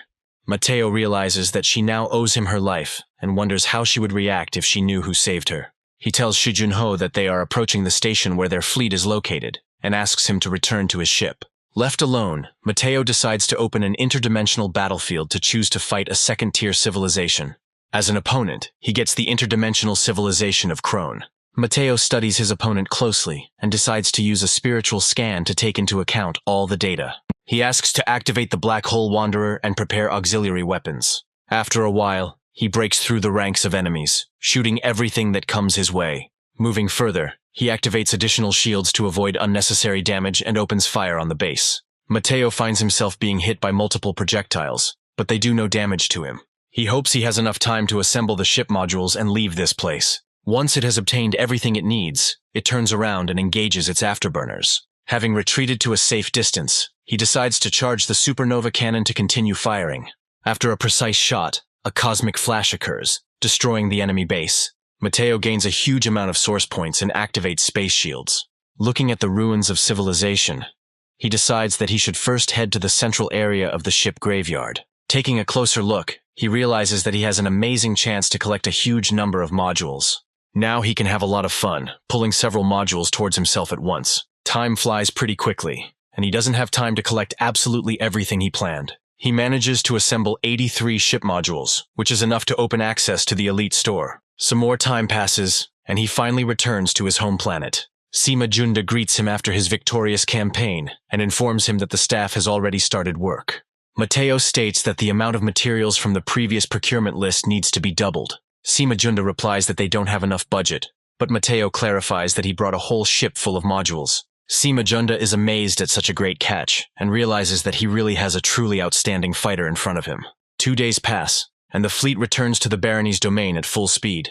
Mateo is happy to finally be back and now has the opportunity to properly rest. The Baron orders him to come to the street shuttle, which is docked at the spaceport. The protagonist wonders what the Baron has planned and why he decides to meet him in such a private setting. At first glance, the Baron seems quite cheerful and offers to go with him to show him something interesting. Mateo tries to find out the reason for such secrecy, but gets no answer. It turns out that in a remote sector near the Baron's planet, there is a huge mobile version of the ship with complete sealing. Moving further, he discovers an entire cruiser that was evacuated after being seriously damaged. The Baron says that his son should not act as if he doesn't need anyone and that he can handle things on his own. He recommends that he go down to look at this ship, clarifying that only trusted people are here. Mateo admits that the surprise his father had planned was indeed a great success. Mateo wonders if this is related to the grand plan his father spoke of earlier, and the Baron confirms it. He says that in his youth he made many friends while traveling. Several years ago, at one of the meetings of their comrades from the Federation, someone reported that he had a lead on the possible location of crystals there. He says that they actually found the birthplace and mined almost 100 crystals. Then a betrayal occurs, during which the Baron falls ill, and the traitor uses the received crystals for selfish purposes. The Baron is already losing hope for recovery, but unexpectedly receives treatment, which means he can now repay the debt. He notes that they not only capture the traitor, but also take his ship. The Baron also says that he is giving this cruiser to Mateo as a gift for everything he has done. This news is really surprising, because the father suddenly decides to give his son an entire cruiser. Mateo sheepishly says that he already has a perfectly suitable ship, and perhaps he should leave the cruiser to the Baron. The Baron loses patience and states that all the current ships that can suit Mateo are inferior to what he is offering. He also says that despite the urgency of the situation, a couple of days won't solve anything, so Mateo can think about his decision. Mateo reports that he owns a first-generation ship with a gold-quality hull structure module. The Baron asks in surprise if this is really so, and the protagonist can only confirm. The Baron grins, realizing that the gold module of the structure means phenomenal quality of characteristics. He grins and says that they will first return to the planet and then come back here again so that he can take this ship for himself. A few minutes later, he finds himself in a large hall where there is a capsule containing the very same trader who previously owned this cruiser. The Baron reports that he had great difficulty obtaining a high-level silencer on the black market. Having adjusted the silencer properly, he attaches it to the life support capsule. He also decides to turn off the life support capsule to take revenge on the traitor for everything he did. Exuding a powerful and insidious aura, he gains control of Iris's cruiser. The Baron also says that he can be contacted for resources, and Mateo asks for 100 units of energy crystals. The Baron indignantly notes that in order to get such a quantity of crystals, one would literally have to rob someone. Matteo replies that this is exactly what he intends to do, and the Baron recommends that he rob the pirates in white robes. Matteo agrees that it sounds like a plan, and the Baron warns him that he doesn't realize who he's messing with. The Baron says he will announce that Matteo has gone into seclusion for training, to back him up. Matteo quickly jumps into his ship and invites Steelbone on board to appoint him as the captain of the stormtroopers. Steelbone is surprised that this ship has epic-level structure modules. He chuckles and says he thought he would spend his whole life in this place, but hope came in less than a year. Immediately after this, he bows down and takes a solemn oath. Matteo accepts the new captain's oath and asks him to rise to his feet. Thus, the crew of the new ship consists of 3 people, including intelligence officers, artillery officers, and an attack aircraft captain. Matteo turns around and commandingly orders the ship to rise and head to another galaxy. After some time, they find themselves in the possessions of the Northern Duke to resolve some issues. The Northern Duke receives information that, by order of the king, his territory must allocate some personnel and ships to support the knights. He reflects that this will not last long, since Yartsuf will not dare to oppose the crown. The Northern Duke snorts in anger, realizing that he does not want to obey this order. He says he needs the last battleship to maintain order, otherwise he fears a mutiny. The king's messenger claims that the northern fortress is the fruit of the Duke's efforts over the centuries. To dispel the commotion, the Duke declares that he simply wants his words to be conveyed to the king. After some time, he finds himself before the king, who asks if he really demanded a battleship. The angry king says that the Northern Duchy is unable to ensure the security of the region, and therefore loses its status. The aristocrats at the ball chuckle, saying that the status of Guardians of the North is the basis of power. Upon learning this news, the Duke angrily declares that the entire North is now becoming an independent state. He also announces that he is going to announce a new mobilization, so that all the nobles of the North send their spark ships. Meanwhile, the heroes continue their journey, discussing where the White Robe's lair might be. Matteo claims that these pirates have chosen an excellent location for a base, as the perimeter is covered by radiation nebulae. However, this is no problem for Matteo's ship, and they rush forward with discontented speed. Once inside, they suddenly discover a completely clear area of space. Sima Junda immediately decides to make a report that 2 military bases have been discovered on the perimeter of the minor star system. It becomes clear that there is only one habitable planet in this system. They are surprised that the white-robed Emperor's lair turned out to be an entire star system. Shijunho states that this is a real find, and that they must take control of it. Matteo reports that the scanners have picked up something interesting, and asks his allies to be on the lookout. Precise scanning shows no signs of mass human activity. After some thought, they come to the conclusion that this group uses extremely powerful artificial intelligence. Matteo realizes that if this is indeed the case, they need to retreat and come up with a plan. It takes several days to develop a plan, but they form 2 key components. According to the plan, they must quickly take control of the situation and destroy all the pirates. Their ship is capable of piercing up to 4 enemy ships with 1 shot, so they have no worries. Sima Junda expresses the opinion that it is desirable to destroy the remnants of the pirates with 1 precise blow. They decide to lie low, and after some time they notice that the pirate ships are going out into open space. Continuing their observation, they discover that a meeting is beginning between the pirates, which must be urgently interrupted by an attack. The leader of the White-Tooth Pirates, whom they know, suddenly notices that an unknown person has entered the system. Matteo makes an evasive maneuver, causing the pirates to assume that he was simply scared. The leader of the White-Robe Pirates, named Ube, orders them to be taken prisoner alive. The pirates rush forward with enthusiasm, happy that they will be able to get rid of boredom. Accelerating as fast as possible, they activate their shields in advance to catch up with the enemy. When they get within striking distance, they declare that they will crush the worms. However, moments later, one of their comrades finds himself in the sights of a powerful laser weapon. Matteo quickly turns around and prepares to open fire on the pirates. Shijunho comments with surprise on the fantastic results achieved with the new gun. The pirates, watching the action but unable to see the events in the nebula, hope for their share of fun. However, an alarming message soon arrives recommending that they prepare for battle. Word leaks into White Fang Command that the operation has gone wrong. White Fang suggests that either the enemy was lucky enough to escape, or they accidentally entered the system. His comrades suggest that they either need to throw their forces in pieces or run, and White-Tooth decides to retreat. Matteo receives information that the pirates are retreating despite engaging in battle. Shijunho wonders why the pirates are so cowardly, and Steelbone notes that all the brave pirates have long been killed. Matteo suggests using the new gun to clear the area of the remaining enemies. Thanks to the instant change of modules, he is able to open fire immediately. The supernova cannon fires deadly lasers, leaving no one with a single chance of survival. The pirates continue to flee, activating their shields, but they will probably not be able to escape. Panic arises among them, seizing even the bravest. Captain Belozub admits that he will most likely not be able to escape. Finally, he decides to turn off the engine to become less visible, and warns that he will hit anyone who disobeys. Mateo takes careful aim and destroys the retreating pirates. Ube is shocked to find that his subordinates are a complete and insignificant bunch. Realizing that escape is impossible, the remaining ships turn to counterattack. The White Robe's capital ship makes swift maneuvers thanks to its improved engine. Shijuno proudly notes that only the White Robe's flagship remains and must be destroyed. As soon as he fires a powerful weapon, the enemy ship evades the hit. Taking advantage of the moment, he decides to open fire from the main gun, but only slightly reduces the strength of the shields. Ube can't believe what's happening, stating that he's never encountered such power before. Sima Junda admits that their plan was too conservative, and they had to destroy everyone at once. Mateo continues to fire at the pirate ship, which, despite this, continues to skillfully dodge. Ube decides to capitulate and tries to convey a message to the heroes about his surrender. Shijuno prepares to continue his plea, but is greatly distressed by the news that the enemy is surrendering. Under the laws of war, pirates are to be treated as ordinary prisoners of war if they surrender.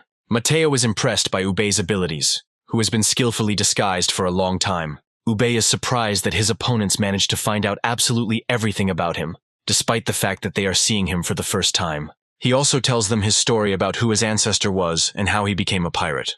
Finally, he asks to hand over control of the artificial intelligence to him, but in exchange he wants the opportunity to serve on this ship. Sima Junda says that Ube is a calculating and cold-blooded person who should be accepted into the team. Mateo comes to the conclusion that this may be the most honest operator he has ever seen, and questions his usefulness. Ube claims that his intuition skill has reached the purple level, which is a significant feature. Shijunho asks if Ube performed all of the ship's maneuvers himself, and Ube replies that he still has a lot to learn. Mateo accepts Ube's request and hands him the contract so he can agree to the terms. After the interrogation is over, Sima Junda passes on all the information he manages to obtain. Sima Junda also reports that they are extracting up-to-date data from the White Fang's onboard computer. Mateo studies with interest the mobilization decree issued by the Duke of the Northern Star region. Mateo speculates that the timeframes specified in such a document are more of a recommendation. However, now he does not consider himself obliged to obey the orders of the capricious Count, because on this ship, the entire galaxy becomes his home. After some thought, they set course for another star system. Once in this system, they look around and notice a voluminous space nebula. They end up in a place where the very same powerful AI that controls other space stations is stored. Mateo moves further behind Ube and orders the powerful AI to reveal itself. After these words, a powerful artificial intelligence begins to gradually materialize. After a while, something strange shrinks to the size of a human palm and descends into Ube. Ube reveals that the AI's host is a biological brain, and Mateo suggests placing it in the cargo bay. Ube notes that there was indeed a titanic crystal deposit in this system, but it has been completely depleted. Mateo says that in that case he will take everything that is in the storage facilities without any problems. He also asks Ube to remain in this star system for now and prepare for the possible reception of refugees. After some time, the Baron is surprised that the leader of the white-robed pirates comes under Mateo's command. He also says that this is amazing news, and the only positive sign in recent days. The Baron reports that internal purges have begun in the duchy's holdings, which is connected with his previous visit to the capital. The Federation is providing military support, and there are currently 3 battleships in full combat readiness within the Northern Duchy. Neither the kingdom nor the ruling house can tolerate either the Federation's intervention or the Northern Duke's rebellion. The Baron declares that in parallel with the mobilization, secret envoys will be sent to the northern aristocracy. From his point of view, the news from the message is comforting, since the Northern Duchy continues to dominate the region. The catch is that the Starkeeper is a key transportation hub under the Duke's control. Mateo says that, as a last resort, they can always retreat to another star system and begin developing. He emphasizes that all this is nonsense, and he is not going to give up the fight he has built with such difficulty. He is adamant that this is his home and he will not back down. Mateo argues that if you save the Earth at the cost of human lives, you could lose both. The Baron says that before retreating, they must give battle so that everyone understands that they are leaving the land of their own free will. Mateo states that unauthorized surrender is a grave crime, and something the Duke would hardly want to deal with. Matteo offers to evacuate the civilians, but he and his allies will remain to continue the fight. After thinking for a moment, the Baron says that he is entrusting this job to Matteo. Matteo meets with his comrades and tells them that he needs to learn to delegate, handing over the evacuation responsibilities to them. Entering his ship, he says that they will now go to the spatial battlefield. Shi Junho thinks it's impossible, but Matteo gives the command to teleport. A few moments later, a bright flash occurs, which dissolves the ship. An enemy appears before them, the Dendron Tree civilization. Matteo's comrades are amazed by the enormity of the anomalous sector. Shi Junho wonders how this is possible, and Matteo states that it is the effect of his ability. Shi Junho says that this incredible ability completely compensates for the shortcomings of the Spark ships. Steelbone is also surprised by this and asks if the ability has any limitations. Matteo says that entering the normal sector is only possible for a short time, and Shi Junho showers him with flattery. From his point of view, this giant is invulnerable to both the supernova cannon and kinetic weapons. He also activates a spiritual scan to see what he can get for the provocation, and the results are satisfactory. Steelbone claims that the tree's fruit can be used to create an evolutionary elixir. Matteo gradually approaches the tree civilization and prepares to collect all the fruits. His ship, like an arrow, pierces space, attracting all possible fruits. The tree tries to prevent such a brazen robbery, but its strength proves insufficient. Immediately after this, the gravitational anomaly intensifies to prevent Matteo from moving. The pressure on the ship gradually increases, and the tree's roots dig ever more firmly into the solid rock. Matteo turns to the East Wind's engines and activates boost mode. After some time, the giant ship manages to escape from the trap. The spectacle that can be observed from the outside looks truly magnificent. Small petals charged with strange energy follow the heroes. They gradually gain speed, wanting to touch their target as quickly as possible. Matteo believes that this tree uses some rather elaborate methods. The petals catch up with their target, and a powerful explosion occurs, which, however, does not penetrate beyond the shield. Shi Junho laughs and claims that such hurricanes are not even a light breeze for their ship. Matteo understands that each petal attack has a power of 20 to 30 units, and his shields are capable of absorbing everything. They decide to continue harvesting, gradually accumulating even more fruits that they can use. The tree tries to prevent the robbery and begins to suck the life essence from its own fruits. Matteo realizes that he needs to hurry and orders Shi Junho to act quickly and decisively. With a powerful shot, she cuts down the trees so that the poison stops flowing to them. Each branch, on which there are many fruits, is pulled up by him with the help of a gravity beam. The tree continues its desperate attempts to destroy the violators of its peace. Matteo realizes that time is running out and gives the command to return to his home universe. Shi Junho excitedly says that with these trophies, they need to find a competent alchemist and create an evolutionary medicine. Matteo, meanwhile, is trying to figure out what to spend the high-quality crystals on. He faces a choice, whether to invest in breaking through his own body and the bodies of his allies, or in developing the ship. Matteo calculates that he still needs over 98,000 points to evolve to level 2. After some time, he decides to return to Barocia and meet with the royal ambassador named Lady Evelyn. The Baron welcomes his guest and introduces his dear son to her. Lady Evelyn claims that if the Baron accepts the rebellion against the Duke, then all the other nobles will follow his example. Matteo listens carefully to her words and comes to the conclusion that things cannot go on like this. He interrupts her and tells her that her proposal is unacceptable because they do not have enough forces. From his point of view, the inevitable death of fighting in such a case will not help the king, but will only demoralize his forces. He firmly orders her to leave the barony's territory, as her demands are unacceptable. The Baron sits down the overly excited young man and says that he is behaving inappropriately with the messengers. He also apologizes to Ms. Evelyn, explaining that the young man is simply going through adolescence. Ms. Evelyn apologizes and admits that she misjudged the situation and conveyed an inappropriate proposal. She then states that in the current situation, the king hopes that nobles loyal to the crown will slow down the consolidation of the north. Matteo understands that if it is only a matter of distracting some of the Duke's attention, then it is quite possible. Mistress Evelyn says she wishes to retire to another room to rest, and is always ready to provide any information. Matteo hands the Crow the evidence they received from the White Fang pirate group. He also states that in 2 days he wants to bring out his fleet to take revenge on the Viscountcy of Highland. The Baron offers him more interesting plans, and after some time Matteo informs his subordinates about the terrible assassination attempt. He says they have irrefutable evidence that Highland tried to kill him with the help of pirates. All the barony's fighters declare that they demand retribution for what was done. After this, they all board the starships and set off forward.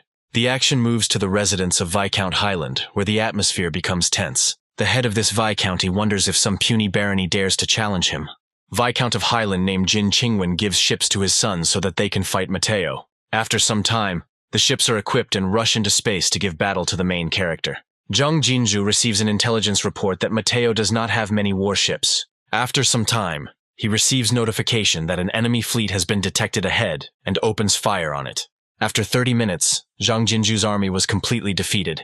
The protagonist decides not to kill Zhang Jinzhu, since he will now live as a disgraced prisoner. After some time, a ransom is paid for him, since he leads to the organizer of the assassination attempt. After interrogating the person who ordered the assassination, it becomes clear that in fact, it was Jin Qingwen who organized the whole thing. Mateo states that this changes little in their plans, as they must press on. Jin Qingwen tries to request help from the allied houses and mobilize all available forces. He rushes forward, claiming that he will personally lead the operation to defeat this upstart. Mateo decides to focus his move on trapping his opponent. Mateo relies on his ship's stealth mode and high-precision radars. He continues to monitor everything that happens, and at some point decides to attack from ambush. Jin Qingwen tries to fire in the direction of the shots, but finds nothing but asteroids. His body is filled with fear, and he begins to feel as if they are being played with like predators with prey. He decides to withdraw his troops from the asteroid belt, but they continue to be shot at. With great difficulty, they manage to reach the planetary shield, and Mateo decides not to continue the pursuit. Sima Junda reports that 4 ships were destroyed, and 6 were seriously damaged. Mateo states that it is necessary to organize the transfer of equipment, resources, and ships to the Barony planet. He also says that he is going to return to the Barony planet, but no one should know about it. Returning to the Baron, he tells him that he needs to find a master in preparing the drugs. The Baron notes that he wanted to say this himself, and claims that he knows an excellent pharmaceutical specialist. Mateo reveals that this person is Luansin, and the Baron adds that it will not be easy to come to an agreement with her. Mateo realizes that only he can convince her, and decides to quietly go to the mining planet. After just a few days, the action moves to a mining planet, to a special estate. Mateo puts on a camouflage suit and goes there with his friend. The guards stop them, informing them that entry is prohibited without membership status and prior registration. Mateo claims that he heard that Luansin is an outstanding master of preparations, and wants to show her something interesting. One of the guards says he will send photos to Luansin to get permission. Having taken all the necessary photos, he sends them personally to the lady's email to get approval. A little time passes, and a special car drives up to them. The maid informs that Luansin will be here soon. After this, Mateo gets into the car to go to the right place. The guards are closely monitoring what is happening and passing this information on to someone. Suddenly, the scene moves to a small room where an arrogant aristocrat sits. This aristocrat is called Dingliang, and he is given some important insider information. Rising to his feet, he says that they need to gather people and visit the arrogant beauty Luansin. Meanwhile, Luansin meets with Mateo and clarifies the terms of the deal that is being offered to her. She also considers that it is time for her to stop pining for her husband, since she has not appeared in public for a long time. Mateo promises her a very generous reward if she agrees. Suddenly, Mateo receives a message from the ship, according to which the estate is surrounded by a detachment. The signal turns out to be accurate, as the area around the estate does indeed become crowded. Dingliang and his henchmen claim that access must be provided for a search. One of the guards opens the doors and announces that the Zhang family has surrounded the estate and installed communication jammers. Luansin stands up determinedly, trying to understand what is happening. With a fighting spirit, she declares that no one on this planet will dare to contradict her. Mateo notes that they need to watch what's happening, since the fate of the drug depends on this girl. Luansin speaks of Dingliang with disdain, asking if he has already forgotten how he was scared and cowardly last time. Dingliang remembers how severely his father punished him for his past misdeeds, and now he is sure that everything will be different, because Luansin is defenseless. He calls his interlocutor arrogant and demands that she stop pretending, because her late husband can no longer protect her. The bodyguard claims that they will stop the attackers at any cost and asks Luansin to run away. One of Dingliang's henchmen rushes forward to crush the bodyguard and get to Luansin. A disguised Steelbone decides to intervene and delivers a powerful blow to the attacker, sending him flying. Immediately after that, he makes several feints to get to Dingliang. After knocking him to the ground, he orders everyone to move away and turn off their jammers if they don't want him to kill someone. Mateo senses that communication has been restored and states that now is the time to contact the authorities. A connection is quickly established with Dingliang's father, who knows nothing about his son's actions. Upon learning of this, he wonders how his son dared to act behind his back and promises punishment. Luanson apologizes, saying that she won't be able to help them as she needs to leave the planet. Mateo suggests that if she has nowhere else to go, she should settle on his ship. Luanson recognizes him as her savior and asks him to prepare a laboratory with appropriate conditions. The bodyguard recognizes the traitors, but Luanson tells him that now is not the time, and asks to transfer all the equipment to the ship. Having gathered herself, she declares that she is leaving this estate under their management. After some time, a ship arrives and Luanson is surprised at how huge it is. Luanson climbs onto a gravity ski to find herself on a giant spaceship. Luanson also notes that Dingliang is beginning to forget the consequences of his limiting decisions. After signing the contract, she wonders if she can see her captain's face. Mateo takes off his mask and notices that he and Luanson haven't seen each other for a long time. After this, he introduces her to the commander of the assault squad, adding that he is one of the best warriors. Luanson chuckles and remarks that Mateo really did a masterful job of fooling everyone.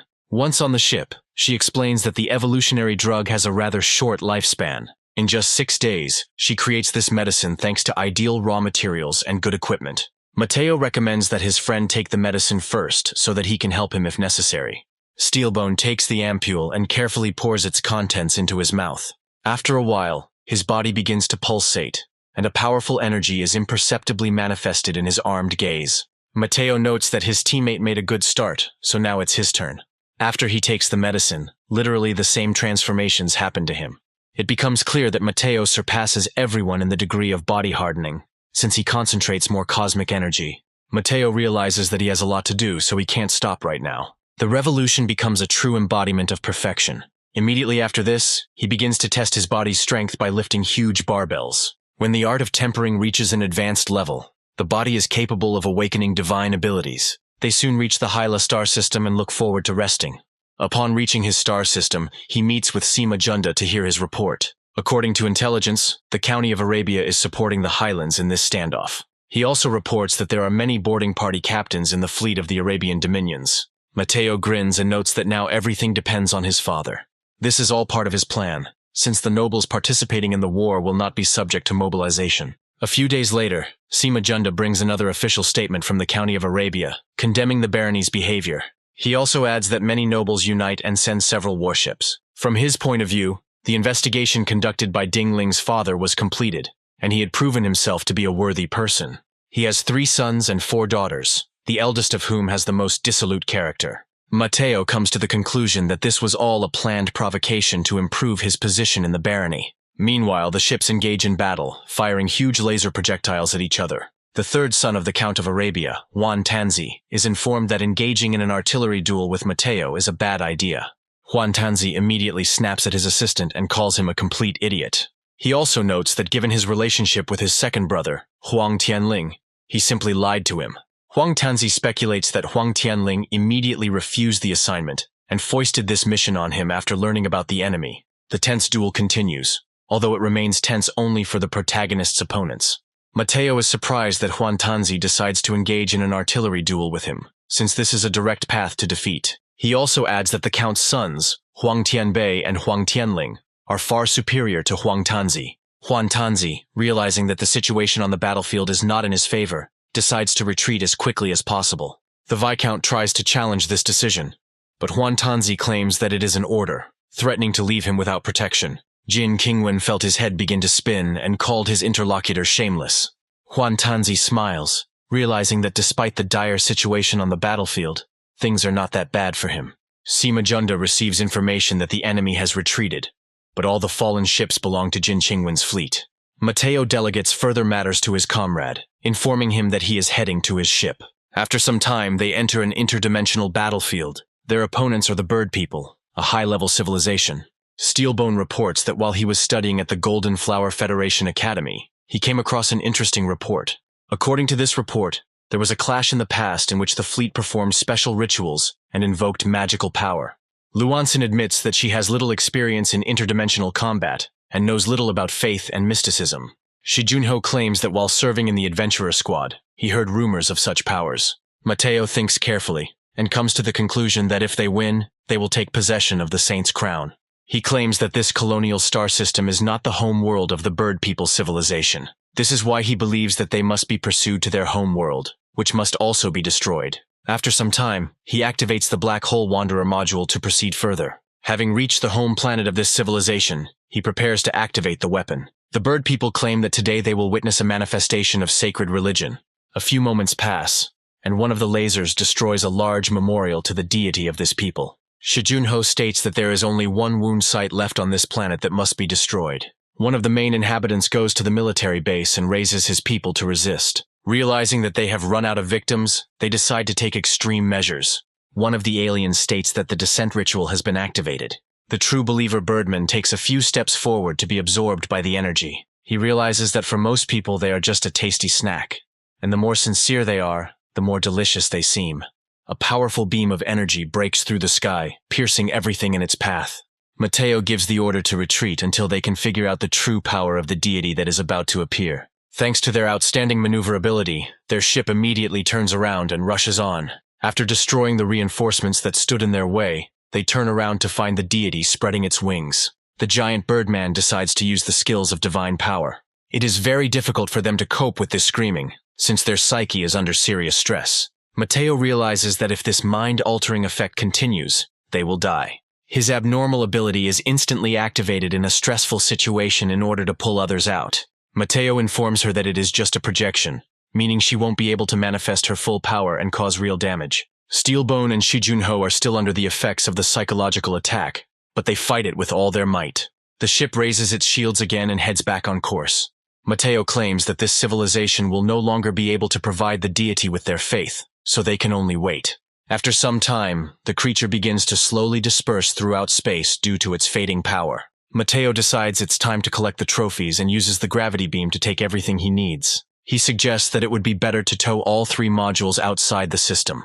After some time, the portal opens and they are transported back to their galaxy. Mateo receives source points, as well as a powerful artifact that protects against psychic influences. Mateo praises everyone for their hard work and decides to return home to rest. Luanson asks him if he wants a massage, to which he politely declines.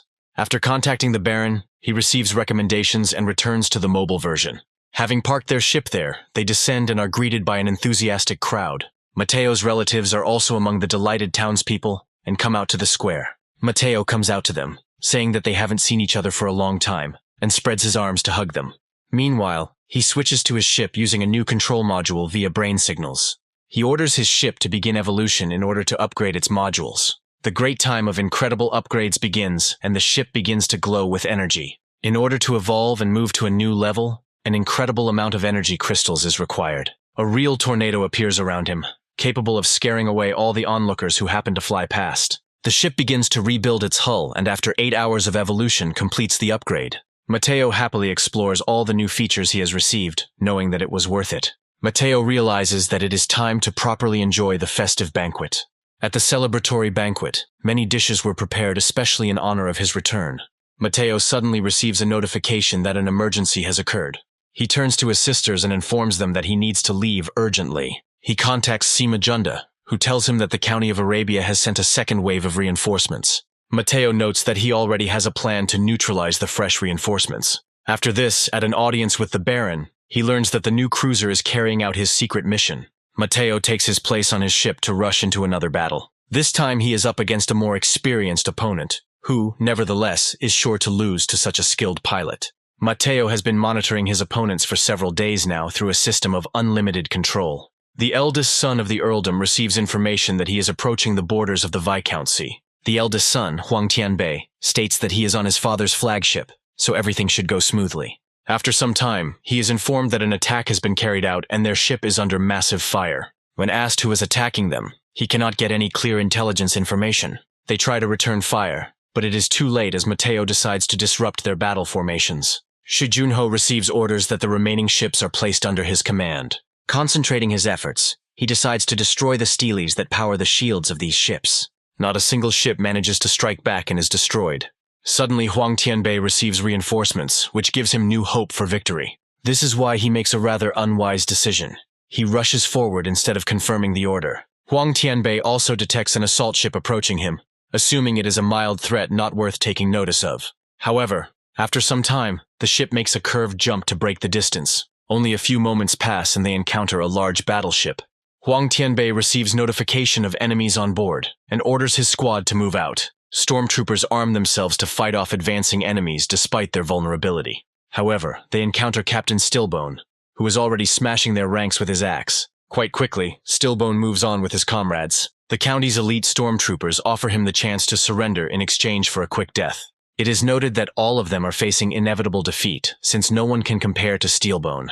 The assistant informs Huang Tianbei that the ship cannot be held, and suggests that he immediately go to the escape pod. Huang Tianbei replies that it is useless, since the escape pod will not be able to break through the blockade. Sima Junda informs Mateo that they have captured Huang Tianbei's entire fleet at the cost of heavy damage to 5 destroyers. In the vicinity of the planet, Huang Tianzi continues to be angry because his older brother always loves ostentatious pomp.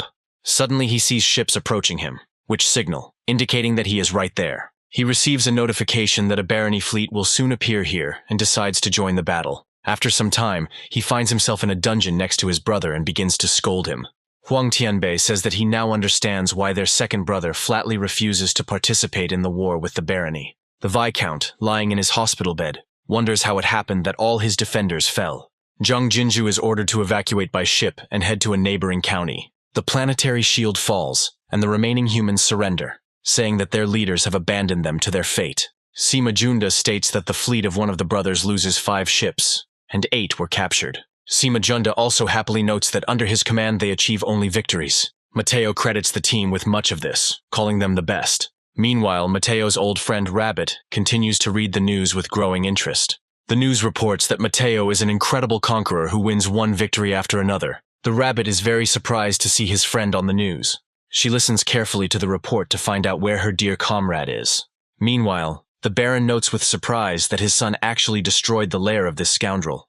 After this, he asks his son what he plans to do next. After some time, Mateo finds himself back on the ship with his confident crew. He asks to activate stealth mode to enter the interdimensional battlefield. On his way, there is an interdimensional civilization of the 2nd level. But again, he encounters something very complex. Mateo immediately switches the ship to maximum stealth mode and tries to slowly avoid collisions. Ube is informed that he understands the order perfectly well and is trying his best to carry it out. It is noted that their opponents are some of the most dangerous pests in the universe. Mateo carefully watches the planet near which these creatures appear and realizes that everything looks gloomy here. The system reports that the first space power has been destroyed in an unequal battle against these insects. Shi Yunho wonders how such an absurd civilization could have survived for so long. Sima Junda says that the endless hatred that fuels the atmosphere of the mother planet has become an incubator for a new clan. He also notes that if they prevent the incubator from appearing, it will bear good fruit. Sima Junda comes to the conclusion that they just need to wait. Then they will only have to deal with the innate clan.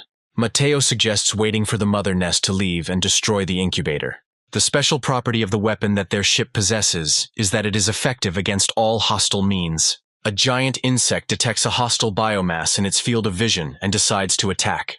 Mateo approaches his opponent at full speed to engage in combat. Shi Junho states that the distance to the target is several kilometers and looks up at the insect queen. Upon closer inspection, they discover a purple mycelium that is sucking energy from the planet and transferring it to the queen. The first thing they decide to do is weaken the giant insect with auxiliary weapons. After the giant insect receives a powerful charge of plasma, it begins to scream loudly. As a defensive measure, it fires an energy beam from its mouth. Shi Junho easily dodges while controlling the ship.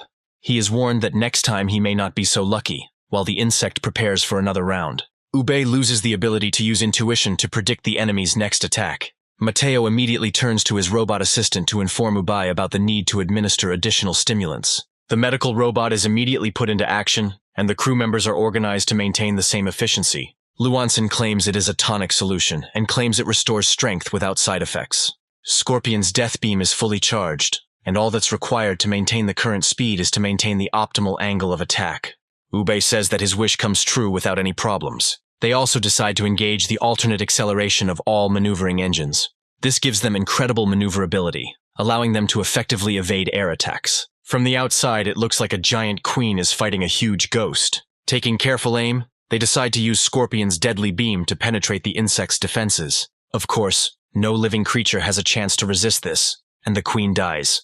The characteristics of the Scorpio ray fully meet all expectations. However, after some time, the creature rises to its feet again and prepares for another attack. Shi Junho expresses surprise that such a creature is able to stand after suffering such severe injuries. The queen grows in size and deals another blow to the spaceship, trying to recover. Mateo realizes that he needs to use the supernova gun to destroy the mucus surface. Taking proper aim, they fire another annihilation beam. Thus, all the biomass of the planet is destroyed, and the queen can no longer recover. The giant queen grows even larger and shoots a laser straight from her mouth. Mateo makes another dodge to reach the final one-on-one confrontation with the queen. Mateo turns on his shields to full power and approaches the queen, moving into close combat. Her claws grow even larger and attempt to rip apart the shield, reducing the hull's strength by 7%. Shi Junho shouts loudly, claiming that without the slime to restore the queen, she will be doomed. Taking proper aim, they pierce her with another volley and receive a large number of energy sources. Mateo exhales tensely and says that they have finally dealt with what he calls the cockroach. Ube is completely exhausted and deserves a rest after such an intense battle. Sima Junda states that it is too early to relax, as it is necessary to destroy all the eggs of these parasites. Mateo lowers his ship lower, and after a while, only a deepened crust remains of the planet. Suddenly a strange excitement appears, which cannot be explained by anything other than spiritual hesitation. Mateo watches closely as they are captured on film, and they manage to capture the golden totem. Mateo and Sima Junda realize that this find is an extremely valuable specimen and decide to take it for themselves. The gravity beam descends upon the planet again and pulls up the valuable artifact. Mateo suggests continuing the search with a spiritual scan to get the most benefit. After a short search, they discover another green artifact and take it. Having dealt with all the problems, they finally return to the calm of their native universe. Mateo says that there are countless powerful races in the universe like the one they just destroyed. Captain Stillbone states that he now understands why the state civilizations in the human plans revere captains so much. Shi Junho says that they have returned from the battlefield against a powerful civilization and now truly deserve honor. The guys start laughing and point out that no one will believe them anyway, so there's no point in even trying. After some time, they return to their home planet and dock at the harbor. Meanwhile, the Viscount continues to be furious, claiming that he will give his lands to whoever destroys the barony. Jin Qingwen understands that he must take revenge for the wrong done to him. Meanwhile, Mateo discusses with the Baron what should be done next. He claims that his son's first nickname has already spread throughout the world. Mateo admits that the nickname Tiger, which they gave him, sounds awkward, but the Baron just chuckles. Mateo notes that Ms. Evelyn is often around him, suggesting that there is something more brewing between them. The Baron only denies it, saying that the love affairs of men and women are not even worth discussing. Mateo also argues that the current defense is no longer what it used to be, and that risky plans are best put on hold. Roth states that Mateo is too young to understand the pleasure of an intellectual duel in planning. He also says that Mateo must meet with the king's envoy, and a few days later they go to an audience. The messenger solemnly announces that the Baron is being promoted to Viscount, and Mateo congratulates him. He adds with a smile that the king has proven himself to be very reliable when it comes to awarding prizes. After this, he turns his gaze to his son and asks him how the resettlement is progressing. Mateo says that everything is already ready in the star system suitable for resettlement. A few days after the negotiations, 15 noble houses join the county of Arabia, and a fleet is formed in the shortest possible time. The command of the new barony fleet is taken over by Count Liu Tianshun, who has recently made significant progress in the exploration of the galaxy. As a courtesy, he organizes a centralized supply system to fully meet the barony's needs. On March 1st, the fleets meet in a grand battle on the border of the barony. Mateo leads the vanguard, and it is reported that events are moving too fast. However, from his point of view, the county of Arabia, even despite the agreement, was acting suspiciously quickly. Sima Junda states that the Golden Flower Federation Civilization Party is likely behind this. Mateo receives information that the leader of this party is a man named Zhong Shengsu. Mateo suggests that in this case the final stage may come earlier, which means it is necessary to speed up the preparations. As the conflict escalates, the Duke of the North inevitably takes decisive action to avoid becoming a laughing stock. Sima Junda bows and asks Mateo to think twice before making a decision, as someone present states that he should not bow to him. Mateo agrees with this assessment, saying that he let his emotions get the better of him because he is not strong enough yet. On March 5th, after several days of confrontation, the first skirmishes in space begin. The intensity of the fighting remains low. Cornered, Jin Qingwen is willing to cede 6 lands as compensation, but the barony rejects these terms. After this, a second, more severe decree from the Duke of Severus on mediation appears. According to this decree, the actions of the barony go beyond the limits of acceptable self-defense, and sanctions will be imposed in case of further disobedience. Sima Junda is angry at the ambassador and prepares to strike him, but Mateo declares that it is too late to retreat. The current Viscount of Highland renounces the title, and the Viscountcy itself is demoted to a barony. Soon, the fate of the coming war is decided on an interdimensional battlefield.